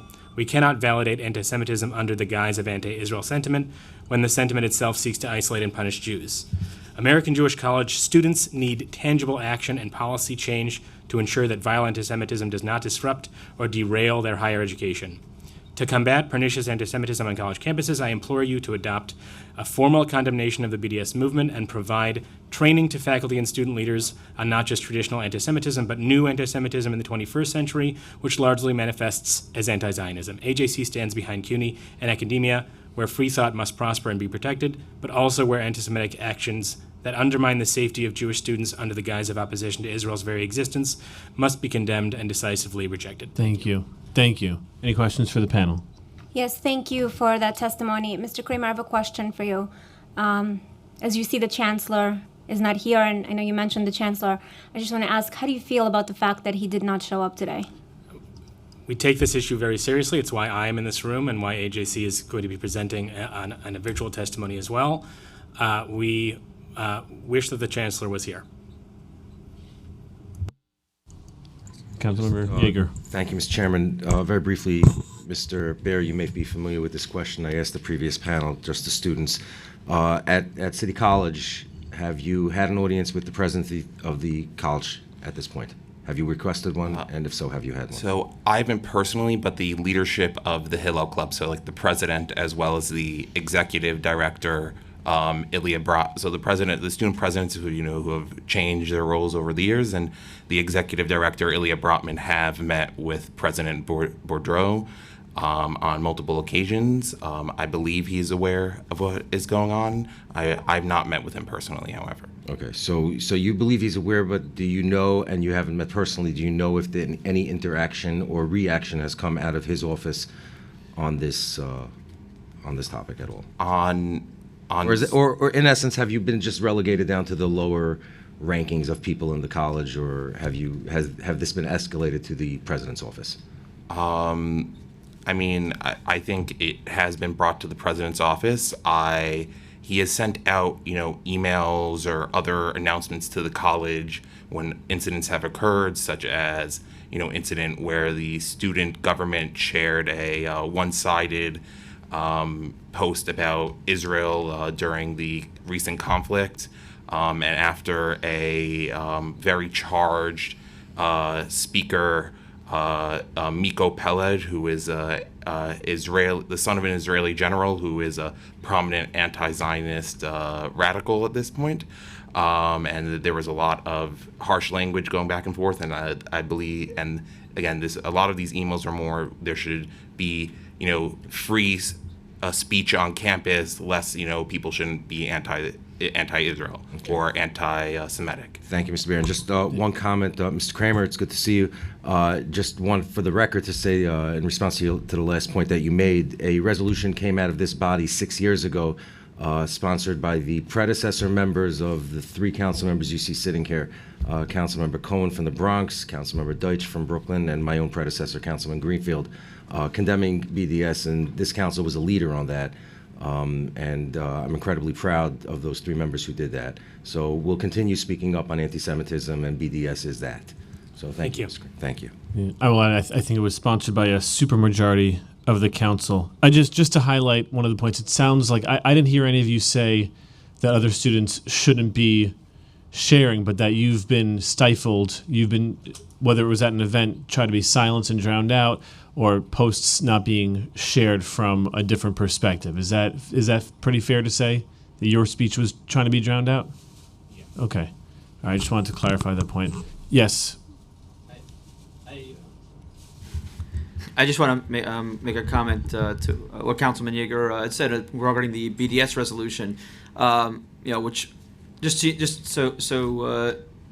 to say thank you to everybody here.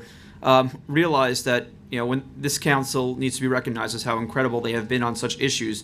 That exact resolution back then, the Wiesnall Center had worked with Councilman Andrew Cohen and the other members involved in that resolution.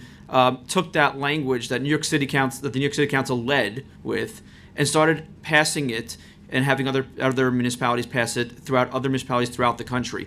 Just in New Jersey alone, I think it was 35 members of 35 different municipalities have passed the exact language of the New York City Council's resolution on BDS. So just, New York City leads, and it leads to this council. So just really, you should know how much your leadership means, and thank you very much for all that you do. And just because the resolution came up, I want to read one part of it that we're hearing themes about throughout the hearing about free speech. It says, whereas the university-based BDS efforts violate the core goals of the university and global cultural development, which thrive on free and open exchange and debate. Free and open exchange and debate. And based on the last 3 panels, it just sounds like there is an incredibly coordinated effort to stifle that free speech, which I know that CUNY says that they value. And I think, again, what we're looking for is the evidence of that value, right? What are the plans and what have you done so far to foster that free speech and that exchange of ideas? I thank the panel for your testimony. The next in-person panel is Susan Tuckman, Azriel Ganak, Gerard Felitti, and Barbara Kita.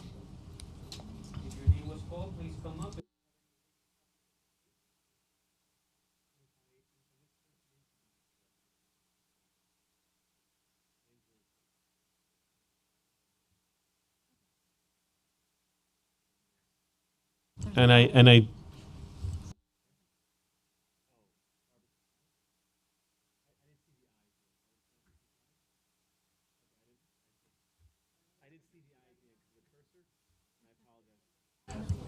I just want to note again that CUNY, Dr. Grace is still on. You can't see, but she's still on here listening to the testimony, which I want to highlight that we on this committee appreciate. We will start with, we'll start with Susan Tuckman from Zionist Organization of America. Thank you. Is the microphone on? Okay, there we go. I'm Susan Tuckman. I'm the director of the Center for Law and Justice at the Zionist Organization of America. The ZOA is the oldest pro-Israel organization in the U.S., and we have played a leading role in fighting campus anti-Semitism and making sure that Jewish students get the safe and welcoming environment that every student deserves. We filed the first case of campus anti-Semitism that the Department of Education's Office for Civil Rights ever agreed to investigate under Title VI of the Civil Rights Act. When the Office for Civil Rights was not enforcing Title VI to protect Jewish students, the ZOA led a 6-year battle to ensure that Jewish students would have the same legal protections that other ethnic and racial groups had already enjoyed for close to 50 years. As a result of our battle, Jewish students are now protected under Title VI. We've helped Jewish students on campuses across the country, including at CUNY. In 2013, we helped Jewish students at Brooklyn College who were forcibly removed from an anti-Israel BDS program. They were ejected without justification, simply because they opposed BDS. Keeping them out was a way to shut down their pro-Israel views. In 2016, the ZOA alerted CUNY's leaders to the harassment and intimidation that Jewish students were enduring at 4 CUNY schools.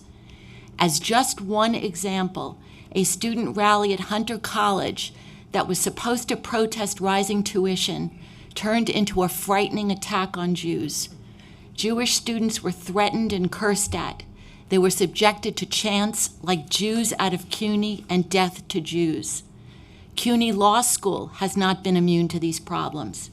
A CUNY law student posted a video on social media in which she threatens to light someone on fire because he's wearing a sweatshirt bearing the emblem of the Israel Defense Forces. CUNY Law did not condemn this conduct.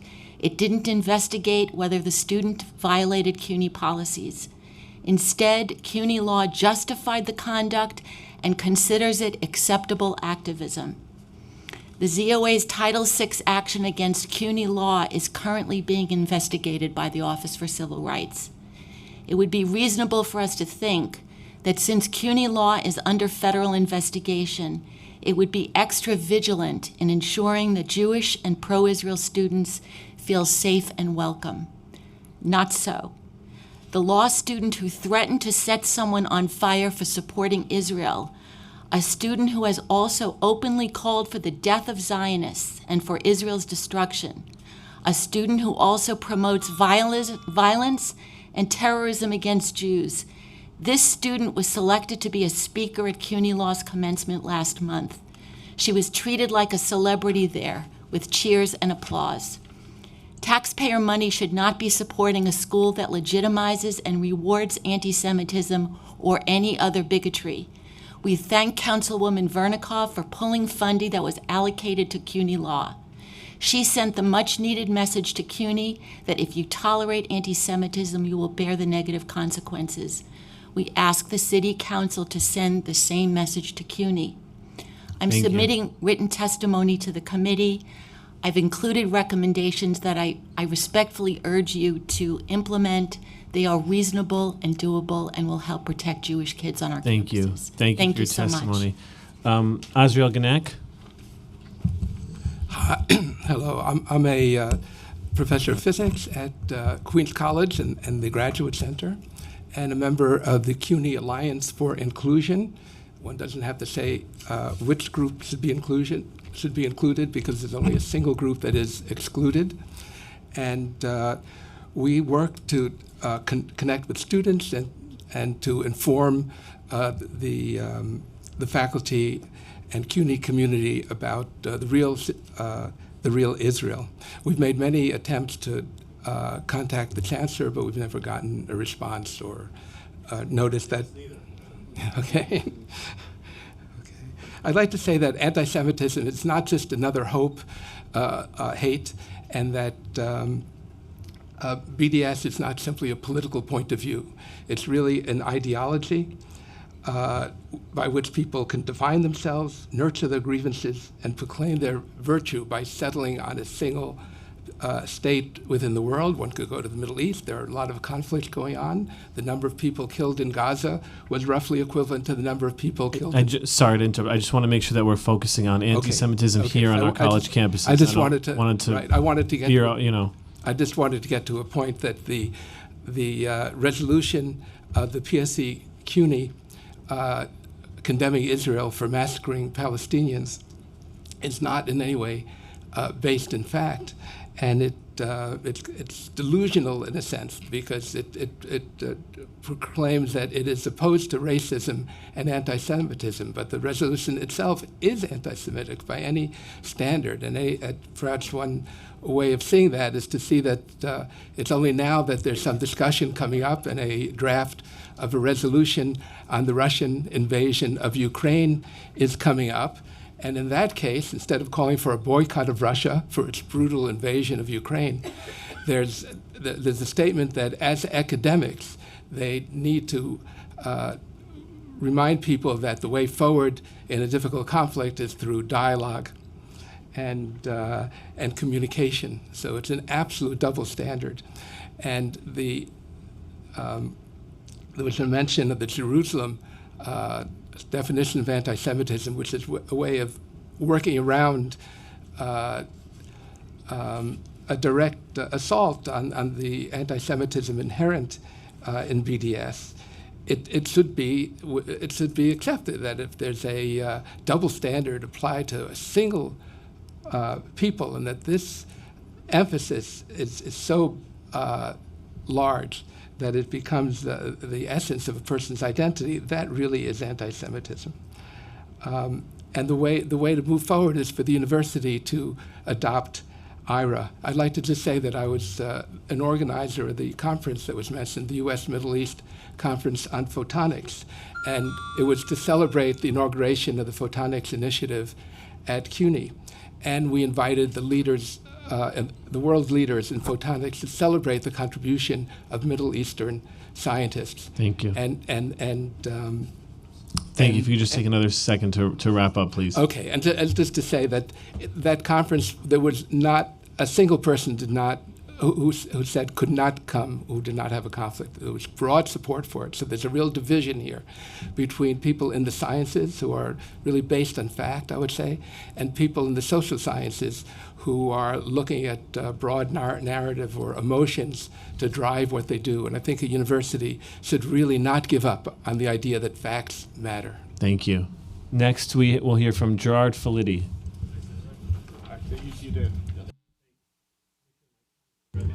It is on now, thank you. Thank you and good afternoon. My name is Gerard Felitti. I am an attorney and senior counsel at the Lawfare Project. We are a nonprofit that fights to uphold the civil rights of the Jewish people worldwide and based here in New York City. I will submit my testimony in writing because after listening to CUNY's testimony, I just need to go off the cuff a little bit. What I saw this morning and into this afternoon was an empty chair. The chancellor could not be bothered to come, and this is after already postponing the hearing. This is unacceptable. There's a simple answer to this. He needs to be replaced. There are plenty of people that the Board of Trustees can find to replace him, people who actually care about the minority rights of the Jewish people and the minority rights of other communities as well. You don't ignore hearings on anti-Semitism that are called by the New York City Council. What I heard were empty voices. The language that was used was typical of a defendant who does not answer questions but answers them in a meaningless way. Nothing we heard today had any merit whatsoever. You know, it strikes me, everyone else has talked about the issues at CUNY in depth, but what strikes me is that what happens in academia doesn't stay in academia. It seeps out and infests our community. And if Jew hatred is what's being perpetuated there, we're seeing that on the streets. I will give you a portion of my testimony. When a student, you know, as Susan said, when a student filmed herself apparently threatening to set a man's IDF hoodie on fire while wearing it, the administration initially condemned this act at CUNY, only later to apologize, saying the condemnation was inexcusable. The administration at CUNY actually apologized for condemning Jew hatred. When students hold rallies at the university on campuses and going out into the streets demanding to globalize the Intifada, to globalize violence against Jews, the administration does nothing. It's silent. When students call for resistance by any means, the administration does nothing. When students chant from the river to the sea, which is the rallying cry of Hamas and the PFLP designated foreign terrorist organizations, the administration does nothing. What happens then? We have student-inspired organizations. We know the names. I'm not going to say them. We all know who we're talking about at CUNY Law. They go out onto the streets and hold rallies. At one of those rallies, one of my clients was attacked, viciously beaten. Yesterday, a federal grand jury returned a bill of indictment for a federal hate crime charge against this person. He went to a rally inspired and hosted by these people who came out of CUNY Law, who come out of CUNY campuses and incite violence. And he was attacked for it. And now we have a federal hate crime pending. This is the consequence of CUNY's inaction.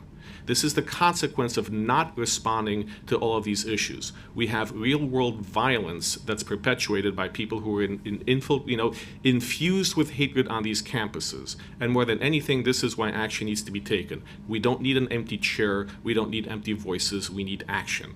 And if CUNY doesn't do anything, then what Councilmember Vernikoff did was straight on. We need to cut funding. We need to affect them in a way that will entice them to take action. Thank you, Mr. Chair. Thank you very much for your testimony. And then Barbara Katai. Thank you so much. Thank you so much, Ina, for inviting me. I was totally unprepared. I just came to the rally. And I'm a former CUNY faculty in the English department, adjunct. I was teaching there for over 23 years at New York City College of Technology in Brooklyn, where one of the CUNY reps on Zoom said there was a Holocaust exhibit. I never saw any such thing. And I noticed over the years, I was there since the 1990s, I noticed how there's like a decline in the student population. There used to be a lot of students in the dental hygiene clinic and a lot of other clinics. I taught English. I taught English at City University of New York, New York City College of Technology in Brooklyn for over 22 years. And there's a decline in the population of Jewish students, and there's a fear. There's this like nonverbal fear. There was a standing exhibit that took up the entire lobby of the second floor against Israel. In, I think, 2008, Stand With Us was there. I invited them to come video it. There was not one thing about any factual information about Israel. I asked the vice president if I could show The Case for Israel, the movie. He said, sure, go ahead. Not one professor would come and bring anybody from their class until finally I showed it to my class. And then one other professor came up with a couple of students. And every professor is afraid of saying a word against anybody or anything. The Muslim Students Association gets almost all the money. I was like a contact professor for the first Jewish Students Association there. They never got any student money. And they even have an entire wing dedicated to Muslim worship. A wing, not just a room. There's no rooms for any other kind of worship there, but there's a whole wing. And they had constant imams come in and talk about jihad and talk about peace or whatever they were talking about. And they got tons of money and they got tons of food, only for the Muslim students. So the Jewish students were intimidated all the time. I would say to them, why don't you talk to them about what's going on, what you think? And they said, what's the point? They just shout you down and they silence you and you can't open your mouth because they just totally silence you. So they've silenced me too. I was fired together with 4 other professors who were adjunct, who were teaching there more than 20 years, each of us, all Jewish women, all at the same time, May 2021. No reason, nothing. We went into our personnel files. Most of the material, the faculty evaluations were gone. All the positive faculty peer observations were gone. Everything was gone. And then they said, oh, we have a separate file in the English department. Oh, where's that file? We don't know. So, but what I was teaching before I got dismissed was how brainwashing affects racism and anti-Semitism. And I gave them a lot of examples, and they loved it. I gave them examples from Patty Hearst and from the Jim Jones massacre and from a lot of different types of diverse things, and something about the Holocaust. Take another second to wrap it up, please. And they didn't know anything about the Holocaust. They said the public school system doesn't even teach the Holocaust at all anymore. All they know is that there was Hitler and 6 million. And they thanked me for telling them about it. Thank and you after for that, sharing. I lost my Thank job. you so much. Thank you to the panel. Any questions for the panel? Thank you so much. We have one more in-person panel, and then we have a virtual panel. And I just want to thank all of the panelists and the other council members for really focusing on the issue of what's going on here in the United States. Because again, as I said in my opening statement, this is not a foreign policy debate. There is a reality borne out by facts that Jews are facing increased discrimination. So I just want to take a moment to thank all of the people who are really focused on that. The last in-person panel is Michael Marachnik and Rabbi Yisrael David Weiss. Folks, if your name was called, please come up if you haven't.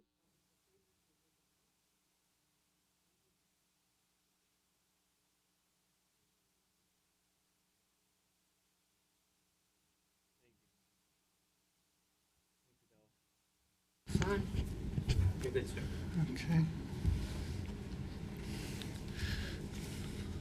Yeah. With the help of the Almighty, I pray to the Almighty to bestow upon me His truth and His wisdom, that I may convey His message and so sanctify His name and hopefully bring peace to the world. We're very thankful for the leaders of CUNY and the City Council who are concerned about anti-Semitism and how to somehow bring some type of relief to the growing anti-Semitism. But we are very concerned. I'm a child.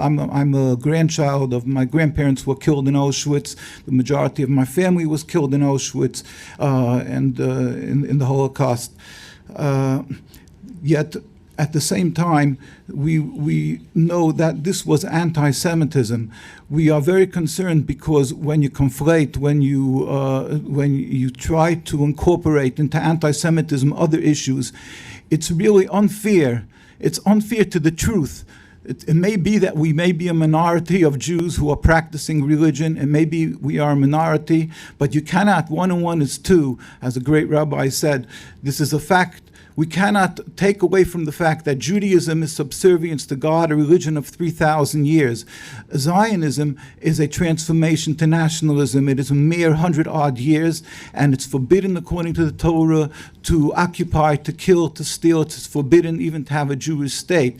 The rabbis in Palestine, in fact, in Europe, there was a great rabbi, Rabbi Shapiro, pleaded when there was a massacre in Palestine. Rabbi Shapiro, Rabbi Chaim Eliezer Shapiro, of blessed memory, and he said, we have to tell people to take back that Balfour Declaration. Rabbi Dushinsky, in 1947, pleaded with the United Nations, it's United Nations records. He said, we furthermore wish to express our definite opposition to a Jewish state in any part of Palestine.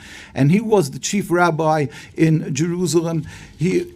That hundreds of thousands of Jews still live in the Holy Land and around the world, right across the bridge, and across Williamsburg Bridge. There's the largest concentration of religious Jews. Most probably you won't find one Israeli flag. We are Jews because we serve God. We're not condoning violence. We are pleading that you do not take us hostage. Do not incorporate something that may be what's going on, again, complaints or how people address a subject called Zionism. But do not conflate it and do not refer to it as anti-Semitism, because that exacerbates anti-Semitism. That makes, because people who are suffering, whether you say it's rightful, not rightful, it's a subject by itself. They are frustrated, they are exasperated because they say, why are you saying that we are anti-Jews when we lived for hundreds of years in peace and harmony? This is really not right. It's untruthful, and please do not use my Judaism, what we suffered, and make that there should be more bloodshed, whether it be Jews or non-Jews. It's really, you have to face the truth. It's exacerbating anti-Semitism. Thank you. God help we should have peace. And we thank you again for trying to stop anti-Semitism. Thank you. For your testimony. Councilmember Vernikoff has a question. Yes. Mr. Weiss. Rabbi Weiss. Are you a student at CUNY? No, I am not. Are you a student at any New York City university? No, I am not. Have you ever been a student at CUNY? No. Are you a professor at CUNY? No, I am not. Have you ever experienced anti-Semitism at CUNY? No, I did not. Have you ever experienced anti-Semitism on any college campus? Not on a college campus, but I lived in New York, and I did. But therefore, I think I'm a Jewish person. I have a right to speak up for my being, my nation, my people, and my religion. I believe you haven't addressed the issue of anti-Semitism, and we're here to discuss just that. Thank you. I have no more questions. Thank you. Thank you so much. We're going to turn to our virtual panel. I had to check. Okay, the first panel will have 5 speakers. The speakers on this next panel are Ofek Preos. And again, forgive me if I mispronounce your name. You'll just correct me when you introduce yourself. James Davis from the PSC, CUNY. Rita Nasser first from Stand With Us. Ilya Bratman from Hillel at Baruch College. And Scott Richmond from the Anti-Defamation League. We'll start with Ofek Preos.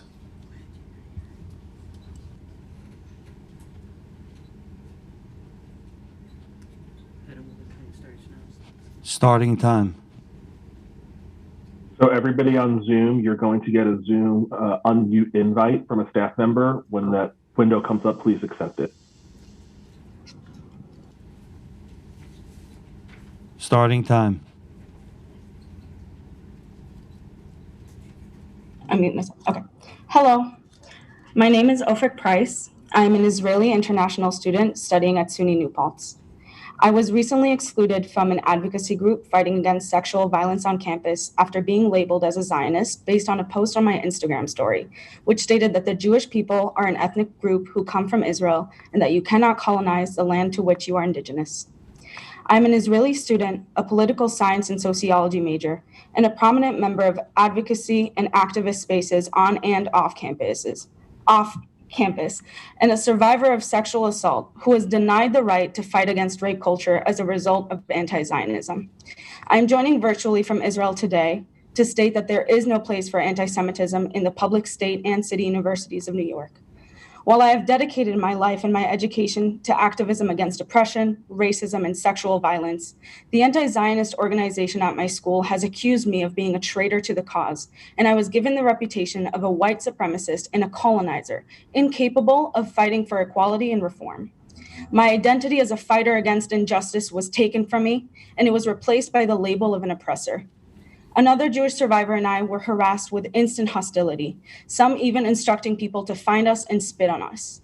I still feel unsafe on my campus today. I still feel powerless and defenseless, and more than anything, I feel isolated and excommunicated from the progressive spaces in which I have a right to participate. The members of the anti-Semitic organization and members of the student body who contributed to the hostility walk unpunished, while I and many Jewish students spent the semester at home in fear. These are the detrimental impacts left by the presence of anti-Zionism in colleges and universities. This is the result of promoting dialogue instead of directly denouncing anti-Zionism. It is not a matter of difficult conversations, but an issue of hostility, isolation, and discrimination. There is an immense need for reform in the protection for the Jewish and Israeli students of New York State. Thank you for your time. Thank you, Ms. Price. And I just want to acknowledge how brave it is for you to share your testimony, especially as a survivor, and to share that and try to work towards a better future for your peers. Thank you. Starting time. Next, we have James Davis from PSC. Starting time. Good afternoon, Chair Dinowitz, members of the Committee on Higher Education. My name is James Davis. I'm a faculty member for the last 18 years at Brooklyn College, and I'm the president of the Professional Staff Congress, which is the labor union representing 30,000 faculty and staff at CUNY. I appreciate the opportunity to participate in today's important hearing, and I want to thank this committee as well for your efforts during the city budget process to improve conditions for CUNY faculty, students, and staff. The PSC takes seriously acts of discrimination and hate speech at CUNY, including acts of anti-Semitism.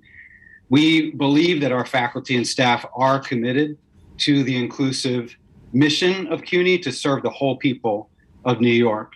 Our purpose is to lift up the students who enter our classrooms, and our members work hard to support the pluralistic vision at CUNY and make sure that our diversity is our strength and that all students have the opportunity to flourish regardless of their background or their ancestry. And as a faculty member myself, I've seen how challenging that work is and yet how successful we have been at CUNY. However, we also recognize that anti-Semitism has increased in New York City and beyond. And of course, the university is not immune from the problems that plague the city as a whole. We're committed to combating anti-Semitism, and we welcome discussion of initiatives that this committee recommends. 524 hate crimes were committed in New York City in 2021, a staggering number. And of these, 175 were hate crimes against Jewish people, more than a third of the total. That's unacceptable. And we also recognize that incidents of bias occur that may rise to the level of a hate crime to individuals, but cause harm to individuals and communities. Harassment and discrimination may not involve physical attack on persons or property, but shouldn't go unchallenged. The PSC has consistently supported efforts at the university to go beyond platitudes and address the root causes based on ethnicity, race, and religion. Now, some of you know our union passed a resolution at a delegate assembly meeting last year that's been criticized as anti-Semitic. The resolution was sharply critical of Israel, state policy, and it recommended, among other things, that the boycott, divestment, and sanctions campaign against Israel be discussed at local union meetings last fall semester. Some of our members were deeply upset by the resolution, and some even resigned union membership in dismay and in protest. Chair Dinowitz and I have discussed this episode on a few occasions, and I welcome further discussion as the committee wishes. The PSC has not endorsed the BDS campaign. Time But expired. we do take the position, if I could be permitted another 40 seconds, I can finish up. Yes. We do take the position that criticism of Israeli state policy is not inherently anti-Semitic, and we support our members' rights to express themselves publicly about the Israel-Palestinian conflict as an issue on which our members are far from united. Members of a college community must not allow their political convictions to bias their treatment towards students or colleagues, but the quality of a college education depends on an open and vigorous debate on the issues of the day. So we need to balance the need to support respect for all with the need to preserve academic freedom, which is the lifeblood of the American university. The PSC has in fact taken important steps to condemn violent acts of anti-Semitism at CUNY and beyond. Our executive council issued a statement condemning the Tree of Life synagogue mass murder in Pittsburgh in 2018. More recently, we have engaged in a coordinated response with Queens College employees against the defacement of a campus building. Thank you, Mr. President. Thank you. I certainly have questions, and I'm sure my colleagues have questions. So you'll certainly have a chance to finish up some of your thoughts when we have the questions. The next witness is Rina Nasser first from Stand With Us. Starting time. I speak before you today as an employee of Stand With Us, a nonpartisan Israel education organization that inspires and educates people of all ages and backgrounds, challenges misinformation, and fights anti-Semitism, especially on campus. But I also speak before you today as a CUNY alum who experienced moments of anti-Semitism myself within the CUNY system when I was a student. Over the last few years, anti-Semitism on campus has steadily increased, but it has not been adequately addressed. Jewish and Israeli students are being subjected to a harsh litmus test, where they are treated as equal members of the campus community only if they are willing to limit the expression of their Jewish identity, Zionism, and connection to Israel. Students who fail this test face increasing animosity and marginalization from students and staff, and apathy from administrators. This issue isn't just impacting students. All stakeholders within the CUNY nucleus are affected. Faculty are also being ostracized and harassed, and alumni are continually disappointed by their alma maters. For example, at the Silberman School of Social Work, where upon investigating an anti-Semitic Zoom bombing incident during class, we uncovered years of egregious incidents of anti-Semitism that the administration knew about, yet failed to correct. Or at Kingsborough Community College, where Professor Michael Goldstein, who's here today, I see on Zoom, was the victim of a smear campaign calling for his termination and even physical violence against him because of his open expression of his Zionism. Or at CUNY Law School, which has been referenced many times today, where a commencement speech referenced a harmful resolution with brazen demands to end study abroad programs in Israel, terminate partnerships with Israeli academics and institutions, and even cut ties with several Jewish organizations on campus, like Hillel. These examples are mere highlights of a larger alarming trend at CUNY. And I want to emphasize, just as others have, we are not talking about political differences or political disagreements. Students are being forced to either hide their Judaism and Zionism or become vulnerable to intimidation, harassment, and exclusion from peers and professors. Jewish students deserve the same protection against hate and intolerance as any other community at CUNY. I'd like to offer the CUNY administration the following recommendations. Create a task force with Jewish students, faculty, on-campus organizations like Hillel, and alumni to assess the overall situation on campus and make recommendations. Adopt the IRA working definition of anti-Semitism and utilize it as appropriate in addressing anti-Semitism. Anti-Semitism grows in part because people have difficulty identifying it. Clarify further the process for reporting anti-Semitic incidents and give those reports equal treatment of, okay, finishing up. Thank you. Just take another second, but please wrap it up.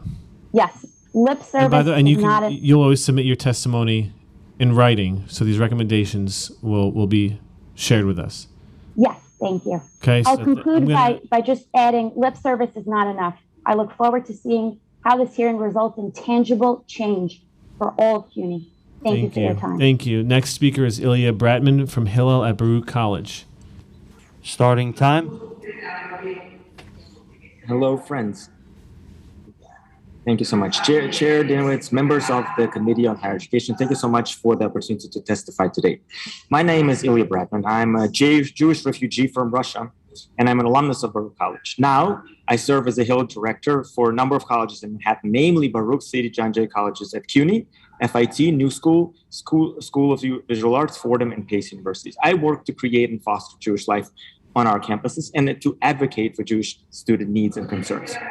I'm also a faculty member, teaching at Baruch and John Jay colleges. Therefore, I wear multiple hats. I guide, mentor, and support Jewish students in various schools in Manhattan. I teach a large, diverse group of students every year. I have seen the impact of the past 2 years of isolation, depression, anxiety on all of our students. In addition to these obstacles, Jewish students have faced an increasing number of anti-Semitic incidents on our campuses and a deteriorating climate of hostility and harassment at our colleges. Much of the harassment occurs online, but many incidents occur in the classrooms, often perpetrated by the faculty. As faculty, we have a responsibility to present unbiased, fair, balanced, and honest information to our students. Our students trust us and consider us as credible resources. Therefore, when faculty are disingenuous, dishonest, and present biased information to our students, they break that trust and credibility. Time and again, our faculty have failed us. Faculty have used delegitimization of Israel and have attacked Zionism in order to hide their animosity and hate for the existence of the Jewish state and thus the Jewish people. They have allowed the atmosphere of intolerance, hate, and falsehood to reign supreme in our classrooms. That is unacceptable. The classroom is a sacred space. Our students demand integrity and impartiality from our faculty. They deserve better. As you heard today, our students feel uncomfortable, unsafe, and fearful to exhibit and express their Jewish identity on our campuses. I often serve as the voice for the Jewish students on our campuses. When I asked students to testify in this hearing, many had the same response. I'm afraid. I don't want to stand out. I don't want my name out there. Numerous students told me that they are intimidated to participate in this hearing or to combat anti-Semitism on campus because they don't want that kind of attention. And they're afraid of the repercussions that may follow them in the classroom, on campus, and online. Some were able to testify anonymously because of these fears of intimidation. I'm very thankful to the chairman for reading their testimonies. It is very important for all of us to hear the gravity and intensity of the hostility on our campuses. It takes courage, a lot of courage, to stand up to their peers, especially in these uncertain times. I'm very grateful to the students who are brave enough to testify today and send in their testimonies.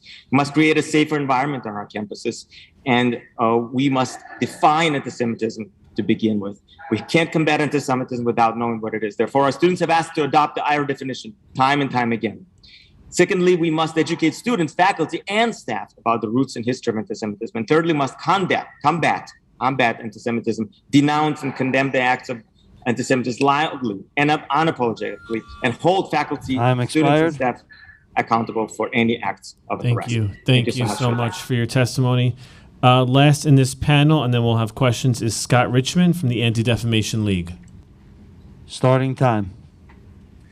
Thank you so much, Councilman Dinowitz, for convening this important hearing and for your and the Council's partnership with ADL on fighting all forms of hate throughout the year. My name is Scott Richmond. I'm the Regional Director for New York and New Jersey for ADL, the Anti-Defamation League. Since 1913, our sole mission has been to combat anti-Semitism and all forms of hate wherever it arises, on our streets, in our workplaces, on social media, and most relevant today on college campuses. I appear before you today with great concern about the rise in anti-Semitism across the country, about which Councilman Dinowitz spoke extensively earlier. I'm an eyewitness to that, responding to anti-Semitic incidents every single day as part of my work and as part of my team's work. Since 2017, my office alone has worked with victims to respond to 92 incidents of anti-Semitism on New York college campuses, 14 of which occurred on CUNY campuses. But these raw numbers do not necessarily paint the full picture of the context and environment in which these incidents occur. The full picture, as we've heard from Jewish students, of feeling unwelcome or unsafe because they were concealing their Zionism, a core aspect of their identity, in order to participate in Jewish life. I just want to make 3 quick points for the council and for the CUNY administration, which I'm grateful are still on the line. Point 1 is that ADL's analysis of the situation indicates that these experiences reflect only the tip of the iceberg. In partnership with Hillel, we surveyed Jewish students across the country last year. It showed that 43% of Jewish students on campus today either have been targets of anti-Semitism or have observed anti-Semitic incidents during their time at school. It's a shocking thought that nearly half of all Jewish students across the country are subject to anti-Semitism during their time at school. Moreover, the survey showed that only 25% of those incidents were ever reported to anybody. Helping them report is key, and I'm grateful to hear the commitment from CUNY today to encourage reporting, but clearly more needs to be done, and we're happy to partner with the council. We're happy to partner with CUNY from our experience on campuses and to make that incident reporting happen. Point 2 is that the council members and the CUNY administration who have spoken today have made a commitment to protecting free speech and free academic inquiry, and we do as well. We believe that students can and should be exposed to ideas with which they may disagree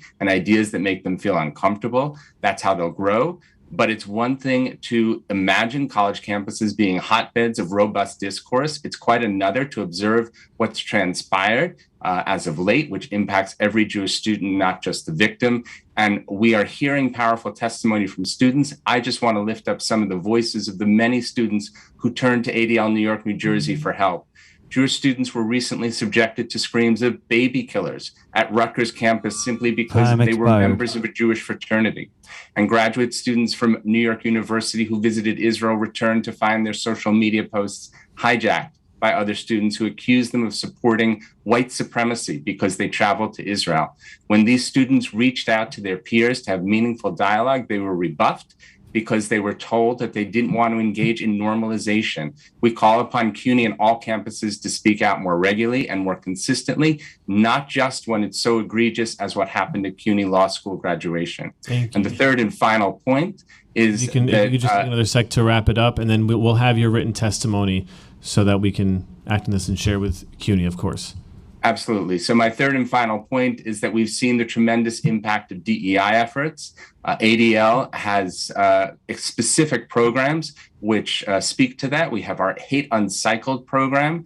It's a program that offers broad-based, comprehensive anti-bias training on campuses and includes anti-Semitism as part of that. We're happy to partner with this council, partner with CUNY, as well as any university that wishes to move forward constructively to tackle this hate on their campuses. Thank you. Thank you so much for your testimony. We have some questions for this panel, so that's it for the people testifying on this panel. But I want to ask the president of PSC, Mr. James Davis. I was obviously you acknowledged that PSC last year passed this resolution I was a little, and I appreciate you talking about it and talking about it openly. I was a little confused by your testimony, though, because it sounded like you said that the resolution itself didn't support BDS. Did I hear that right? That's correct. So, I mean, like, I have it here. It certainly has some of the language that doesn't, engender great debate about a topic, which is something that you say you want, but this just kind of states the way things are, which, this is part of the conversation, but you're kind of affirming things. Legalize racial discrimination, violent incursions, and you affirm the right of faculty and staff for boycott and divestment. And while in the resolve it doesn't specifically say the language you used, it calls on you to facilitate discussions at the chapter level to consider PSC support for BDS and sanctions. It's sort of a weird distinction without a difference. And I kind of don't really understand how you would say that this resolution, which uses all the language that honestly is dangerous and stifles debate and meaningful discussion and makes things more dangerous for people, is aligned with the value of what you said was a pluralistic vision. How many other resolutions condemning foreign policies does PSC publish? Do you pass? Chair Dinowitz, thanks for the question. I understand why you say that it's a distinction without a difference. I disagree. The evolution of this resolution, an amendment was attempted during the debate about this resolution for the PSC to support the BDS campaign. That amendment was defeated, and the resolution that emerged said, as you indicated, that the PSC consider, support, and facilitate discussions and report back by the end of calendar year 2021 on those discussions, on the conversations at the chapter level. Those conversations occurred. We had chapters report back at the Delegate Assembly in December 2021. The PSC did not support the BDS campaign, and in fact did not vote on whether to support the BDS campaign. So that's what happened. We occasionally do pass resolutions on international matters. We passed 12 resolutions in 2021. That was the only one in 2021 on the international matters. This year, as one of my colleagues on a previous panel observed, we also at the Executive Council passed a statement condemning Russia's invasion of Ukraine. There are other examples that I could give you. We have a long history of condemning war, including the so-called war on terror over the years. I have but some I think of those what your question is really here. getting at, Council Member, is whether we're singling out Jews. Yeah. Yes, and again, while you ultimately, I guess, did not pass the most explicit of the resolutions, this was obviously the BDS resolution was obviously charged enough that you had over 50 of your members resigned. By the way, do you know the exact number that resigned? I checked to prepare for this hearing, and it's just under 100. Okay, so just under 100. And I just want to read some language from some of your other resolutions that you've passed. And just to express my point. In your May 2021 No Cold War with China, was that right? That was you, PSC. You correctly state that incessant China bashing by the media is inflaming racist ideologies and triggering violence against Chinese Americans, which is absolutely true. In other words, when you demonize a country that represents a people, we feel it here at home. And I think it's great that you acknowledge that. And it's one of the issues that we as a city need to confront. And yet you don't feel, you representing your union, don't feel the same way about Israel. And the resolution you passed, again, that is supposed to engender conversation, apparently, talks about apartheid, legalized discrimination, and murder. There's a few others. I'm not going to go over all of them. There's one where you, in November of 2018, where you strongly oppose placing limitations on academic travel. That was for Birzeit University. But again, support it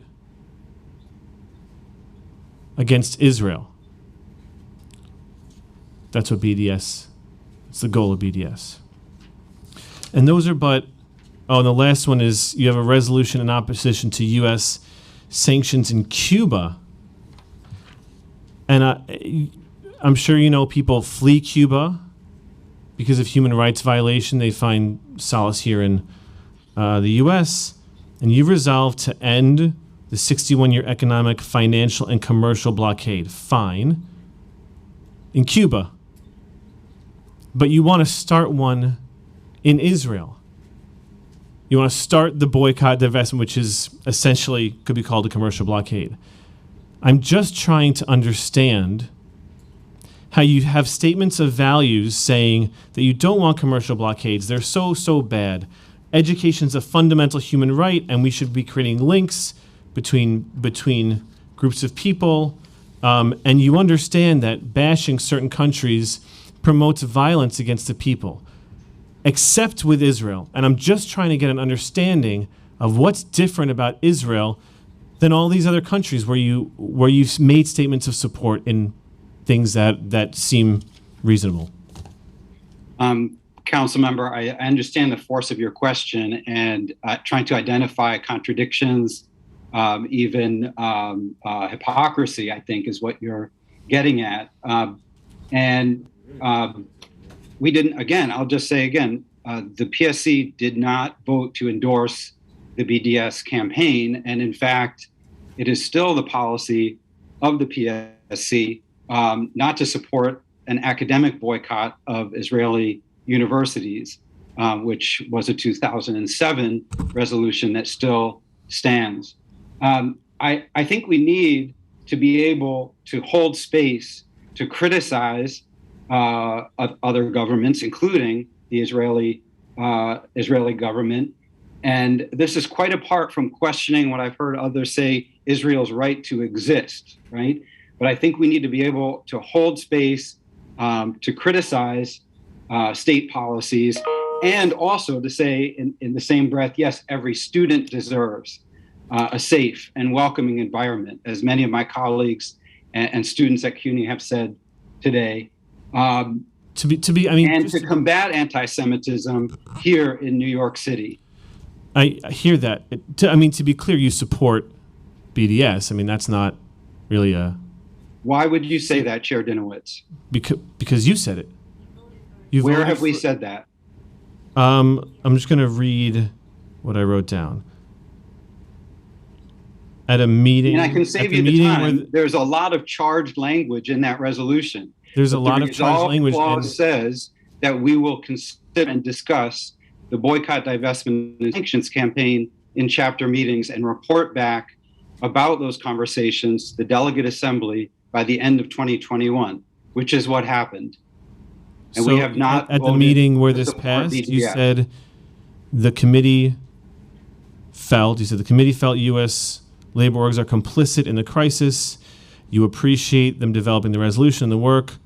Your only issue was that you felt that you said your only issue that you spoke about at this meeting was that you felt the members could be persuaded that this is a legitimate issue for discussion, but the resolution simply states it. And your issue was process-oriented, not content-oriented. In 2013, you were part of the American Studies Association. This is what you said at the meeting. You said you voted in favor of the resolution there. And I just think as president of the union, it's really incumbent upon you to set an examples for your members by not elevating divisive voices. This is not a resolution That's if I say, hey, you're a murderer, you're a baby killer, let's have a chat. That's not a way to have a conversation. But again, the words, not only in this resolution, but of the BDS movement. Again, I cited examples of the BDS movement creating maps of Jewish organizations in Boston. There was something similar that was reported here in New York. That is not the basis for a conversation. The basis for a conversation is not saying one side is bad, one side is evil, let's have a chat. And I just think as a president, you have to foster that environment of real dialogue. And there's a reason your members left and others are made extremely uncomfortable. And you've heard from students, you've heard from faculty. It is a problem throughout CUNY. What steps are you taking then to continuously have those conversations so that your members are actually learning about what's going on and understand how their language can impact the lives, the language, which, by the way, you acknowledge in your China, the No Cold War with China resolution, make lives unsafe and unwelcoming for their students? Right. Our job as the labor union is to balance the right that our members have, not just to free speech, but to academic freedom to express themselves on political matters, with the countervailing responsibility that we have in classrooms and in offices to treat our students and our colleagues respectfully. And so I hear that in your question and in your challenge. One thing that we've been doing recently, Chair Dinowitz, is we've been working with the faculty and staff at Queens College who were subjected at Delaney Hall to anti-Semitic defacement of the corridor where the words KKK lives and a swastika were scrawled on January 6th, which is the 1 year anniversary of the white nationalist coup attempt on the U.S. Capitol. On that day, the union has challenged that college administration's inadequate response to that racist and anti-Semitic defacement. And we filed a grievance as a labor union on behalf of the safety of the occupants of those buildings. We've been working with the TEAK program and the Center for Ethnic, Racial, and Religious Understanding on behalf of the students and the faculty and staff in that building. There's a lot more probably that we could discuss about the resolution and its consequences, for the union. On behalf of that, I'll just say that every member who contacted us with an interest in resigning as a result of that resolution received outreach either from a member of our executive council or from a chapter chair to talk with them. And we heard exactly why they were upset, and we heard about the pain. And I have to say that, as the grandson of two Jewish people from Forest Hills, Queens, and the son of a Jewish woman, the husband of a Jewish woman, and the father, therefore, of two Jewish daughters, none of this conversation gives me any pleasure whatsoever. But I do feel that there's a different kind of a litmus test that evolves in a conversation like the one we're holding, in which fidelity to the state of Israel in itself becomes a kind of litmus test for one's Jewishness, and that is very uncomfortable. That's, I think throughout the hearing, you've heard the exact opposite.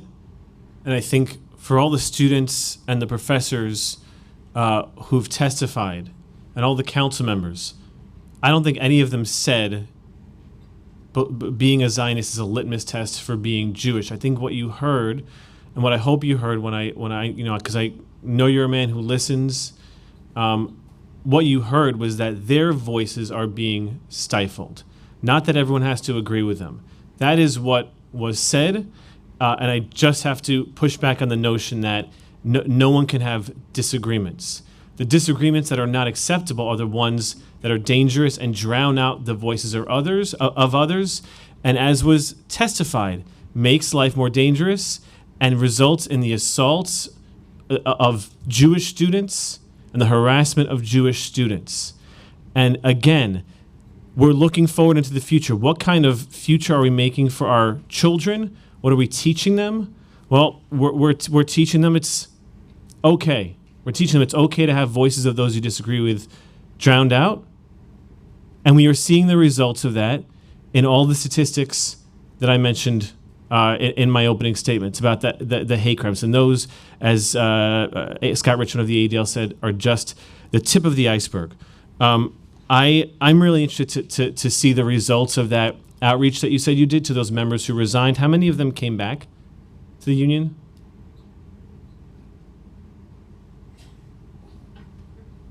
Can you unmute Mr. Davis? President Davis?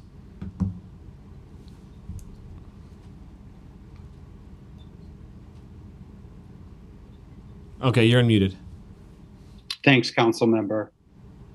And I appreciate the clarification on the last issue as well.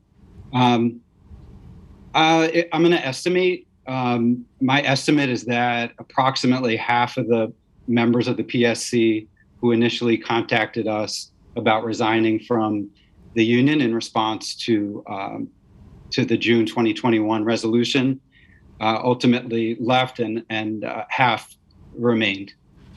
And have you done, we call it like restorative justice in high school. Mm-hmm. Have you taken any proactive steps to welcome back the members who resigned, to reach out to them, to get them back and actually have those meaningful conversations instead of more charged language, which we see trickling down into our faculty at CUNY? We have, and in fact, a number of people, of course, those who left the union haven't been able to take part, but the members who remained, in fact, some have decided to run for elected office. So we now have delegates who have spoken out directly within delegate assembly meetings, indicating that they decided to run for that position in response to the resolution. And I think that whatever position one takes about the conflict, that's exactly the kind of response that we need. We need people who, when they see an institution they're involved in, whether it's a labor union or otherwise, acting adverse to their interests, they get involved and they lend their voice. And so, and I think at the campus level, the meetings that took place over the fall semester that included discussion about the BDS campaign also included much more vigorous and broader discussions about what it means to be a social justice union, or what it means to try to inhabit a workplace that is as diverse and pluralistic, and it is frankly as shot through with various kinds of hate and prejudice as all of our workplaces are. So we take that very seriously. Thank you. Well, I would submit to you that it doesn't count as social justice if you only promote social justice for some places and not others, and only apply certain litmus tests, as I outlined on some of these other resolutions, to some nations and not others. I'm going to turn it over to my colleague, Councilmember Vernikov. My first line of questioning is for Mr. Davis. Mr. Davis, how many faculty members are part of the PSC union?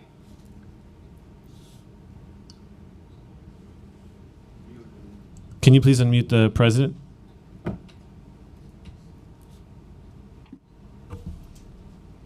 You're unmuted. Thank you, Councilmember Vernikov. We represent 30,000 faculty and professional staff. Are any of the faculty members Zionists? I'm sure they are. There's 30,000 of them, and it's New York City.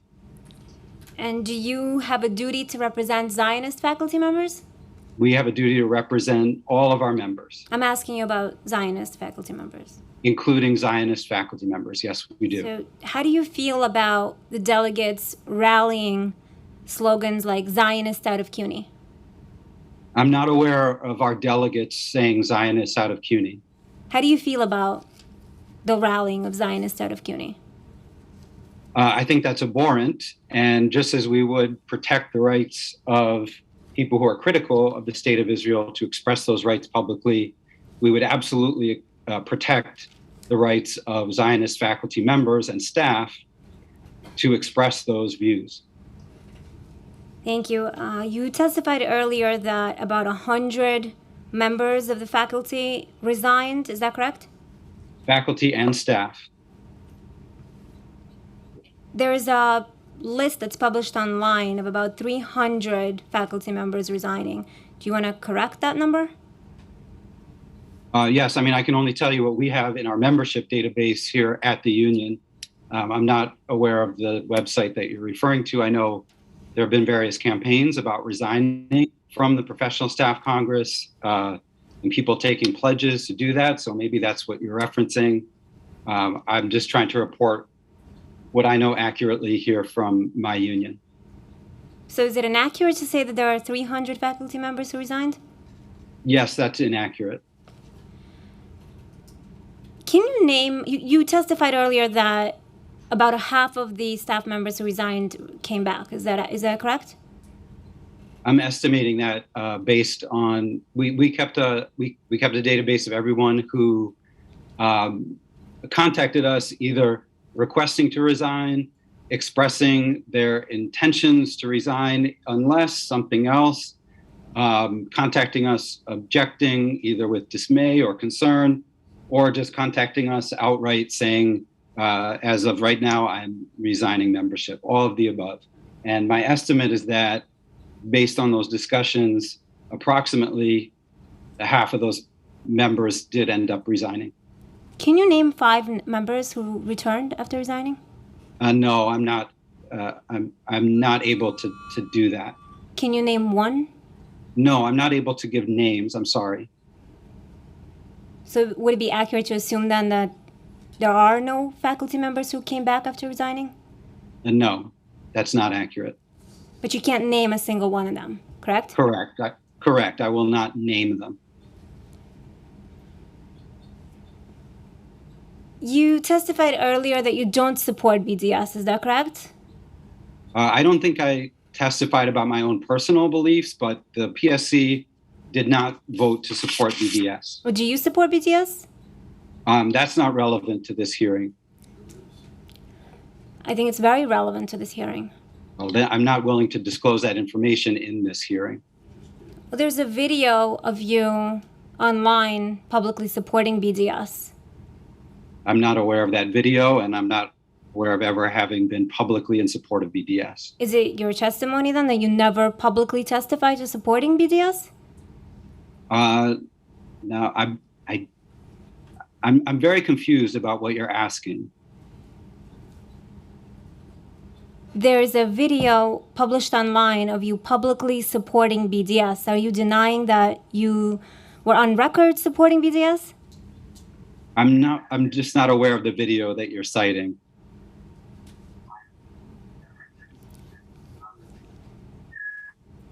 Did the PSC union ever pass any resolutions to condemn China? Condemn China? Not that I'm aware of. Okay. How about Iran? Again, not that I'm aware of. I've only been PSC president for a year, but I've been active for longer than that. It's possible that there have been condemnations of Iran, but not that I'm aware of. How about North Korea? Not that I'm aware of. How about Saudi Arabia? Not that I'm aware of. How about Russia? Yes, Russia. And yes, Israel, correct? Yes, Israel, yes.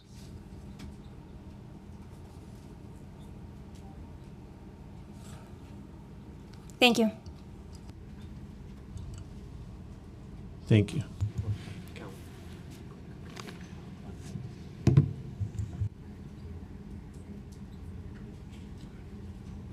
All right. Thank you, Mr. Chairman. President Davis, good to see you. You talked about a pluralistic vision, and you mentioned in your initial testimony, you mentioned the criticism of Israel not inherently anti-Semitic, which, by the way, it's not an out of whack position to have. One can criticize Israel and not necessarily be anti-Semitic if they're in the practice of criticizing states generally, countries generally, or if they're in the, you can criticize Israel's practice with regard to rainwater, if that's you're in the business of criticizing rainwater all across the world. But I think that Councilwoman Vernikov's points, in particular in the last exchange, made clear that PSC is not in that business. PSC, or certainly some members of PSCs who promoted this resolution, decided that they were going to go after one place and one place only. And this is not a hearing, as the chairman's made clear, and I agree with him, about foreign policy, but this is a hearing about safety of children, students on New York City CUNY campuses. And I believe, and tell me if I'm wrong, that your resolution refers to Israel as an apartheid state. Is that true? I think the resolution quoted from the Human Rights Watch, quoted approvingly, just to be clear, but yes, quoted Human Rights Watch as characterizing Israel as practicing apartheid. Okay. And so it's the position of PSC. I'm not sure what distinction you're making as it relates to answering my question. Are you saying that that's not necessarily PSC's position, it's just quoted Human Rights Watch?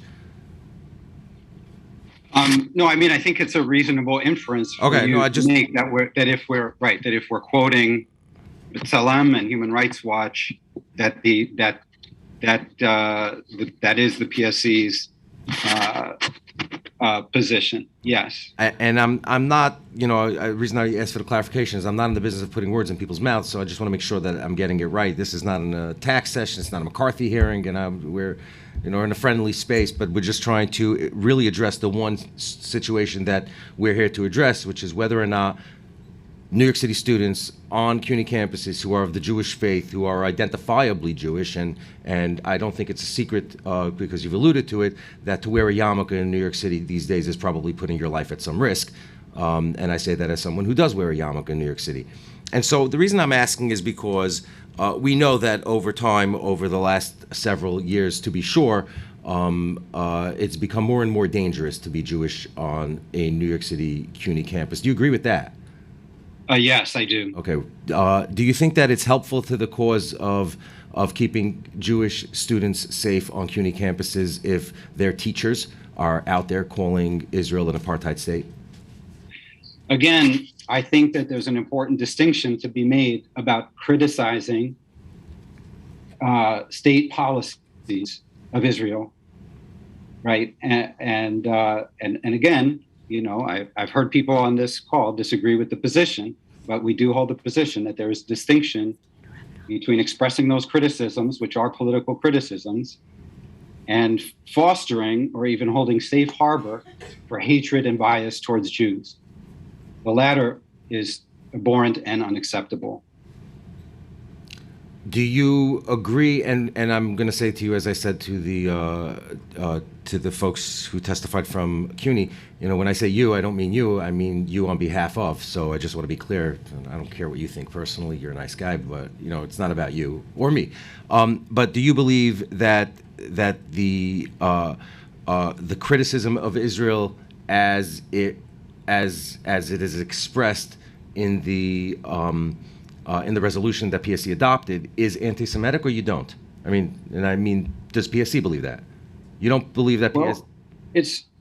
Well, a resolution comes out of a delegate assembly, and delegates are elected democratically. I'm elected democratically, right? If I hadn't been elected, I'd still be teaching English back at Brooklyn College. The delegates are elected democratically. The delegates voted in June 2021 to approve, the majority to approve this policy, this resolution, and that's PSC policy. Okay, so I'm going to ask again in a different way, I guess, because the point is not really what you believe, because again, I don't care what you believe, but it's about the safety of students on New York City New York City CUNY campuses, and whether or not the policy as stated by their teachers, by their educators, causes them harm. And let's assume that it's not anti-Semitic. I think it is, and I think that those who voted for it are anti-Semites, and I want to make sure that I'm clear about that. But I don't think anybody thinks that I'm not clear about that. But the question is whether or not espousing such a view, the educators on the CUNY campuses publicly saying that it is their position that Israel is an apartheid state and participates in murder and whatnot and all that, makes students unsafe. I don't care if you think if it's anti-Semitic or not, I do, but whether or not you think that that resolution causes unsafe, an unsafe place for students in your campuses. Right. I mean, right. Council member, And by the way, I apologize, Mr. President. I'm gonna let you go after this question. So say whatever you want because the chairman is giving me his smiling face, which means I have to stop. So go ahead and say it, and we can continue another day. Sure, and I'm glad you asked, and I'll try to be brief. I can't say the extent to which this one resolution contributes to the lack of safety of Jewish students on our campuses. I think it's incumbent, and I think we have to give credit to our faculty and staff to be the professionals that they are and to go into classrooms and to take their responsibility seriously. And if there are problems with that, then there are procedures in place to certainly to discipline faculty members who can't uphold those responsibilities. But I also think that so far in the hearing, I haven't heard a discussion of any other the contributing factors domestically that have really contributed sharply to the uptick in anti-Semitism on college campuses and elsewhere. The chair referred to the Charlottesville march, for example. Nobody has spoken about the rise in white Christian nationalism and that contribution to anti-Semitism, which is a domestic context we need to be thinking about if we're really serious about tackling anti-Semitism in New York City or the entire context of the global war on terror. So, I take your point, Council Member, about the contribution of the resolution to that, and I would just place it in the context of a number of other extremely important and pervasive factors in the social fabric. Thank you very much. I'm just going to say as a closing thought on that last sentence that I'm a New Yorker my entire life. I lived and grew up in the city. I was born here. And frankly, with due respect, I don't believe that white nationalism is a big problem in New York City CUNY campuses. And if you think it is, you ought to take another look at those campuses. That's not what's happening there. That's not what's happening there. Thank you very much. Thank you, Councilmember. And Mr. President, I know you and I will continue to have discussions, and I am certainly looking forward to hear more about the engagement that you're doing with your members to make it safe for them and so that they make it safe for our students. I'm going to call the next panel, and I'm going to ask that, we're running over. This is a very deep conversation. I know that a lot of council members to really dig in on these questions. I'm going to ask that if the panelists, to the extent possible, limit their time to 2 minutes. The panel is going to be, it was Dr. Laura Shaw-Frank. She's not presently on Zoom. Amanda Berman from Zioness. It was Layla Beckwith, but Tammy Rossman Benjamin is going to be testifying on her behalf. And while they're getting prepared, I do want to take a moment to thank all of the staff members you can't see on TV, the Sergeant at Arms, the central staff, the ones who are sitting right next to me, and the ones who are taking care of the Zoom, and the ones who are texting all of us to make sure that we're on point. This hearing is taking significantly longer than I think they are used to. It is an important topic, and so I want to extend my appreciation to all of the Sergeant, like I said, Sergeant at Arms and all the central staff. So thank you. So first up, we have Amanda Berman, and if you could, 2 minutes, please. I'll do my best. Thank you. I'll speak really quickly. Yes. First of all, I want to thank you, Chair Dinowitz, and the committee for hosting this critical dialogue. There are so many important angles to discuss, so I'm going to focus just on the unique experience and insight that I have, which is the genesis of anti-Zionism, why it is anti-Semitism, especially as it is experienced by students on New York City campuses. I'm Amanda Berman. I'm a New York-based civil rights attorney and the founder and executive director of the Zioness Movement, a domestic social justice activist organization mobilizing progressive Jews and our allies in the fight for social, racial, economic, gender, and environmental justice in America. Zioness launched after a number of high-profile incidents in progressive organizing and coalition-building spaces, very similar to what's going on at CUNY and on other campuses, in which Jewish students are targeted with litmus tests and sometimes outright vitriolic anti-Semitism as quote-unquote Zionists. Before pivoting my career to build Zionist full time, I worked as an attorney who helped victims of anti-Semitism, including its contemporary manifestation in anti-Zionism, know their rights and enforce them legally. One of the cases I'm most proud to have worked on was a groundbreaking pair of lawsuits against San Francisco State University. The case was settled on terms that are exceedingly relevant to my testimony today, as the university issued a public statement recognizing that, quote, for many Jews, Zionism is an important part of their identity. The litigation set a crucial precedent that is urgent for the committee, which is that college campuses that do not recognize the fundamental, inarguable fact that Zionism is intrinsic and inseparable from Jewish identity for the vast majority of Jews in the world, and actively protect Jewish and Israeli students and faculty members from anti-Semitism that targets Jews as Zionists, will be vulnerable to similar lawsuits. I'm going to skip something and just say that there are those on college campuses in progressive movements and beyond who argue that anti-Zionism is not anti-Semitism because it is simply criticism of Israel or advocacy for the Palestinian people. I genuinely wish this were true, as I personally criticize Israel frequently and believe fervently in the Palestinian people's right to self-determination, but the claim is fundamentally Time wrong. expired. Oh my gosh, really? Yeah, Okay. it's pretty quick. But certainly ensure that you're submitting your written testimony. Yes. And thank you. The next speaker is Tammy Rossman Benjamin. Starting time. Good afternoon, and apologies, I'm struggling with some voice issues, so please let me know if you can't hear me. You're good. And Thank you.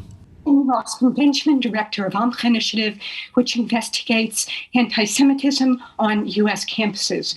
Thank you for inviting me to testify. Our studies have shown that a majority of incidents targeting Jewish students for harassment nationally are related to the victims' perceived support for Israel.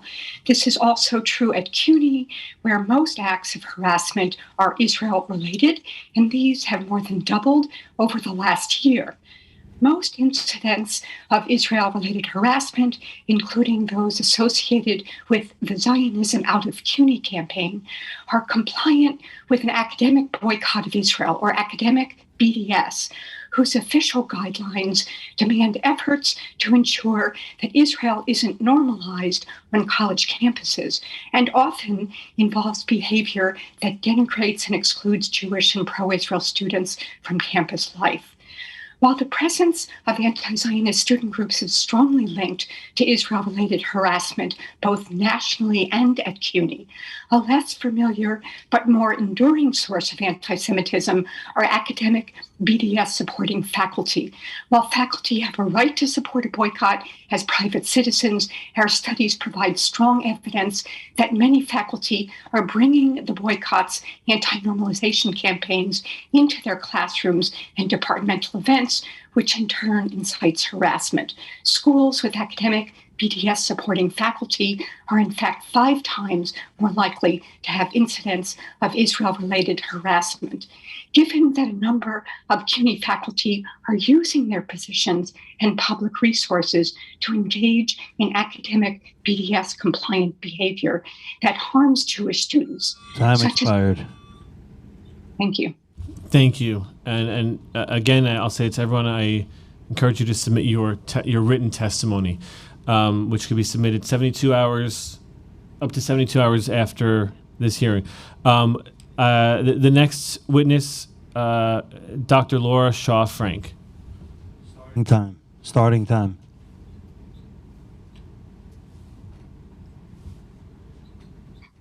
Hi, everyone. My name is Remy Fields. I'm stepping in for Laura as she is on a plane back from Israel right now. I'm a young leadership associate at AJC New York. I work with college students and high school students. So I will be reading Dr. Shaw Frank's testimony. AJC works with campus administrators all over the United States to help them ensure that their campuses are safe places for Jewish students while remaining places where freedom of speech is protected and treasured. We are proud and gratified that CUNY Chancellor and Vice Chancellor, President Robb of Hunter College, President Wu of Queens College, and President Anderson of Brooklyn College attended our recent University President's Summit on Combating Anti-Semitism, which AJC co-organized with Hillel International and ACE, the American Council on Education. We hope that we can continue to be of assistance to CUNY as it works to combat anti-Semitism in its university community. We recommend that CUNY take the following steps to reverse the alarming trends we are witnessing. First, protection of and sensitivity towards Jewish students, as well as combating anti-Semitism, must be part of the DEI strategy of the university system. CUNY cannot combat anti-Semitism without educating its community to have a full understanding of what it is. Training on anti-Semitism must be included among any series of required DEI trainings for students, faculty, and staff at CUNY. Faculty and staff should be trained to know how to respond when Jewish students are excluded, marginalized, and/or harassed due to their perceived or real support of Israel. Second, Jewish students must know that they have the support of the administration.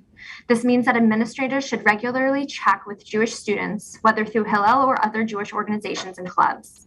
I know we have heard testimony from CUNY administrators that this is already happening. It should continue, and administrators should ensure that they are reaching a wide variety of Jewish students on CUNY campuses. It also means that Jewish students must have a clear and transparent understanding. Thank you. Thank you so much. Thank you so much. And again, I'll say to everyone, submit your testimony in writing. I just have one quick question for Amanda, because this often comes up. Can you give a 15-second primers for Amanda Berman on why you say anti-Zionism is anti-Semitism? Like, how would a student defend themselves if verbally? Why anti-Zionism is anti-Semitism? You're going to be unmuted in a sec. Don't worry. There you go. Thank you. So people need to understand what Zionism means to the Jewish people. Zionism is the liberation and self-determination of the Jewish people. It's not political. It's not about the conflict. And so for people to understand what anti-Zionism is, they have to understand what Zionism means to the vast majority of Jews in the world and how it manifests on college campuses, regardless of people's intentions. There are people who call themselves anti-Zionist who don't actually know necessarily what it means. But the core tenet of BDS, which we've been talking about throughout the hearing, is anti-normalization. It's about shutting down anyone who normalizes the existence of the Jewish state of Israel. It's about targeting people who identify as Zionists, which again is the vast majority of Jews in the world. So I think that was a great elevator pitch. That's very helpful. I think articulating it like that is very helpful for our college students who who need to be able to articulate that. And it's very, very difficult. I thank this panel for their testimony. I'm going to call the next panel.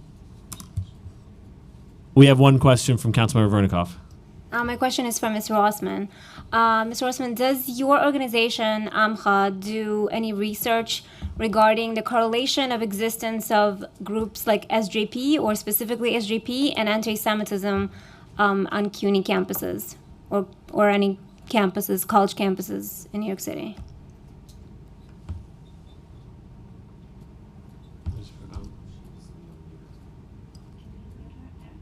Yeah. Tammy Rossman, Tammi. Yes. Can you hear me? We can hear Yes. Good question. Thank you. Yes, we have done lots of research. In fact, almost every piece of research that we've done looks at the contribution of anti-Zionist student groups to acts that target Jewish students for harassment. And we found in all of our studies between 7 and 8 times the likelihood of having such acts of harassment on campuses where there are active SJP or other anti-Zionist student groups. So you're saying your organization found that the more active the SJP or an anti-Zionist organization on a campus, the worse the anti-Semitism? Is that correct? Pretty much. I mean, it's found that the mere presence of an active group leads to or is likely to lead to. But more than that, the existence of the acts themselves in a great many cases actually the perpetrator was a member of or the anti-Zionist student group. Thank you. Thank you so much.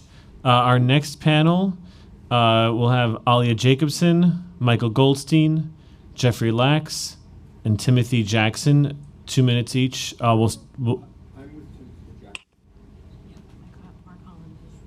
Oh, you're in person. Mark Holland. So, Mark Holland, come on down. And just to remind people testifying, it's 2 minutes, and a few days after a few days after this hearing, they're going to post all the written testimony that has been submitted online. So it'll be available at Legistar attached to this hearing. So everything that is submitted in writing, if you don't get to speak about it, it will be there online for everyone to see. So we'll start with Alia Jacobson. Hello, Eric and Ina. Thank you for having this hearing. I just graduated from Brooklyn College with my BA. The first few years were incredible, but the last 2 years were very triggering and led to a lot of PTSD. I graduated before I knew where the link was to file a complaint. It took days to figure out where it was. And when I asked the Vice President, Ronald Jackson, to sit down with him and the president, he said he'd already sat down with the Hillel director and other people. He didn't need to sit down with me. In 2018, when I confronted Israel apartheid with members of Students for Justice in Palestine, confronted my countering by parking their apartheid while mere feet from me, called me a murderer and brainwashed, and screamed calls for intifada for 2.5 hours. When I wrote emails to President Anderson and Vice President Anthony Brown, I was ignored. Hanging on the Students for Justice in Palestine wall was a picture of my board, Bulldogs for Israel, which I was the president of. It felt like a target. I also wrote for the Vanguard, Brooklyn College's newspaper. In the last article, I was slammed, and I'm going to read the statement now, that I was slammed for and humiliated. When I was told that this was like very detrimental to my mental health, they said, please get therapy. There's nothing we can do. It's journalism. I'm going to read this. Dear Alia Jacobson, the Office of Diversity and Equity Programs has reviewed the allegations in your report of alleged misconduct from CUNY's Legal Affairs and General Counsel's office. We've also reviewed the report filed on May 7th with the Office of Public Safety at Brooklyn College. You stated the following. On May 4th, 2021, Students for Justice in Palestine wrote on their Instagram as a response to Israeli Independence Day celebration on the Quad. Zionists are not welcome on campus. Everyone is welcome on campus. This wouldn't be written about any other minority group or accepted.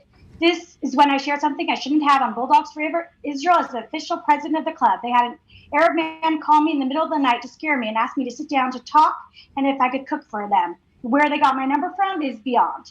The post I shared on Bulldogs for Israel there were some things in there that should have been better qualified. Time expired. Then later, the director of Tanger Hillel, Nadia Dreckman, blocked me from my Instagram account, so I could not apologize. CUNY student government, Brooklyn College student government released a statement calling that I called for violence. And can I just have one more minute? You could take a few more seconds, but we need to get to the next witness, please. Mm-hmm. And so my club was suspended.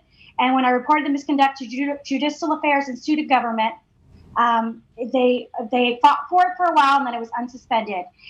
So they said, well, the statements were hurtful. Well, I said, well, the statements have been harmful. This has been the general attitude and conduct held on campus. The anti-Semitism is okay. But freedom of speech. And I encourage you to, I know you have a lot to say, and I don't want to discount your trauma or experience, and that's why I encourage you to send in. I think you have actually sent in your testimony, and that'll be posted online. Thank you. Our next witness is Michael Goldstein. Starting time. Thank you all so much for having me today. It's been a long time coming. My name is Mike Goldstein. I'm from Kingsborough Community College. I've been there for 23 years. I've been at CUNY for 32 years. My father was at CUNY for 50 years. My mother was at CUNY for 43 years, making us all together more than 100 years at CUNY. I come from a CUNY family. I'm also a graduate of CUNY Law School. So what I'm going to be talking about is really about my personal experience at CUNY. Every time I walk into my office at Kingsborough Community College, I draw inspiration from the picture of my father, the former president and the former acting chancellor of CUNY for more than 30 years. Yet, in the last few years, anti-Semites turned my father's photo from a source of inspiration to a symbol of destruction. The vandalism marked the start of a systemic and pernicious campaign in which I've been targeted and harassed because of who I am and what I believe. Guys, it is horrible for Jews at CUNY. I'm just telling you that. I've worked at Kingsborough for more than 23 years and within the City University for more than 30 years, and the anti-Semitic vandalism and death threats to me perpetrated outside my office 3 years ago were unlike anything I've ever experienced before. The reason for the attack I'm Jewish politically, conservative, and I believe in Zionism, the civil rights movement of the Jewish people, and that's why they attacked me. And these were fellow faculty who I never met in my entire life, members of the PSC CUNY, and these people were horrible. PSC and PFC, because they had an offshoot at our college that they funded and organized to attack other faculty. The vandals defaced a photo of my father with anti-Semitic graffiti, including the words, F Trump, Goldstein killed a Zionist entity. I later learned that the incident came one day after Kingsborough professor Kacha Perea apparently told an administrator who refused her request to fire me, I guess I will have to handle this myself. Perea, who I had never met or spoken to as a member of the Progressive Faculty Caucus, a radical faculty group supported by the PFC, Mr. James Davis's group. Time expired. This was Thank you. Okay. Thank Guys, you. thank you so much, and do whatever you can. We really need your help. Thank you. Our next testimony is going to come from Jeffrey Lax. 2 minutes. Starting time. Thank you so much, Chair Dinowitz and Councilwoman Bernikoff. My name is Jeffrey Lax. I'm a professor and a department chair at Kingsborough. Several council members today spoke of a PSC CUNY faculty union rally demanding Zionism out of CUNY. That means me out of CUNY. To watch our own union reps quite literally marching to get their own Zionist Jewish members ejected from the university is horrifying. It is stunning to me to hear James Davis deny that this happened. He knows not only what happened, that it happened, and he knows who made it happen, because I know who made it happen. And if I know, then the president of the union knows. His testimony was outrageous. Sir, can you please focus on your experience and not any of the other testimony you've heard from any of the other witnesses, please? Thank you. He testified that he sent everyone who resigned from the union, which I'm included, a call or a letter asking them what their issue was and to come back. I never got a call, so that was false. That's directly me, with respect, Councilman. What is Zionism? For me, like for many Jews, Zionism is a deeply religious belief that connects the Jewish people to the land of Israel. It's in the Bible.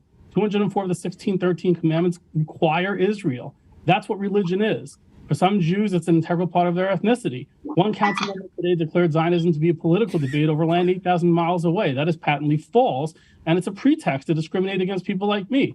Today's discussion has nothing to do with policy across the world. It has to do with how Zionist students and faculty are treated here on our campus for being Zionists. It's sad that CUNY doesn't understand that crucial difference. Two vice chancellors today themselves referred to the way Jews are treated here at CUNY as a political debate. This is not a political debate. It's a discussion of how Zionist people are discriminated against here at CUNY. Calling that political is taking the talking point of the other side who is discriminating against us. There is intolerance for Zionists and observant Jews at CUNY today. You heard two vice chancellors today downright refuse to even state whether Zionism is a protected class at CUNY. That tells you all you need to know about why CUNY has failed so miserably in addressing this problem. Their refusal to admit that Zionism is protected at CUNY is a departure from city, state, and federal laws. And I would urge the vice chancellors to concede before they leave today that Zionism is a protected class under religion, ethnicity, and nationality at CUNY. And if they don't do that, tell me, where is a Zionist student victim supposed to go if they have a complaint for being discriminated against for being a Zionist? I'm sorry, I tried to cut it down as much as I could. Thank you for your testimony. And again, I know you've been back and forth with this issue. And I know it's been very hard for you over the past many years. Again, I encourage you to submit your written testimony. Next, we have Timothy Jackson. Starting time. Mark Holland. We are coordinated. I'm here because of Tim Jackson. I beg your indulgence at the end of a sleep-deprived day. Just go ahead and start your testimony. I revised my notes. Have you ever heard so much academic, bureaucratic blather and baloney and hogwash and double talk?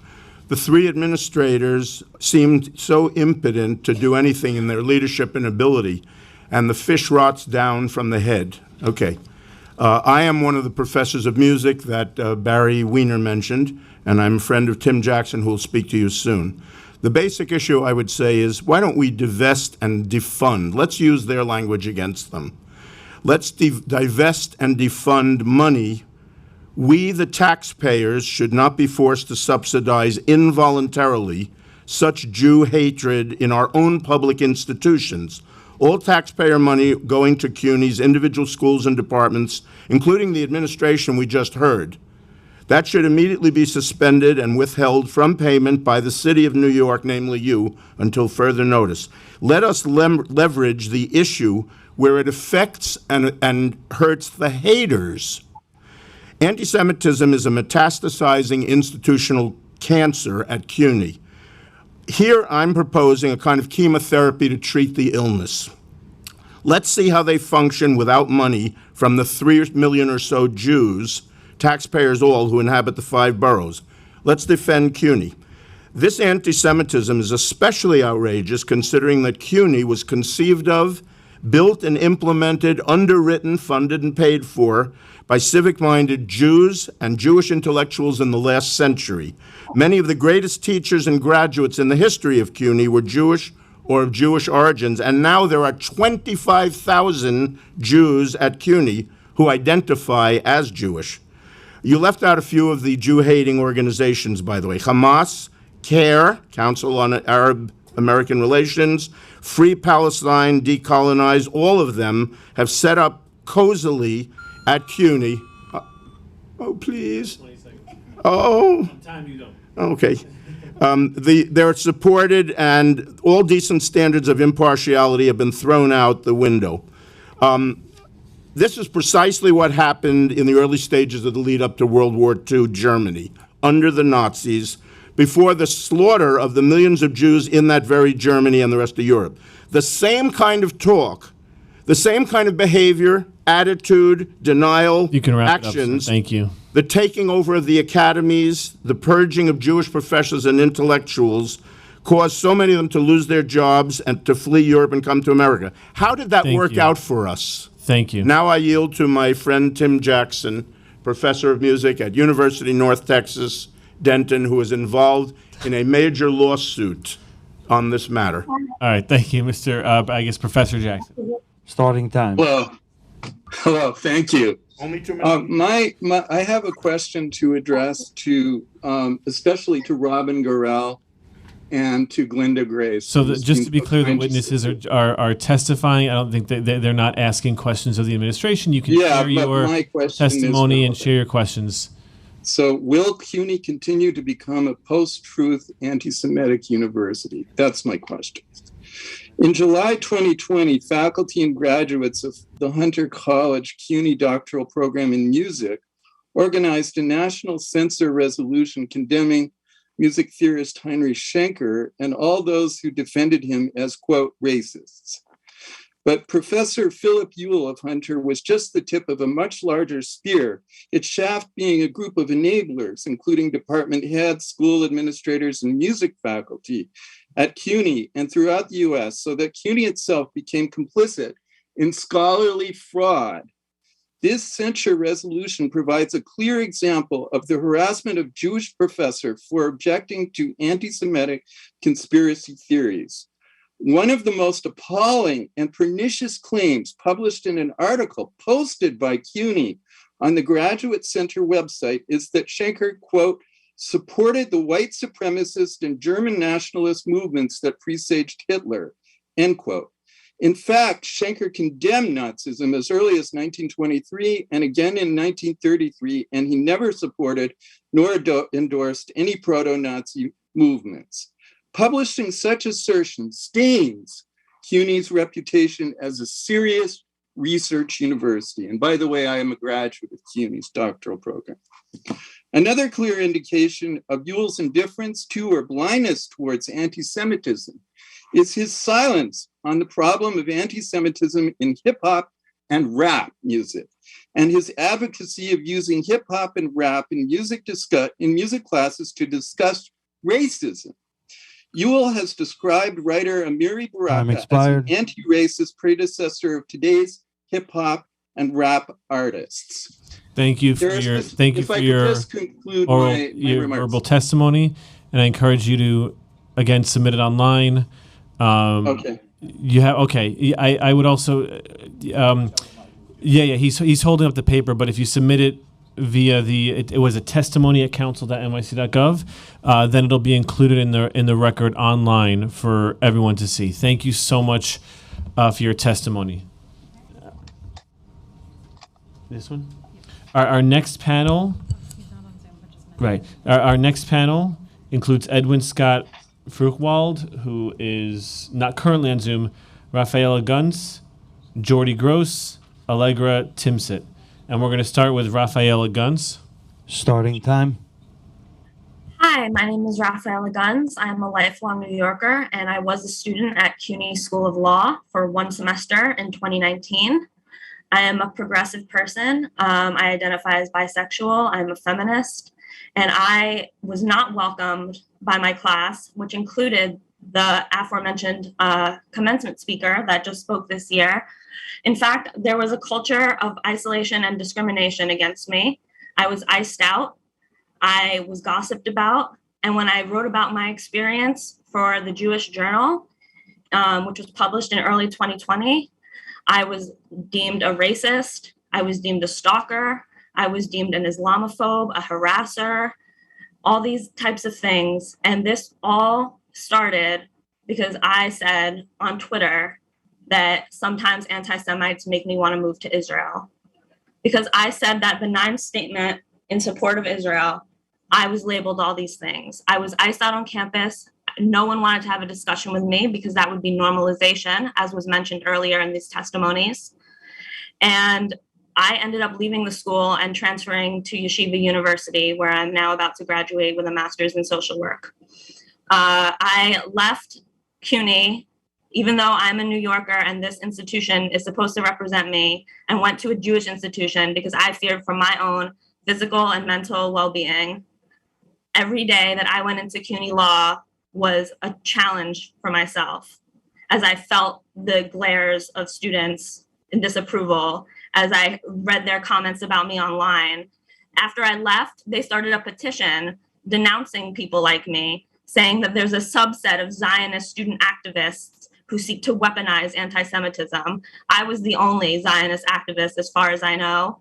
And the Jewish Student Law School Association, the Student Association of Jewish Law Students, is the only anti-Zionist one in the entire country. Please take that into consideration. Thank you for your testimony. Next, we have Jordy Gross. Starting time.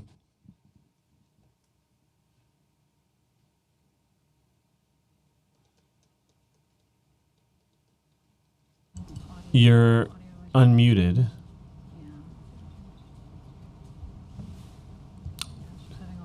All right, Jordy, we're going to come back to you. The next speaker is Allegra Timsit. Starting time. Hi, everyone. Good afternoon. First of all, I want to thank you all for having me here and listening to all of our stories. I know it's long. My name is Allegra Timsit, and I'm currently a rising senior at CUNY Brooklyn College. I'm the vice president of the Simon Wiesenthal Center Government Advocacy Alumni Association. I'm also the president of Unite for Israel, which is our pro-Israel club on Brooklyn College campus, as well as the president of the Israeli Independence Day Committee. Pretty much anything pro-Israel on Brooklyn College campus, I am your go-to person. But life as a pro-Israel/Jewish student on college campuses, more specifically Brooklyn College, is not candy and rainbows.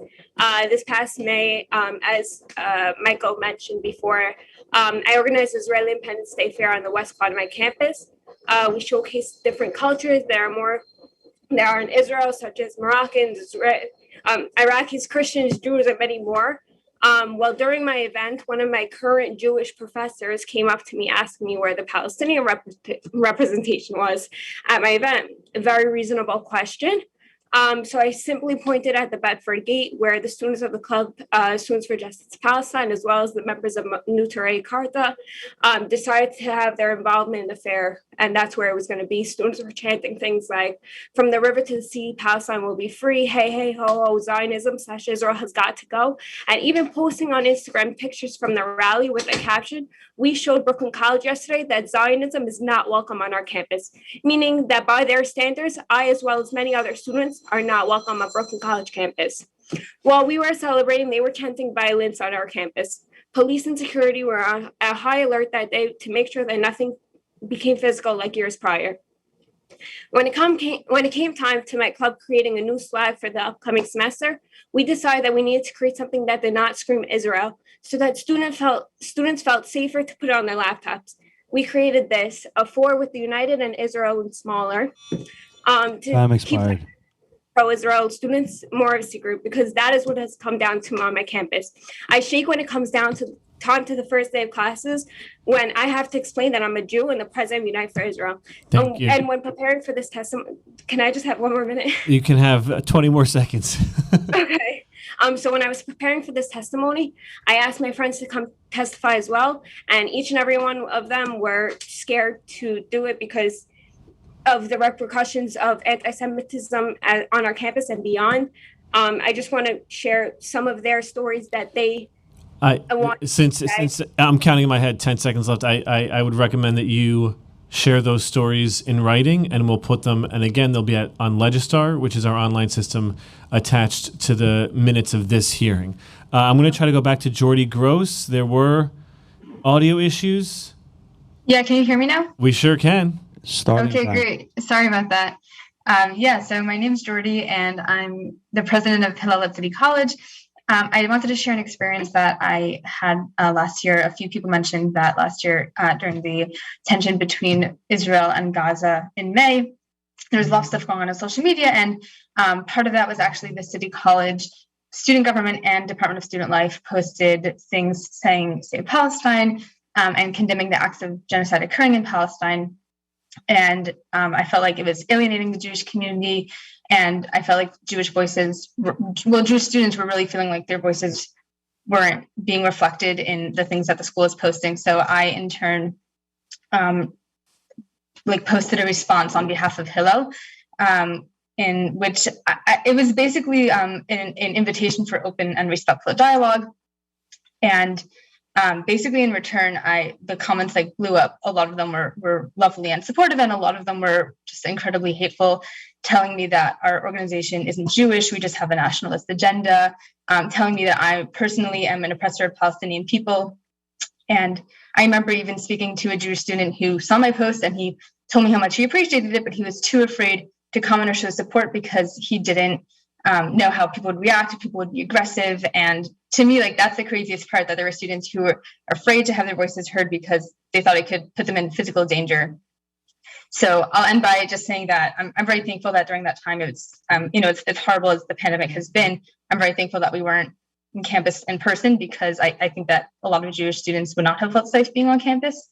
And I'll also add that, thank God, I think this is an example of, at least for me personally, I can say that my time at City College has been really positive, and usually I feel safe. And to me, this is very reflective of the fact that in just an instant, that really changed very quickly, and because of something that was happening 6,000 miles away, which I think shows the fact that even in places where we think are really good, it really can change, and because of things that are beyond our control.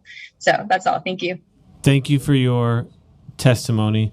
I'm going to turn it to Councilman Vernikoff, who has a question. A few. I'll be quick. Rafaela, my question is for Rafaela Guns. Yes. Ms. Guns, did you ever complain about what happened to you to anyone at CUNY Law? Yes, I complained to the Dean of Students on multiple occasions, actually. Did you ever put your complaints in writing? I wrote a whole article about everything that happened to me. I wrote a bullet point list that was sent to Eliza Lewin with the Brandeis Center of every anti-Semitic incident that I experienced on the campus. I have emails documenting that I did go and complain to the Dean of Students, but I do not have anything formal that I wrote for them, no. Did anything happen as a result of your complaints? Oh, no, I was just told it was free speech, of course, Is there an active SJP at the CUNY Law School? Apparently there was not until a certain Nurdin Kiswani showed up to campus. Just to be clear, in this, we're not here to talk about any individual other student. Okay, I apologize. I'm just saying from my experience, and I was told that there was not an active SJP presence, and that changed when I got to campus and I was in the same class as the certain commencement speaker that was talked about earlier in the hearing. Ms. Guns, how did this harassment that took place against you at CUNY Law affect your studies? I did really poorly. I'm typically a very good student, but it was very hard to focus. It was very distracting. I had to leave class multiple times because I was having panic attacks. And I ended up almost failing out of the school, actually. I'm very sorry to hear that. Was there anyone at all on campus in terms of administration who came to your defense? No. In fact, the administration supported the actions of the students. And so was there any action taken as a result of your complaints? Oh, no. I think everyone just doubled down. The petition I mentioned in my testimony received the signatures of the dean that I complained to, of 2 of my professors, of numerous student groups on campus. No one was on my side. And while you were at CUNY Law, did you feel physically safe? No. Thank you. Thank you, Councilmember Vernikoff. Our next and last panel is Lisa Rubin, Michael Mantell, Steve Greenbaum, and Moore Mazel Barton, who is not currently on Zoom.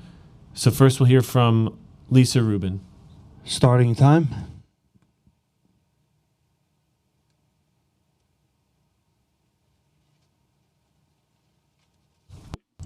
Lisa, you're unmuted. We're going to come back to you, Lisa Rubin. We're going to go to Michael. Lisa? Starting time. Is that you? Yes. All right. Hi, Go ahead, Lisa. Lisa. We can hear you. We hear you. Okay, just please give me 1 minute warning when my 1 minute is up Sure. or whatever. Thank I you. will do that. All right, you may Good begin. afternoon, Chair Dinowitz, members of the committee. My name is Lisa Rubin. I'm completing my 2nd year as an evening student at CUNY Law, where I feel honored to attend, but I am deeply troubled that some recent developments at the school threaten the goals of the school and the university.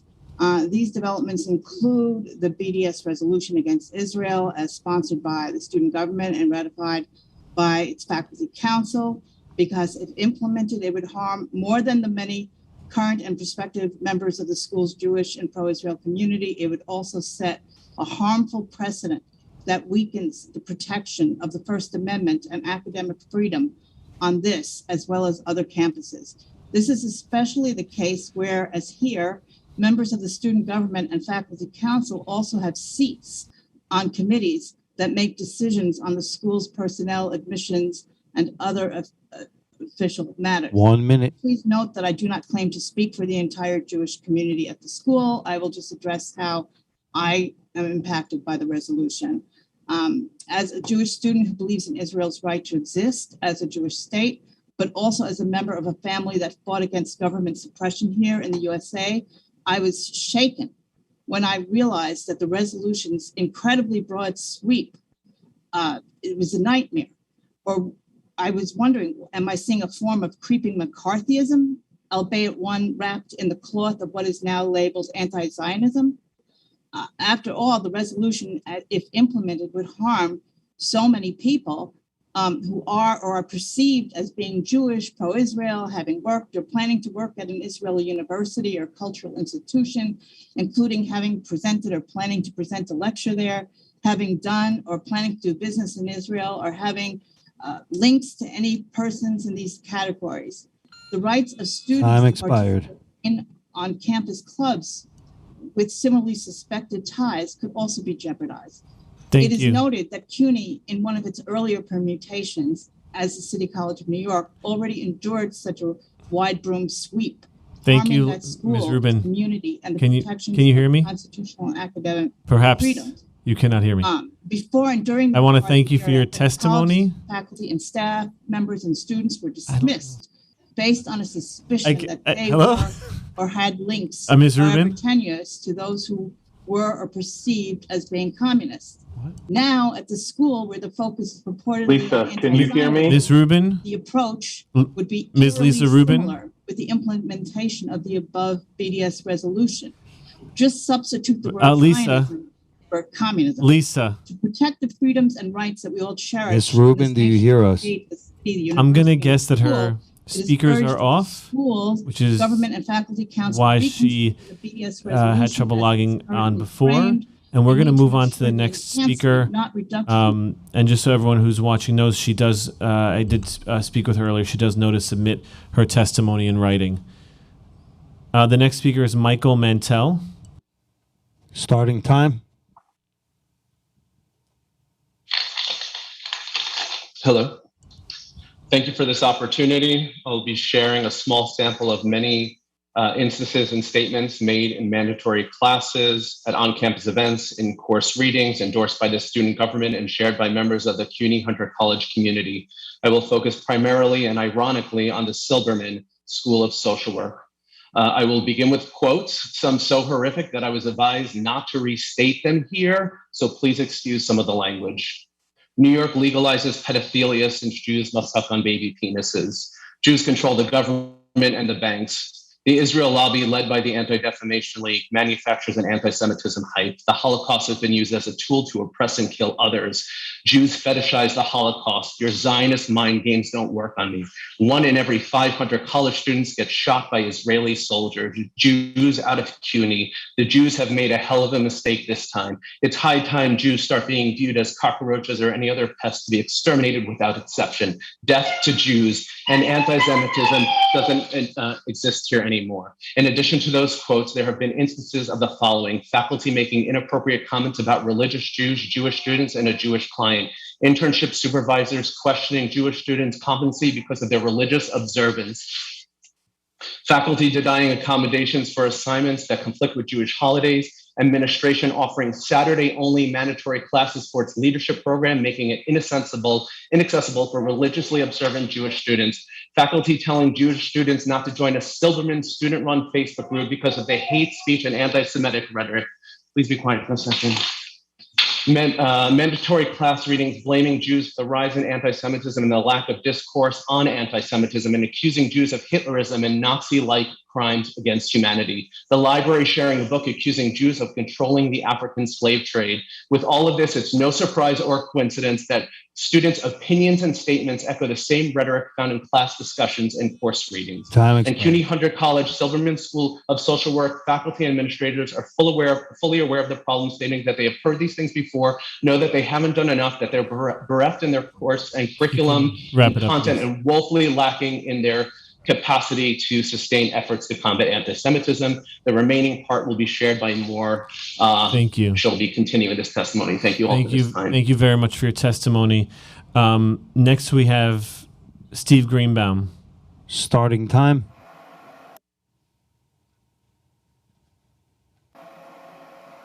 Okay. Thank you, Chair Dinowitz and members of the City Council for this long day.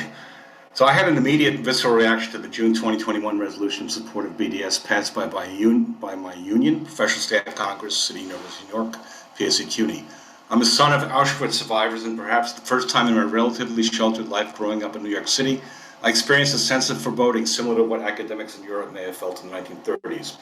The original wording of the resolution drafted by the PSC was one-sided and brutal vilification of Israel and supporters of Israel, laced with anti-Semitism.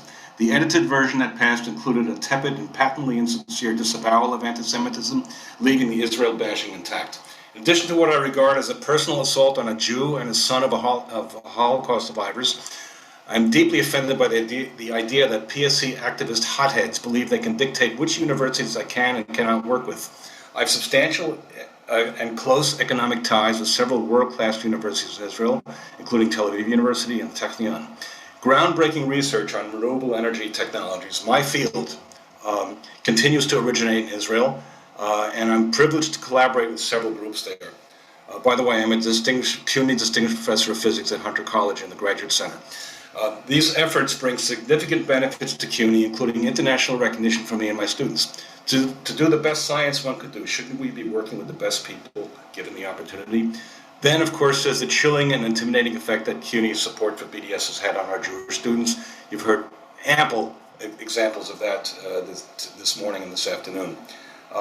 In July 2021, I resigned from the PSC union, and I believe the resignation number of people who have resigned is, in fact, closer to 300. I dispute our president's paltry figure, and to my knowledge, not a single member who has resigned, has since rejoined the union. Thank you. Thank you. I know Councilmember Vernikov has a question for this panel. Oh, Councilmember Yeager. Just real quick, is Mr. Mantell still there? He may not be. You're able to see?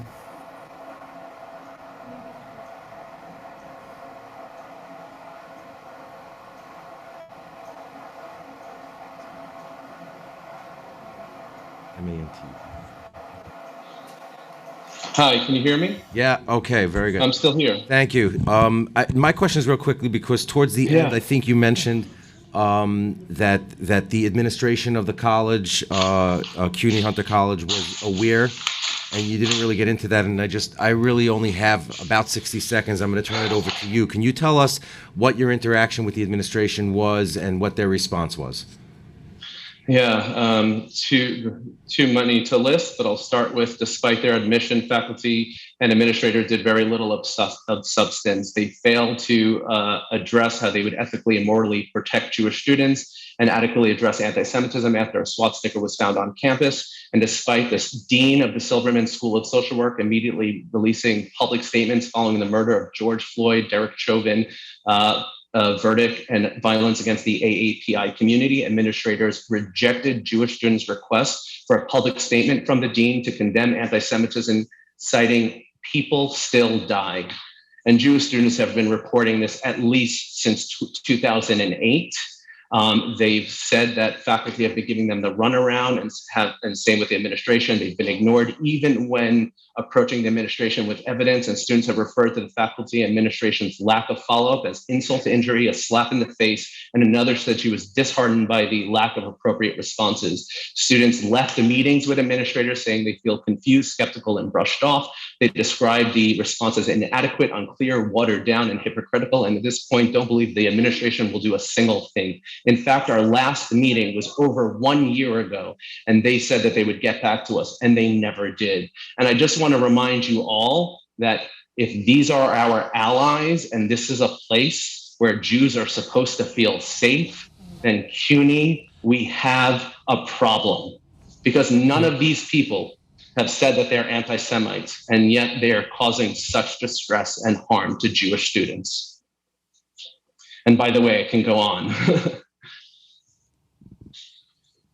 Thank you. Thank you. Thank you very much. We're going to take a 30-second break. Excuse me.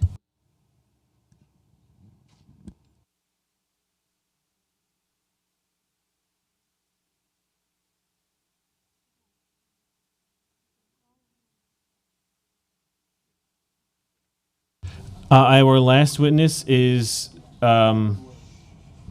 Sophia Elman Golan. Starting time.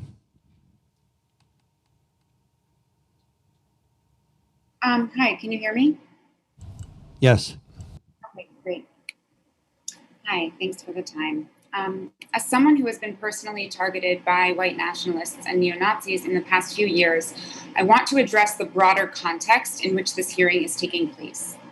We are currently witnessing a nationwide attack on public education and liberal academic institutions, reinserting Christian prayer in public schools, removing Holocaust education literature like Maus, banning discussion of systemic racism, cracking down on student organizing, and of course, an effort to vilify LGBTQ people as groomers. The funding behind these efforts, sources of legislation, and statements of those involved indicate that this is an explicitly white Christian nationalist project, and it's swiftly gaining power. Republican members of this city council have chosen to align with some of the most powerful leaders of that movement, like Governor Ron DeSantis, who one council member recently praised as a friend to the Jewish community. There are real threats fueling anti-Semitism and endangering Jews in New York, on campus, and nationwide. Those threats are not student organizers or the PSC union. There is a difference between nonviolent political action around Israel-Palestine and violent white supremacist movements. I'm concerned that this hearing fails to adequately address the latter and that it conflates the two. Jewish New Yorkers face anti-Semitic street violence and harassment spurred by the ubiquity of anti-Semitic conspiracy theories that increased under Trump's presidency. Swastikas on campus, as have been mentioned, a Confederate flag outside the Museum of Jewish Heritage, Patriot Front members, white supremacists like Nick Fuentes have recently held rallies and actions in our city. At least one defender of the Proud Boys sits on this city council. This is the anti-Semitism that most threatens Jewish safety in New York City. Anti-Semitism is part of a machinery of fear and division, the same machinery driving physical and legal attacks on women, queer and trans people, immigrants, Black and brown people, Muslims, Asian people, and others. And these attacks are coming from an emboldened, well-funded white Christian nationalist movement. Time expired. Harassment and hate are never acceptable. Given the nationwide attack on public Thank you. education and real threats to Jewish safety, the focus I've heard today on student organizing and nonviolent criticism of the Israeli government is troubling. Thank you very much. And I encourage you to do what I've encouraged the past few panels to do is submit the rest of your testimony in writing. It'll appear on Legistar within 72 hours attached to the committee. Thank you so much for your testimony. Any council members?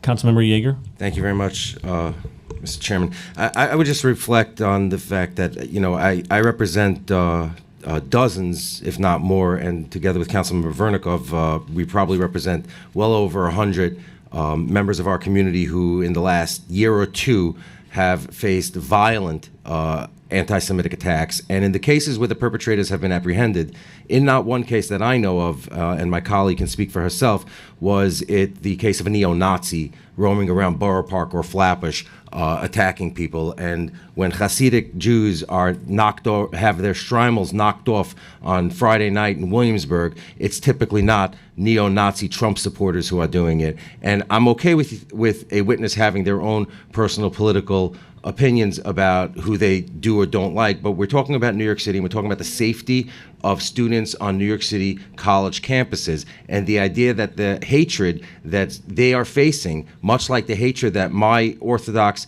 visibly observant Jewish neighbors are facing on a day-to-day basis, where somebody wearing a yarmulke feels unsafe walking the streets of this city, the idea that that's coming from Trump nationalists or white supremacists is some of the most silly things that I've ever heard. And this is a hearing that's gone on now for 8 hours, and it's unbelievable. So I'm going to leave it at that and turn it back over to Mr. Chairman. Thank you so much. Thank you, Councilmember Vernikov. No, okay. With that is the end of witnesses. If there are people watching today and they want to submit testimony, they could do so via testimony@council.nyc.gov. I want to thank every single witness who testified. Some of you shared very personal experiences, and some of you put yourselves in a place that a lot of your friends and colleagues didn't want to go because of fear of retribution. This is your school career, your college, your grad school career.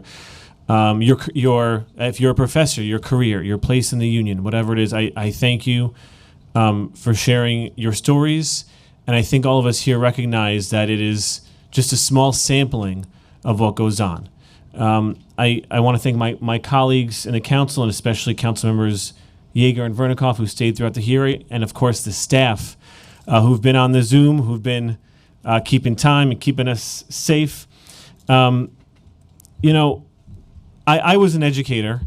Actually, one of my degrees is in music. So when I hear your testimony about music, I read all your emails, by the way. Education is supposed to be a place that fosters discussion and disagreement. And sometimes that disagreement is uncomfortable. And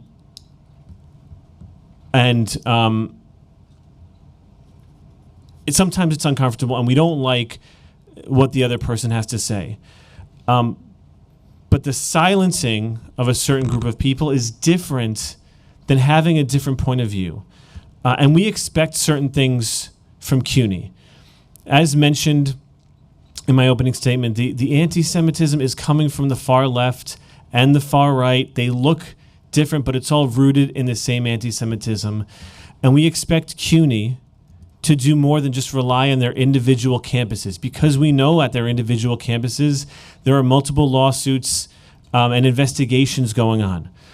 We expect them to do that work that they spoke about today of promoting conversation instead of what we heard today in our witness statements, instead of ignoring the issue, and instead of and maybe taking over a year to simply forward an email back to you. We expect them to provide the data we requested about bias reporting, the incident reporting, and to create clear guidelines for identifying anti-Semitism so we can have those conversations, and that they do the robust outreach regarding how and what to report. What does harassment look like? How does it differ from a hate crime? That they post the information online, and they keep it updated so we can have a better handle of what's going on. Because as you heard in testimony, only 25%, if that, of people are even reporting anything. That you've heard time and time again that they reinvest in their DEI training, which includes anti-Semitism, and provide an inventory of current DEI training. And of course, I'm looking forward with my colleagues in the council to following up with CUNY and with the chancellor on how these issues are being addressed and what concrete steps are being taken to ensure that our educational institution it lives up to its ideals and really is a place where all students can feel safe. I thank everyone for coming. I thank you all for watching today. Thank you. Council Chair, please hold on one moment. Yes. Council's going to speak to you. Or Crystal's going to speak to you.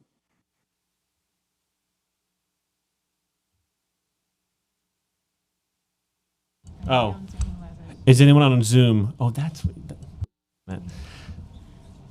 You get a note, but didn't say a thing. But I don't. Is there anyone on Zoom who has not testified? Please raise your hand. I see no hands, and I want to again thank Dr. Grace, who again I see on the Zoom window has stayed on and has heard your testimony, and in my heart I do believe that CUNY is going to take concrete steps to help address this problem and truly engage with this council and all the stakeholders. There's two hands.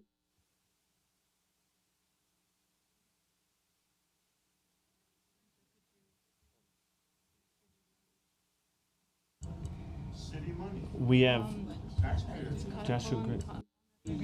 Joshua Greenberg. If you've already testified, Joshua Greenberg, have you already testified? Yes, I have did. not. Oh, you haven't? Oh, that's right. I was unable to yes. make it in person like I was supposed to because my flight got delayed. Yes, Chair. He was marked as in-person attendance, so he was now joining us on Zoom, so he can give his testimony. Thank you. Joshua Greenberg, 2 minutes. Starting time. Thank you. So I wanted to testify to the City Council about two issues in particular that I have faced as a CUNY student. First off, in relation to the 60-day thing, I filed a complaint regarding an anti-Semitic and anti-disability harassment case at CUNY where a student assaulted me because I'm a Jewish disabled student. They assaulted me and my friend who defended me verbally and physically.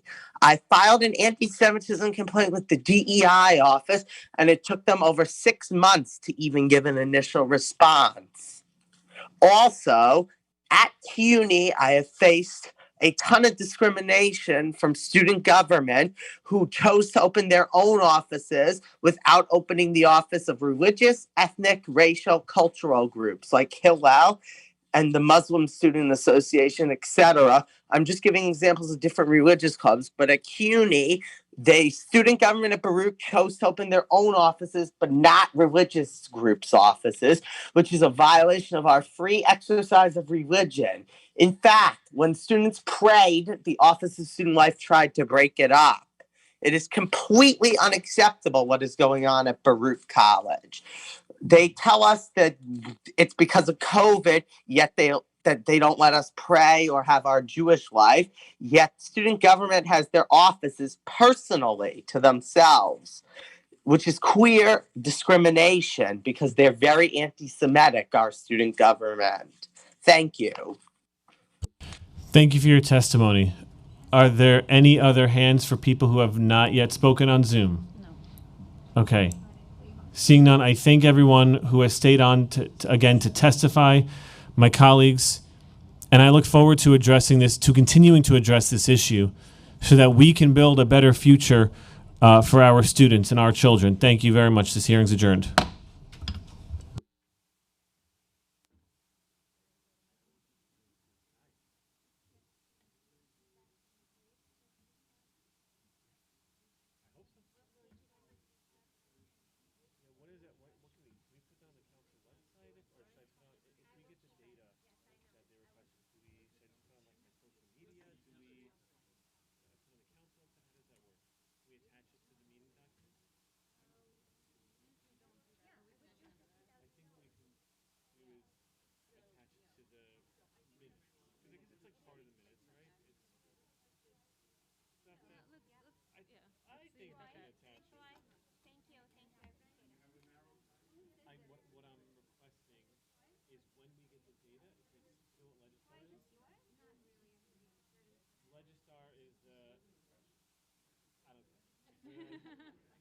Irrelevant. The Legistar is like Legistar. I Google Legistar NYC, and it's the city council's website, and they have a calendar of events, and they have the video of the hearing, and they have the minutes, and they have all our legislation. And you can certainly call my office, but it's pretty straightforward. We can post it. Yes. I was prepared for the hearing.